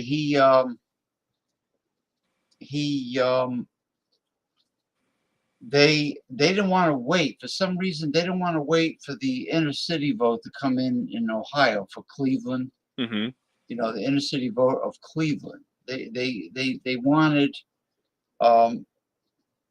wanted to give it to Bush right away without waiting for the inner city vote results, and also the absentee ballots. I mean, overseas Americans overseas, they don't want to wait for all of them to come back, so they wanted to give it to Bush, and Al Gore just went along with it like a dope, and he conceded. Right, and then the not to mention the hanging chads in Florida. There you go. There you go. So yeah, when all of it comes out, it's going to go back pretty far, and how many elections throughout the country, not just on the federal level, but even state and local elections, they're going to go back and be like, okay, well, wait a minute. If this happened in 2022 and 2020 and 2016, then what happened in 2012 and 2008 and 2004 and 2000 and so on and so forth? It's going to open up a Pandora's box, and it's going to open up a can of worms, but at the same time, it's going to set a precedent. Whenever we look back at this, and ultimately the last thing that had to be done about this was we had to get the military involved with this, because if you look at the federal constitution, it has no rectification for fraudulent stolen elections. Right. There's no remedy. So that's why, again, it had to happen this specific way. But again, now we're starting to see everything wrap up with the collapse of the fiat dollar, the Federal Reserve System, the stock market's crashing. Gold is about to break $2,500 an ounce. It broke $30 an ounce. It's now up to like 31 and some change. It might even broke $32, but every dollar silver goes up, and they're trying their best to sell it, short squeeze, and try everything they can to market manipulate it, because every dollar that silver goes up, that is millions, if not billions of dollars lost for the banks as well as the Federal Reserve System. So yeah, I know that brings everyone up to speed on everything, and in as short amount of time as humanly possible. But again, this is not to really make you hate or love Donald Trump. Donald Trump in the overall scheme of things is not really relevant. This was all about exposing everyone for as they really were, how evil and fraudulent and corrupt everyone was, and to show us exactly who the enemy is to we the people. To where everything was put out right there in your face. And I wouldn't be surprised if this corruption and evil went back decades. Oh, it will. In more ways than one, it will go back decades. Even before FDR, I bet there has been a lot of dark secrets with government and Washington and corruption. I mean, Right. probably going back to like J.P. Morgan. The Industrial Revolution. And a lot of stuff be coming out about J.P. Morgan, as well as the Rothschilds, the Pacers, which not a lot of people know about. They were French royalty, but they kind of got swept under the rug. One of the Pacers' offspring, I think it was one of the sons, that came to America and got in bed with the Rockefellers and the Rothschilds and the Bilderberg Group and Council of Foreign Relations and Bohemian Grove, or at least the inception of them before they became official, was did you know that Queen Antoinette of France had a son? Her son Jacob Paysor. Really? Yeah, his name was changed to Paysor to come to America so that way he could have safe passage out of what was going on in France during the French Revolution. Well, Marie Antoinette was guillotined. Exactly, but she had offspring. Right. So, yeah, the French may have gotten rid of the nobility during the French Revolution, but they only took off the head of the snake. They didn't actually take care of the whole snakes. That's why the head of the snake grew back, because, again, they didn't deal with the whole problem. That's why when I was telling you that we're having to do a clean sweep from top to bottom, that nothing can be left of the old system. No one in any positions of power right now can be left. That way it's a completely clean slate, a clean sweep, to where when we start over, we start fresh. Well, a lot of these, I think the Bush family they were all members of secret society. I think they mentioned Skull and Bones or something. Yeah. One of the Yeah, a secret lot of people. societies. Yeah, Skull and Bones, Council of Foreign Relations, Bohemian Grove. And the founding fathers belong. Some of them belong to the Rosicrucians. Yeah, I think was Ben Franklin was definitely one of them. I think, yeah, they belong to the Rosicrucians. Yeah. Speaking of Rosicrucians, what do you think ever happened to the Georgia Guidestones? Remember back in 2022 when the Guidestones were attacked and destroyed, and no one ever found out who it was that destroyed them? That sucks. That's a historic landmark. Well, if you ever read what was on the Georgia Guidestones, you would understand why they were destroyed. Yeah, that was the one where it was in like 8 different languages when it said to maintain a human population of under 500 million. You mean a worldwide human population? Yeah. It said it right there on the Georgia Guidestones. But what's so interesting is, so supposedly they were attacked, that someone came and bombed them in the middle of the night, and then someone drove off in this vehicle. But that happened going on like, it'll be probably 2 years in August, and no one ever found out who was responsible for it. But if you look at the footage of when they were destroyed, something's a bit off about it. So yeah, it looks like they were bombed, but if you look at the way that the explosion happened at the camera angle, it wasn't bombed. Mm-hmm. It was taken out by a direct energy weapon. Yeah, it's funny you mentioned what was on the Georgia Guidestones, because the first episode of Conspiracy Theory by Jesse Ventura to be removed completely was about the FEMA camps with the barbed wire and stacks of caskets that mysteriously they were there and then mysteriously they were gone. Okay. The doctor she was a popular physician that treated senators and, a lot of the big shots in Washington. She was told by one of the senators that the culling, it is almost time for the culling of the herd. Mm-hmm. And, she was curious about, what does that mean? The culling of the herd. There are too many people on Earth using up our our resources. Yep. Using We know our- exactly what the attempt to call the herd was. But that didn't quite go. Yeah. I got it. Click, click, click, click. Wink, wink, nod, nod. Click, click. Yeah, that was the attempt. Attempt. But it did not go according to plan. Now, you see how she worded it? It was an elitist way to answer. There's too many of them using up our natural resources of the earth. The earth's our natural resources. Okay, so that was, yeah, I got you. Click, click, click. Yeah, okay. That'll be our little code.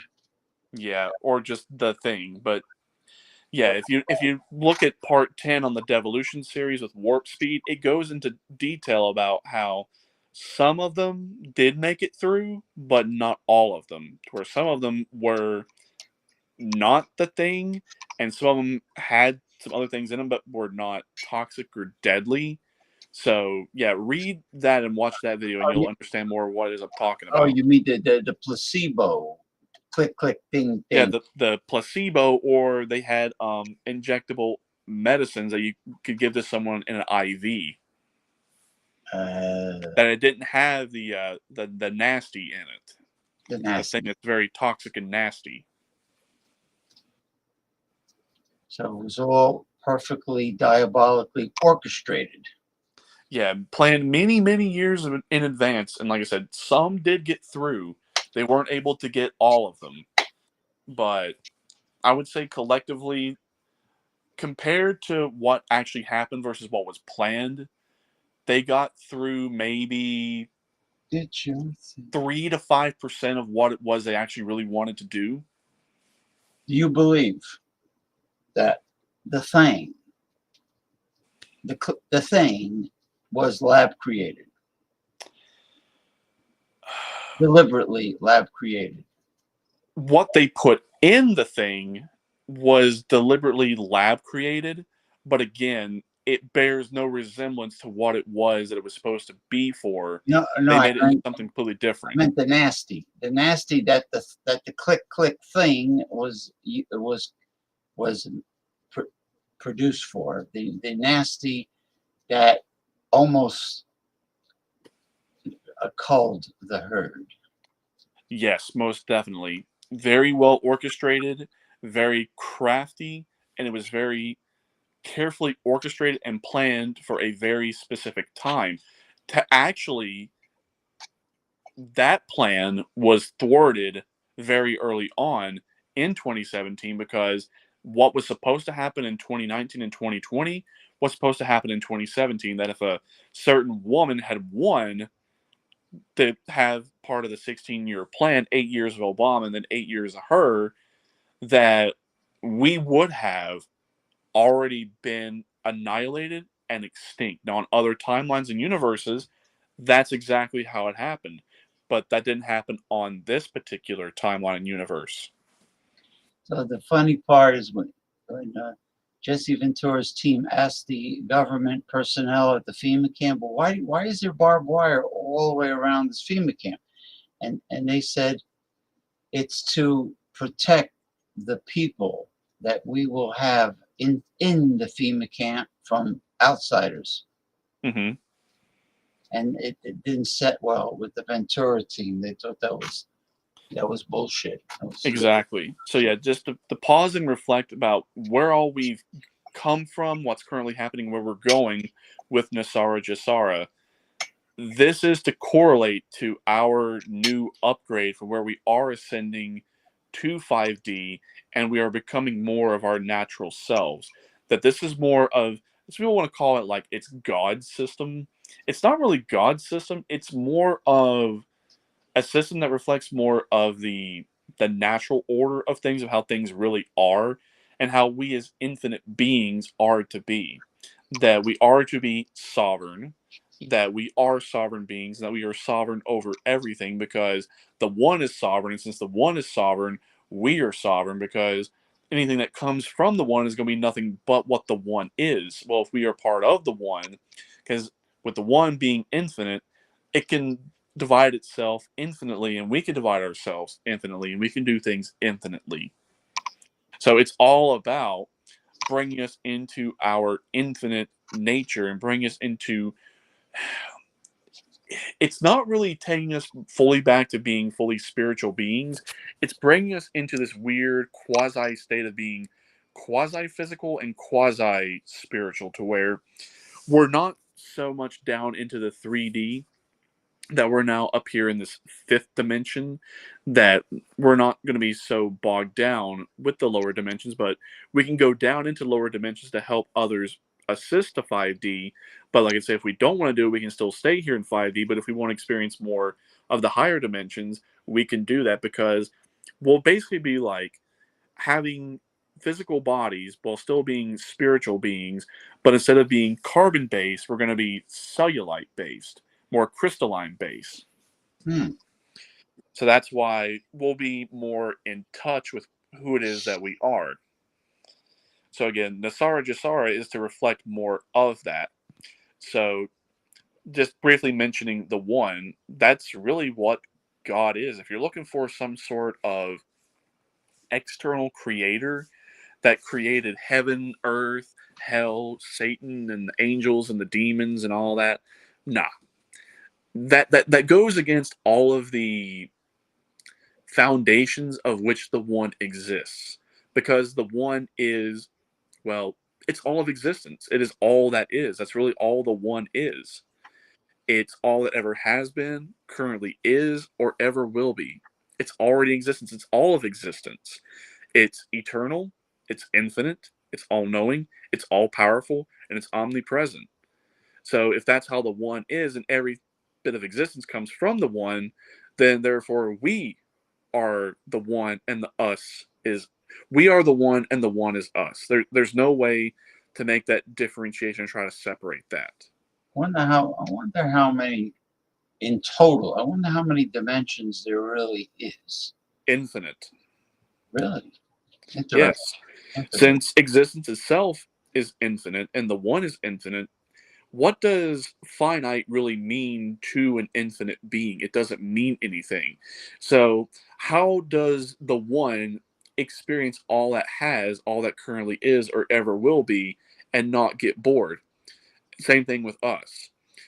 When you're in these lower dimensions, these are experiencing finality. That's why we age, we decay. That's why things break down. That's why you have to have things to keep you going, because you're an infinite being having a finite experience. But Well, in the third dimension is where we have solid molecules. right, it's more mathematics involved. Right, right. Like Morg talks about in some of his videos. Yeah. So whenever he talks about how we are experiencing the holos, which is what physical reality is, we are spiritual beings forgetting that we are spiritual beings to experience something all over again. So it goes through a process. The one goes through the process, and all of existence goes through this process. It goes through forget, experience, remember, repeat. Forget, experience, remember. So that's how the one is able to experience all that has been, currently is, or ever will be. And the same thing with us, because when you get to the higher dimensions and you get into the spiritual realm, the things that we experience here in the third dimension, these lower dimensions, meaning that they have already experienced everything. They're infinite beings. Same thing with the one. They've already experienced all that has, currently is, or ever will be. So it's kind of like playing a video game, for example. And just for the purpose of argument, it can be Mario Brothers. Okay, say you've played Mario Brothers every which way possible. Like, you know how the levels are laid out, you know how to get the maximum amount of score, you know how to skip levels, you know how to get to the end much quicker, things like that. Well, whenever you experience something an infinite number of times, it gets boring. So you would move on to something else, and you would forget all about playing Mario Brothers. Now, once you forgot all that you had experienced about Mario Brothers, you come back and you relive it and you experience it. You're like, oh, this is a pretty fun game. And then you remember everything, and then you have to go through the same cycle all over again. That's basically what physical reality is, and these lower dimensions are. You having a finite experience to have the enjoyment to remember of what it is that you were, to forget what you were, to become only what you are. So the next question arises is, well, does the one get bored? Boredom happens within the one, but the one never really ultimately gets bored. And that's why we experience boredom. It happens as a process, but we don't ever really truly get bored. Same thing with happiness. Are we truly happy forever? No. Are we truly sad forever? No. Angry, depressed, anxious? No. All these happen as a result of an infinite experience, but we don't experiencing it infinitely all the time. You know what I mean? So the next thing that runs into the one making up all of existence is, well, how do you explain like good and evil, free will, nature versus nurture, and why does good things happen to good people and bad things happen to bad people, but then yet good things happen to bad people and bad things happen to good people? True. Well, in order for the one to have an infinite experience and to truly be an infinite being, on top of being eternal, all knowing, all powerful, and omnipresent, it has to allow everything. Otherwise, nothing would be allowed. It would go against one of the core foundational principles of why the one exists. Because if the one was to turn around and say, I'm not going to allow that, then that would inherently mean that it's not an infinite being, it's a finite being. Well, existence is not meant to be finite. We have this illusion that it's finite, but in reality it's not, and therefore all of existence would fall into contradiction and would fall apart. So I know that's not really what Christians or other religions want to hear about it, but there's no other way it can be done. So when we get to the fifth dimension, we're still going to have all of our human emotions, but we're going to be looking at things more from a neutral standpoint. That we're not really going to be so emotionally involved. Let's see, no answer. That's quite disrespectful. The dissenter just like, what? Well, it was referring to his previous comment. Believe in Jesus is the only way to heaven. Well, sorry to burst your bubble. If you're looking at heaven as a place for eternal reward or like hell for eternal damnation, that does not exist. Because if we look at the Judeo-Christian story about the God of the Bible, then ultimately God himself would go to hell.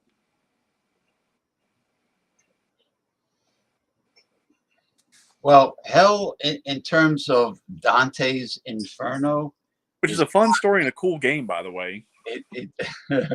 But it's not. It's really not the accurate description of hell. That's just Dante's Inferno. Right. I mean, I've seen horror movies about it, and it was funny, but you know, with the getting stuck in the ass with pitchforks, by no, it's the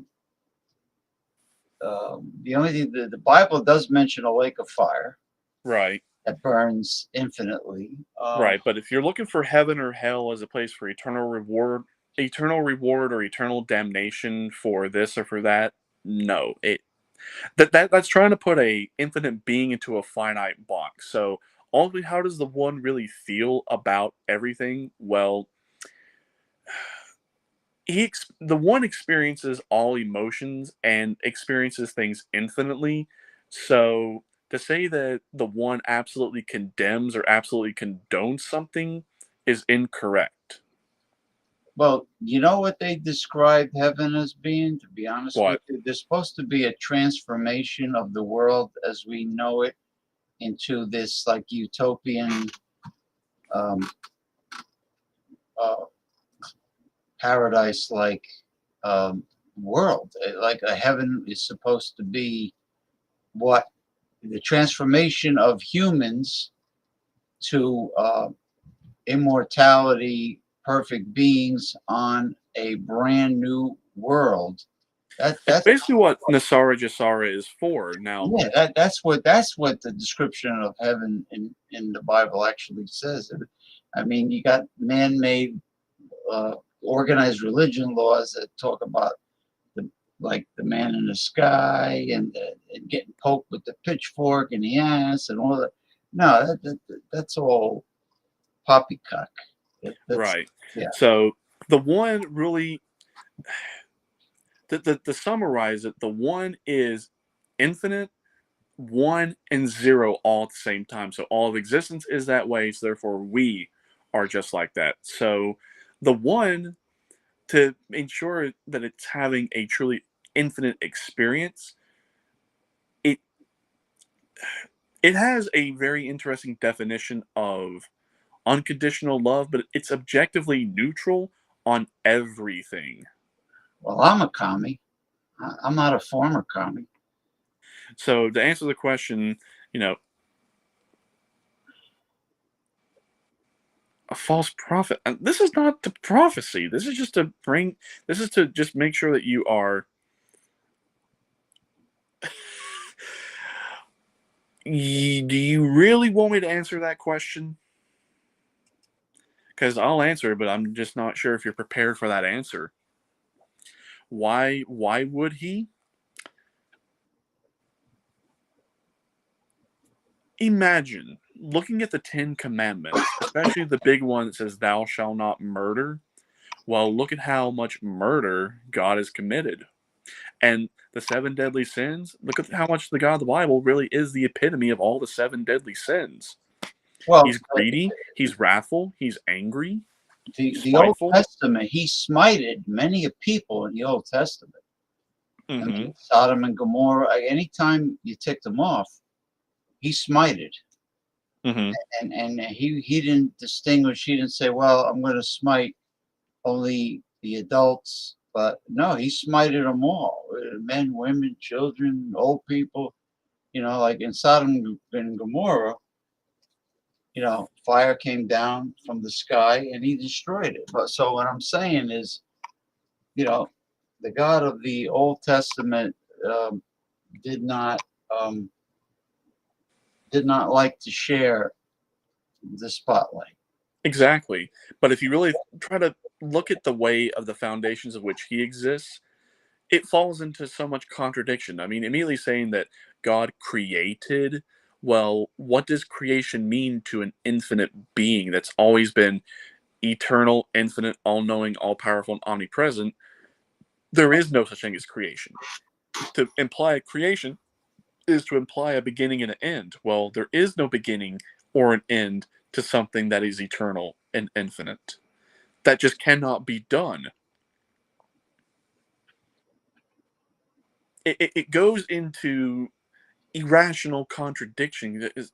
It's like trying to say that he's like this, but he's like this. But when you compare the two, it's like, no, he can't be. That's an irrational, illogical contradiction. So for heaven or for hell, there probably is like a dimension that is like heaven or hell, but is it truly eternal? Probably not. And like I say, even if someone were to go to heaven or hell, you could easily shift out of it if you don't like that reality, because we can easily shift into whatever reality we want. In fact, we do it billions of times a second by just virtue of how many vibrational frequencies we vibrate at per second and per minute. So now I have to say to concerned citizen, are they actually allowing illegal immigrants to vote in the upcoming presidential election in November? they will try, but That's it will insane. not work. That's insane. Under no circumstances should illegal immigrants vote. They will try, but that plan will fall flat on its face. A lot of illegals voted in 2020 and also voted in 2016 and 2012 and 2008, 2004, 2000. A lot of illegal votes were cast.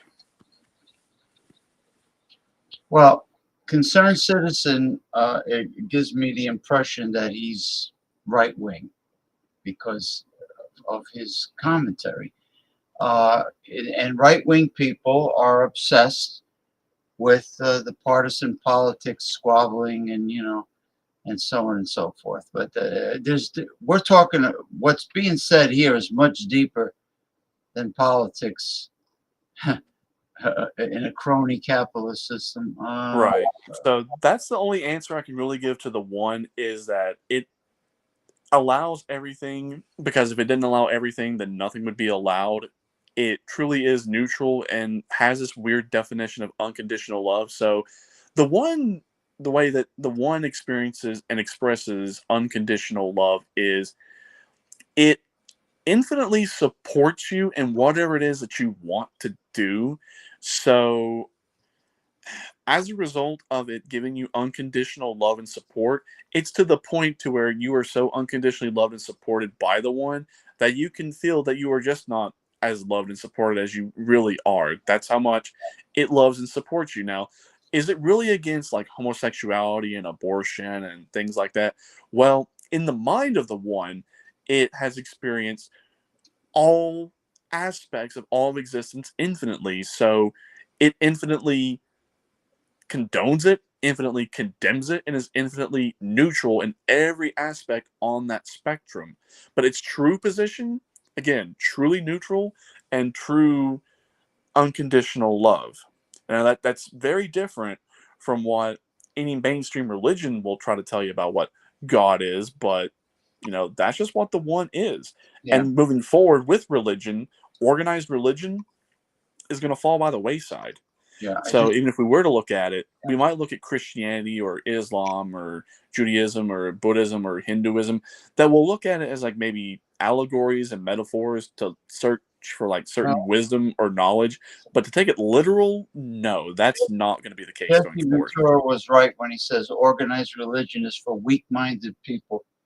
Well, that's like saying lemmings, pretty much, right? Ronnie, Concerned Citizen is from Twitter. He's been there for a very long time. He's on Twitter. He's not Jason Cleveland. God, in God we trust is on our money. Well, hey, they can put anything they want on there. Well, look at what it says. It's all cap G-O-D, not capital G lowercase o-d. Big difference. G-O-D, all uppercase. Yes, Okay. That's a big difference. They're going to take that off money, citizen, what? Because the USA is a diabolical nation. Actually, you're right. Oh, no wonder yours looks like a normal flag. I didn't do what you did. I did. Well, you know what? Let's leave it. The difference is interesting. I mean, the thing is just a different cropped image. Yeah, that's all. Yours is like that. Mine's like that. I don't want to be identical, but people know what it is. Concerned citizen, the man who likes to vote Republican. Are you aware that that's the official peacetime American flag, and the flag that you're used to seeing is the wartime flag? Because the United States is always involved in a war, so you never seen the peacetime flag being flown in public. And there's a history behind it. You can look it up. That's the peacetime flag. What Damien just showed, and yeah, that's it. Vertical stripes, blue stars with a white background. Yeah, I went through the symbology between the two. That the traditional red, white, and blue with the original 13 colonies, with them laying down this way, that it indicates that when it stands up like this, when it's vertical as compared to horizontal, that it has big significant meanings between the two.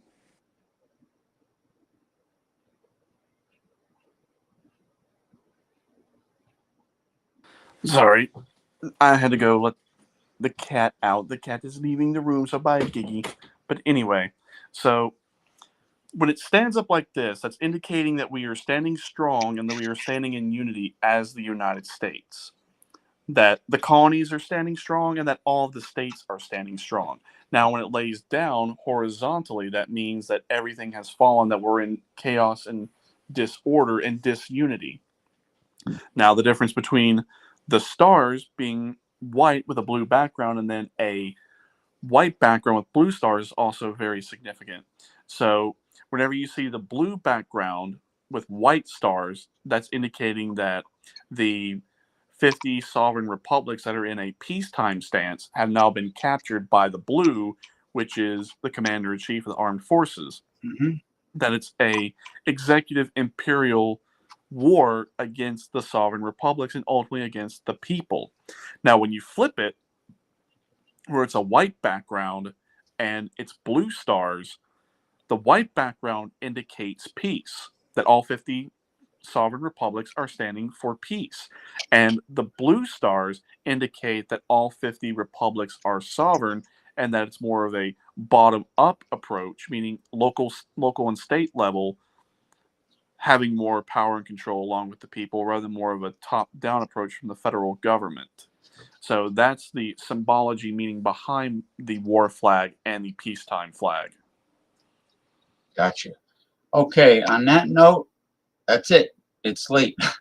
Yeah. Let's wrap So it up. For the next one, let's see, what can we do for the next one? So we can dive more into mysticism on it, and we can do like some tarot stuff along with the divining rods, and then either for this one or the one after this one, since we are returning back to constitutional law, then it would probably make sense for us to know exactly what the Constitution says. Like, do a reading of the Constitution so that way we know exactly what government authority is and isn't, so at least we know how to keep it in check moving forward. Yeah, I'm gonna see if Nikki is back in Nevada, and she's the Reiki master and everything. Wants to come on the show, and that'll be good if you're gonna do tarot, divining rods, pendulum, whatever. Right. It'd be good to have her on the panel. The German lady that I know. Right. And then whenever I do the reading of the Constitution, I know even though it says Almighty God, but looking at it back in those days, it was from a Judeo-Christian sense. But when you now look at it from the aspect of the one, that everything that we get as being sovereigns, that having all these natural rights or the one giving rights, that makes sense since the one is very radically different from the God of the Bible, Allah, Yahweh, Jehovah, Lucifer, Satan, all the angels, all the demons, and all other gods and goddesses of old. So, yeah, and oh yeah, she's a physical medium like Amy Allen. She sees the dead. She sees spirits and demons, and she communicates with them. That will be a physical medium, so it should be interesting. So, which means if she can do that, then she is taking part of herself and she's going into higher dimensions, or she's experiencing dimensions that we would not necessarily experience, because everything is in the here and the now. It's just with our physical bodies, with the way they are programmed at this time, we only experience so much of reality, which an infinite being can experience a finite experience, but having a finite being have an infinite experience, that just cannot work. That's why, how can everything be so infinite but yet finite? Well, if it's infinite, it can do addition, subtraction, multiplication, division with infinite numbers of equations and formulas, to where the illusion can be set up that experience is finite and that you're having a finite experience to forget what you are, but in reality, that's just not how it is. So I'd be curious to see how she does it. See the method behind the madness, so to speak. Yeah, well, I mean, energy, when a person dies, energy doesn't disappear. It just goes into another place. Right. The energy's still there. The energy that makes us who we are. So they probably go like the so-called spirit realm is probably a dimension.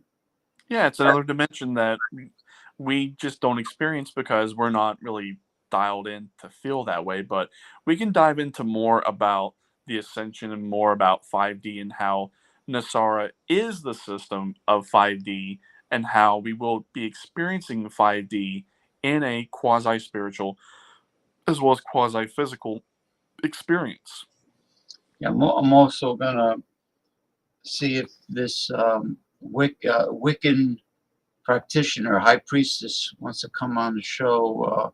One of the shows. I'm gonna. She's on my friends list. She sent me a friend request.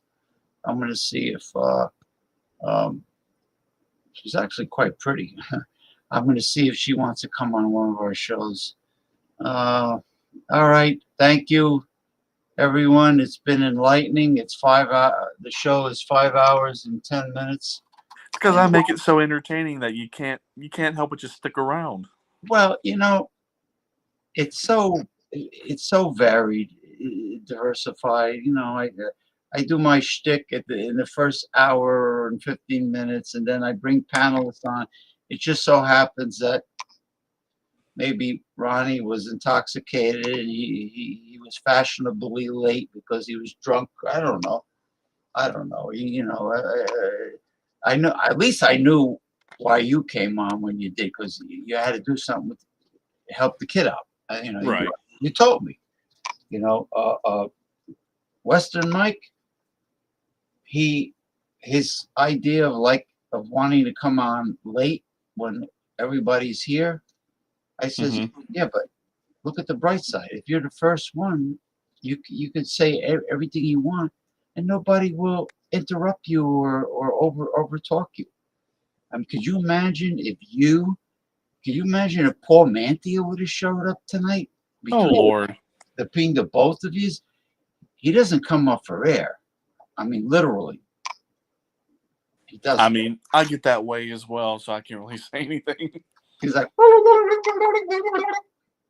okay, thank you. I'm going to take my vitamins and have my healthy milkshake that I made, and and chill out and enjoy the rest of the evening, and see what munchies I got left in the house. Do I have any munchies? Actually, I got chips. I can send you some chips. You know what I miss? I miss going to all these and getting like affordable, like I used to get the big package of liverwurst from Aldi's. Oh, you don't like liverwurst? Liver schmush. Yeah, it tastes like really chewed up, mushed up hot dogs. I'm just like, it's like a pate. Is what it is. A liver it's pate. a texture thing. As a kid, it could taste great, but if it didn't have the right texture, it just didn't set well with me. I'm just like, yeah, I don't want that. Are you a hog head cheese man? I like different kinds of cheese, even if it's cheese that's fake and probably not good for you. So. No, it's not cheese. They call it that. It's pieces of the hog's head chopped up, and it's in a gelatin. I don't think I've ever had that, to be honest. Snoots and ears and cheeks, and it was just all bing bing. It's all chopped up, and it's in a loaf. It's in a gelatinous loaf. Oh. And they slice it, and you make a sandwich out of it. I'm good. If that's the case, I'd rather just have Spam or Vienna sausages. Then there's the other German delight or Polish delight called a blood hoghead cheese, and it's got the blood, like bloodwurst, with the pig snoots and ears and yeah, that just does not sound good at all to me. Yeah, Ronald Theriot and we like that crap. God complex, what? God complex, Ronnie, see it a lot. It's annoying. Lack of external God is struggle. It's where so many people have been brainwashed and conditioned to think that, God is outside of us and that we're subject to him, that God is this and that. But in reality, that's just not how it is. Well, like the late George Carlin used to say, there's no old man up in the sky in the clouds. It's yeah, that's why it's going to be a lot of struggle for people. So That's why they're having to do this ascension slowly, so people get with it. Now, even when it comes time for us to go to 5D, those of us that are ready to go will go. But those who aren't quite ready to go, they'll go off in their own dimension. They'll have their own timeline and universe to where they can still grow and expand and get ready. When it comes time for them to come to our dimension, they will come. Yeah. Oh, Western Mike, there's an ancient trick or tool for opening your third eye. What you do is you gaze at a candle flame. It comes from India. You gaze at a candle flame. Well, you can do that, or how I've been able to keep all of my eyes open, including my third eye, to where I've had it open for years now without closing it, to where it's not so energetically draining, is here's what I did. So I got comfy, I sat up straight, and then you take your left eye and your right eye, and you look up towards the center of your forehead at an angle. And then the first thing you notice is it starts to twitch. You feel like this weird twitching sensation, and then you feel pressure.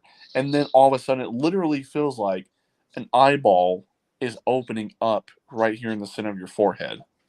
Is that coming from the hypothalamus or the pituitary, or both? What is that? They said the pineal gland. Oh, I'm sorry. You're right. The pineal gland. And the third eye is the sixth chakra. So when you think of the seven chakras, you think of the root, the sacral, the solar, the heart, the throat, and then the third eye, and then the crown. But we actually have more than seven. We actually have chakras on our hands, right here in the center of our palms, on both the left and the right. We also have two chakras on the soles of our feet, right in the middle of our arches. And then you have another chakra somewhere else. I can't remember, but yeah, we have more than seven. For the show, I'm going to bring my. I have a 7 chakra pyramid that I had ordered a long time ago. It has a whole array of tiny crystal chips inside, and it has copper wire in a coil. Mm-hmm. It's encased in acrylic. So right. So I do like Mike's comment. See, well, I'm not religiously religious, but it is nice to have a spiritual connection. Many people are not spiritual. Yeah, that's going to be what it's going to be like more going forward. Is it's going to be more spiritual, not so much religious. Yeah, I know. Amethyst is supposed to be very good for getting in touch with your psychic abilities. Moonstone. Yeah, or even quartz crystal. Quartz crystal is definitely has amplifies the vibrations and energy. So anyway, I'm trying to think of. Well, I have a quartz crystal obelisk, which is a square tower with a little pyramid on the end, and then I have the pyramid, quartz crystal pyramid. The only thing is you got to be careful; you can't drop it. It's kind of fragile. It chips, if you drop one of those. But yeah, the amethyst. I got the 2 geolodes, which is when they cut natural rock, and on the inside it's all jagged crystals on the inside. And on the outside it looks like rock.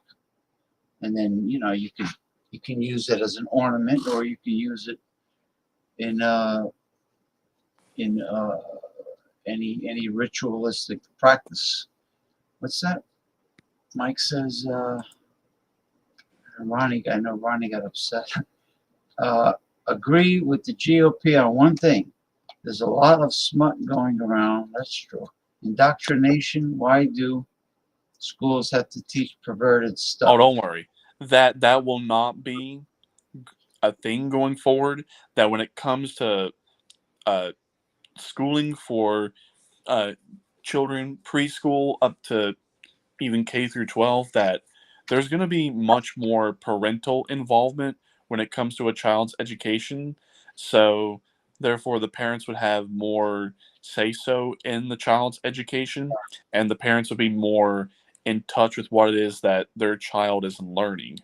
So that way, stuff like that is not a thing going forward. And another thing that I'm against that the Democrats like is, of course, open borders. Is that really the smart thing to do? Well, I don't think so.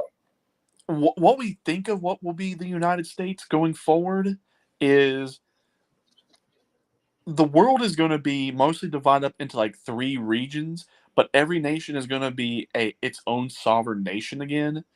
But the world currency, there will be a world currency. Gold and silver and precious metals and assets will have value globally.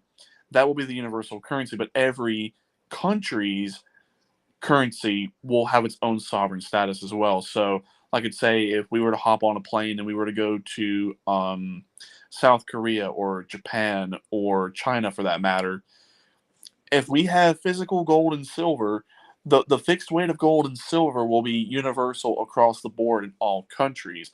But if we want to exchange our U.S. notes for the yuan or the won, then we'll have to go through an exchange rate for that. So, do they use platinum? Do they make platinum bars? yeah, they do. Platinum will be a precious metal going forward. So, as far as I know, it'll be gold, silver, platinum, titanium, and Really? there's one other one that they're also going to use as a precious metal. Copper will be making a comeback as a precious metal, and I'm not exactly sure how much value it will have, because once the free energy devices come forward and we have free electricity, and there's all this scrap copper in different residential buildings, commercial buildings, and even in the power lines, that maybe, just maybe, copper should not be used as a precious metal because there will be an abundance of it. Because they used to have copper mines in the old in the pioneer days of the United States. There were copper mines, and had silver mines, of course, but Right. I didn't think that titanium was considered a precious metal, because Oh, it is. like things are made of. I mean, I saw literally only there were $20, which I thought was great, because you don't really need to pay a lot of money for a wedding band, but they were titanium wedding bands, and they were really attractive. You know. They Oh, and were palladium. Palladium will be another precious metal going forward. palladium. Unless they repurpose all the copper to go into the free energy devices, and they use like a silver and copper combination for superconductivity Yes. of electricity in the magnetosphere, maybe that might be why it will become a precious metal. And gold has, well, it's too expensive to use, but gold is a great conductivity metal. Yeah, it can also fix and repair the atmosphere as well. Yeah, there's if you watch like Ancient Alien Show, there's some episodes where they talk about the reason why extraterrestrials come here is because of the gold. They use the gold in their spacecraft.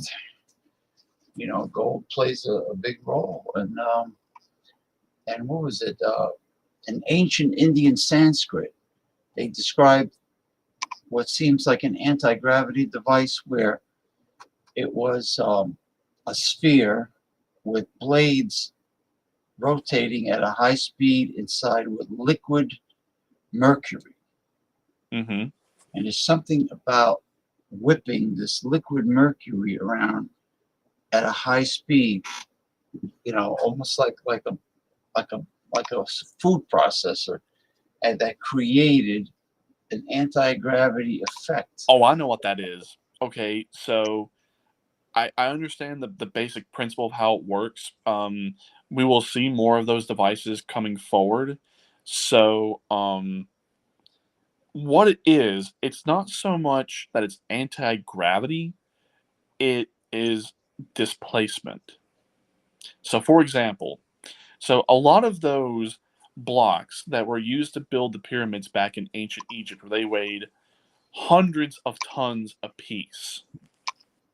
So even with the most high-tech and sophisticated technology that we have now, that's to our limitations. But here's how they were able to do that with such pinpoint precision accuracy using displacement. So the reason why it weighs 100 tons is because it's so bogged down and heavy with mathematics.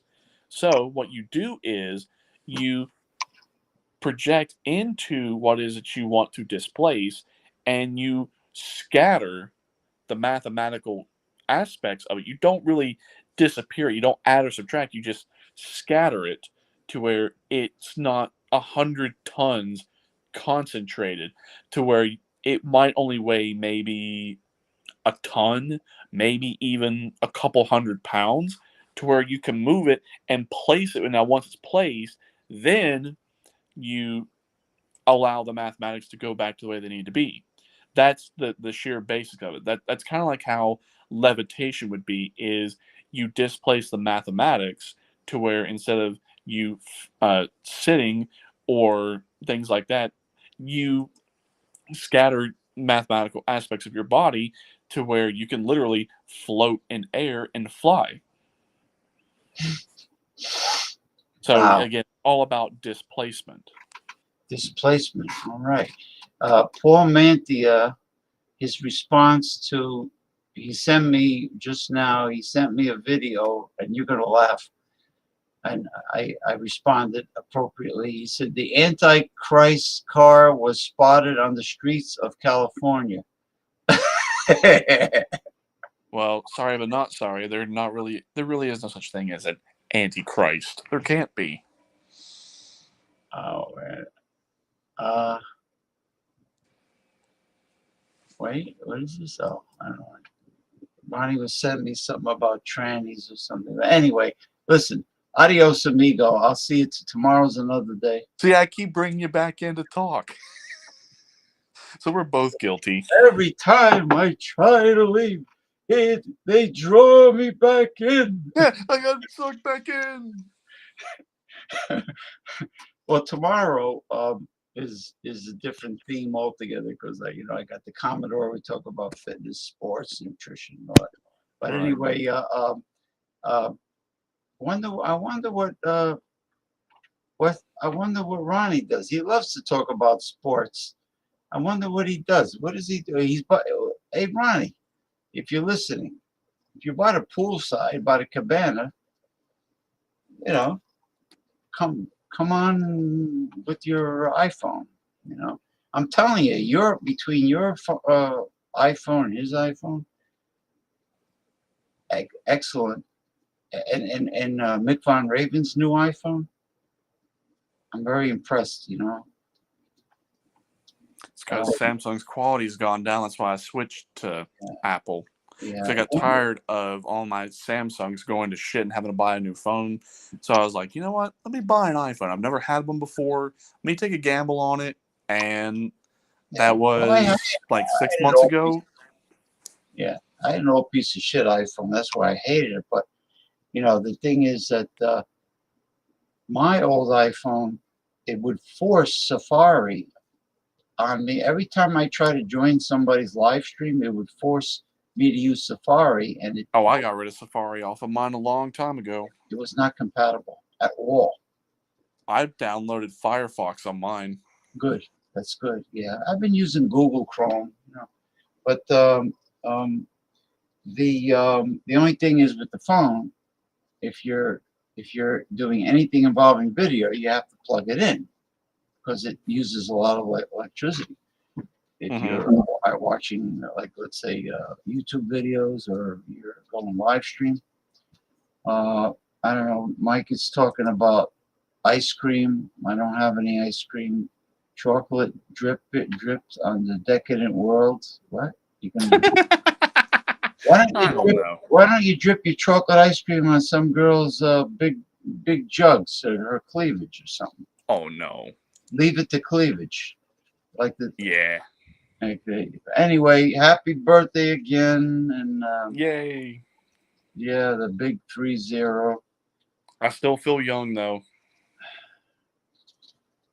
Well, you know, the sands of the hourglass move fast, and but your your mind will stay young.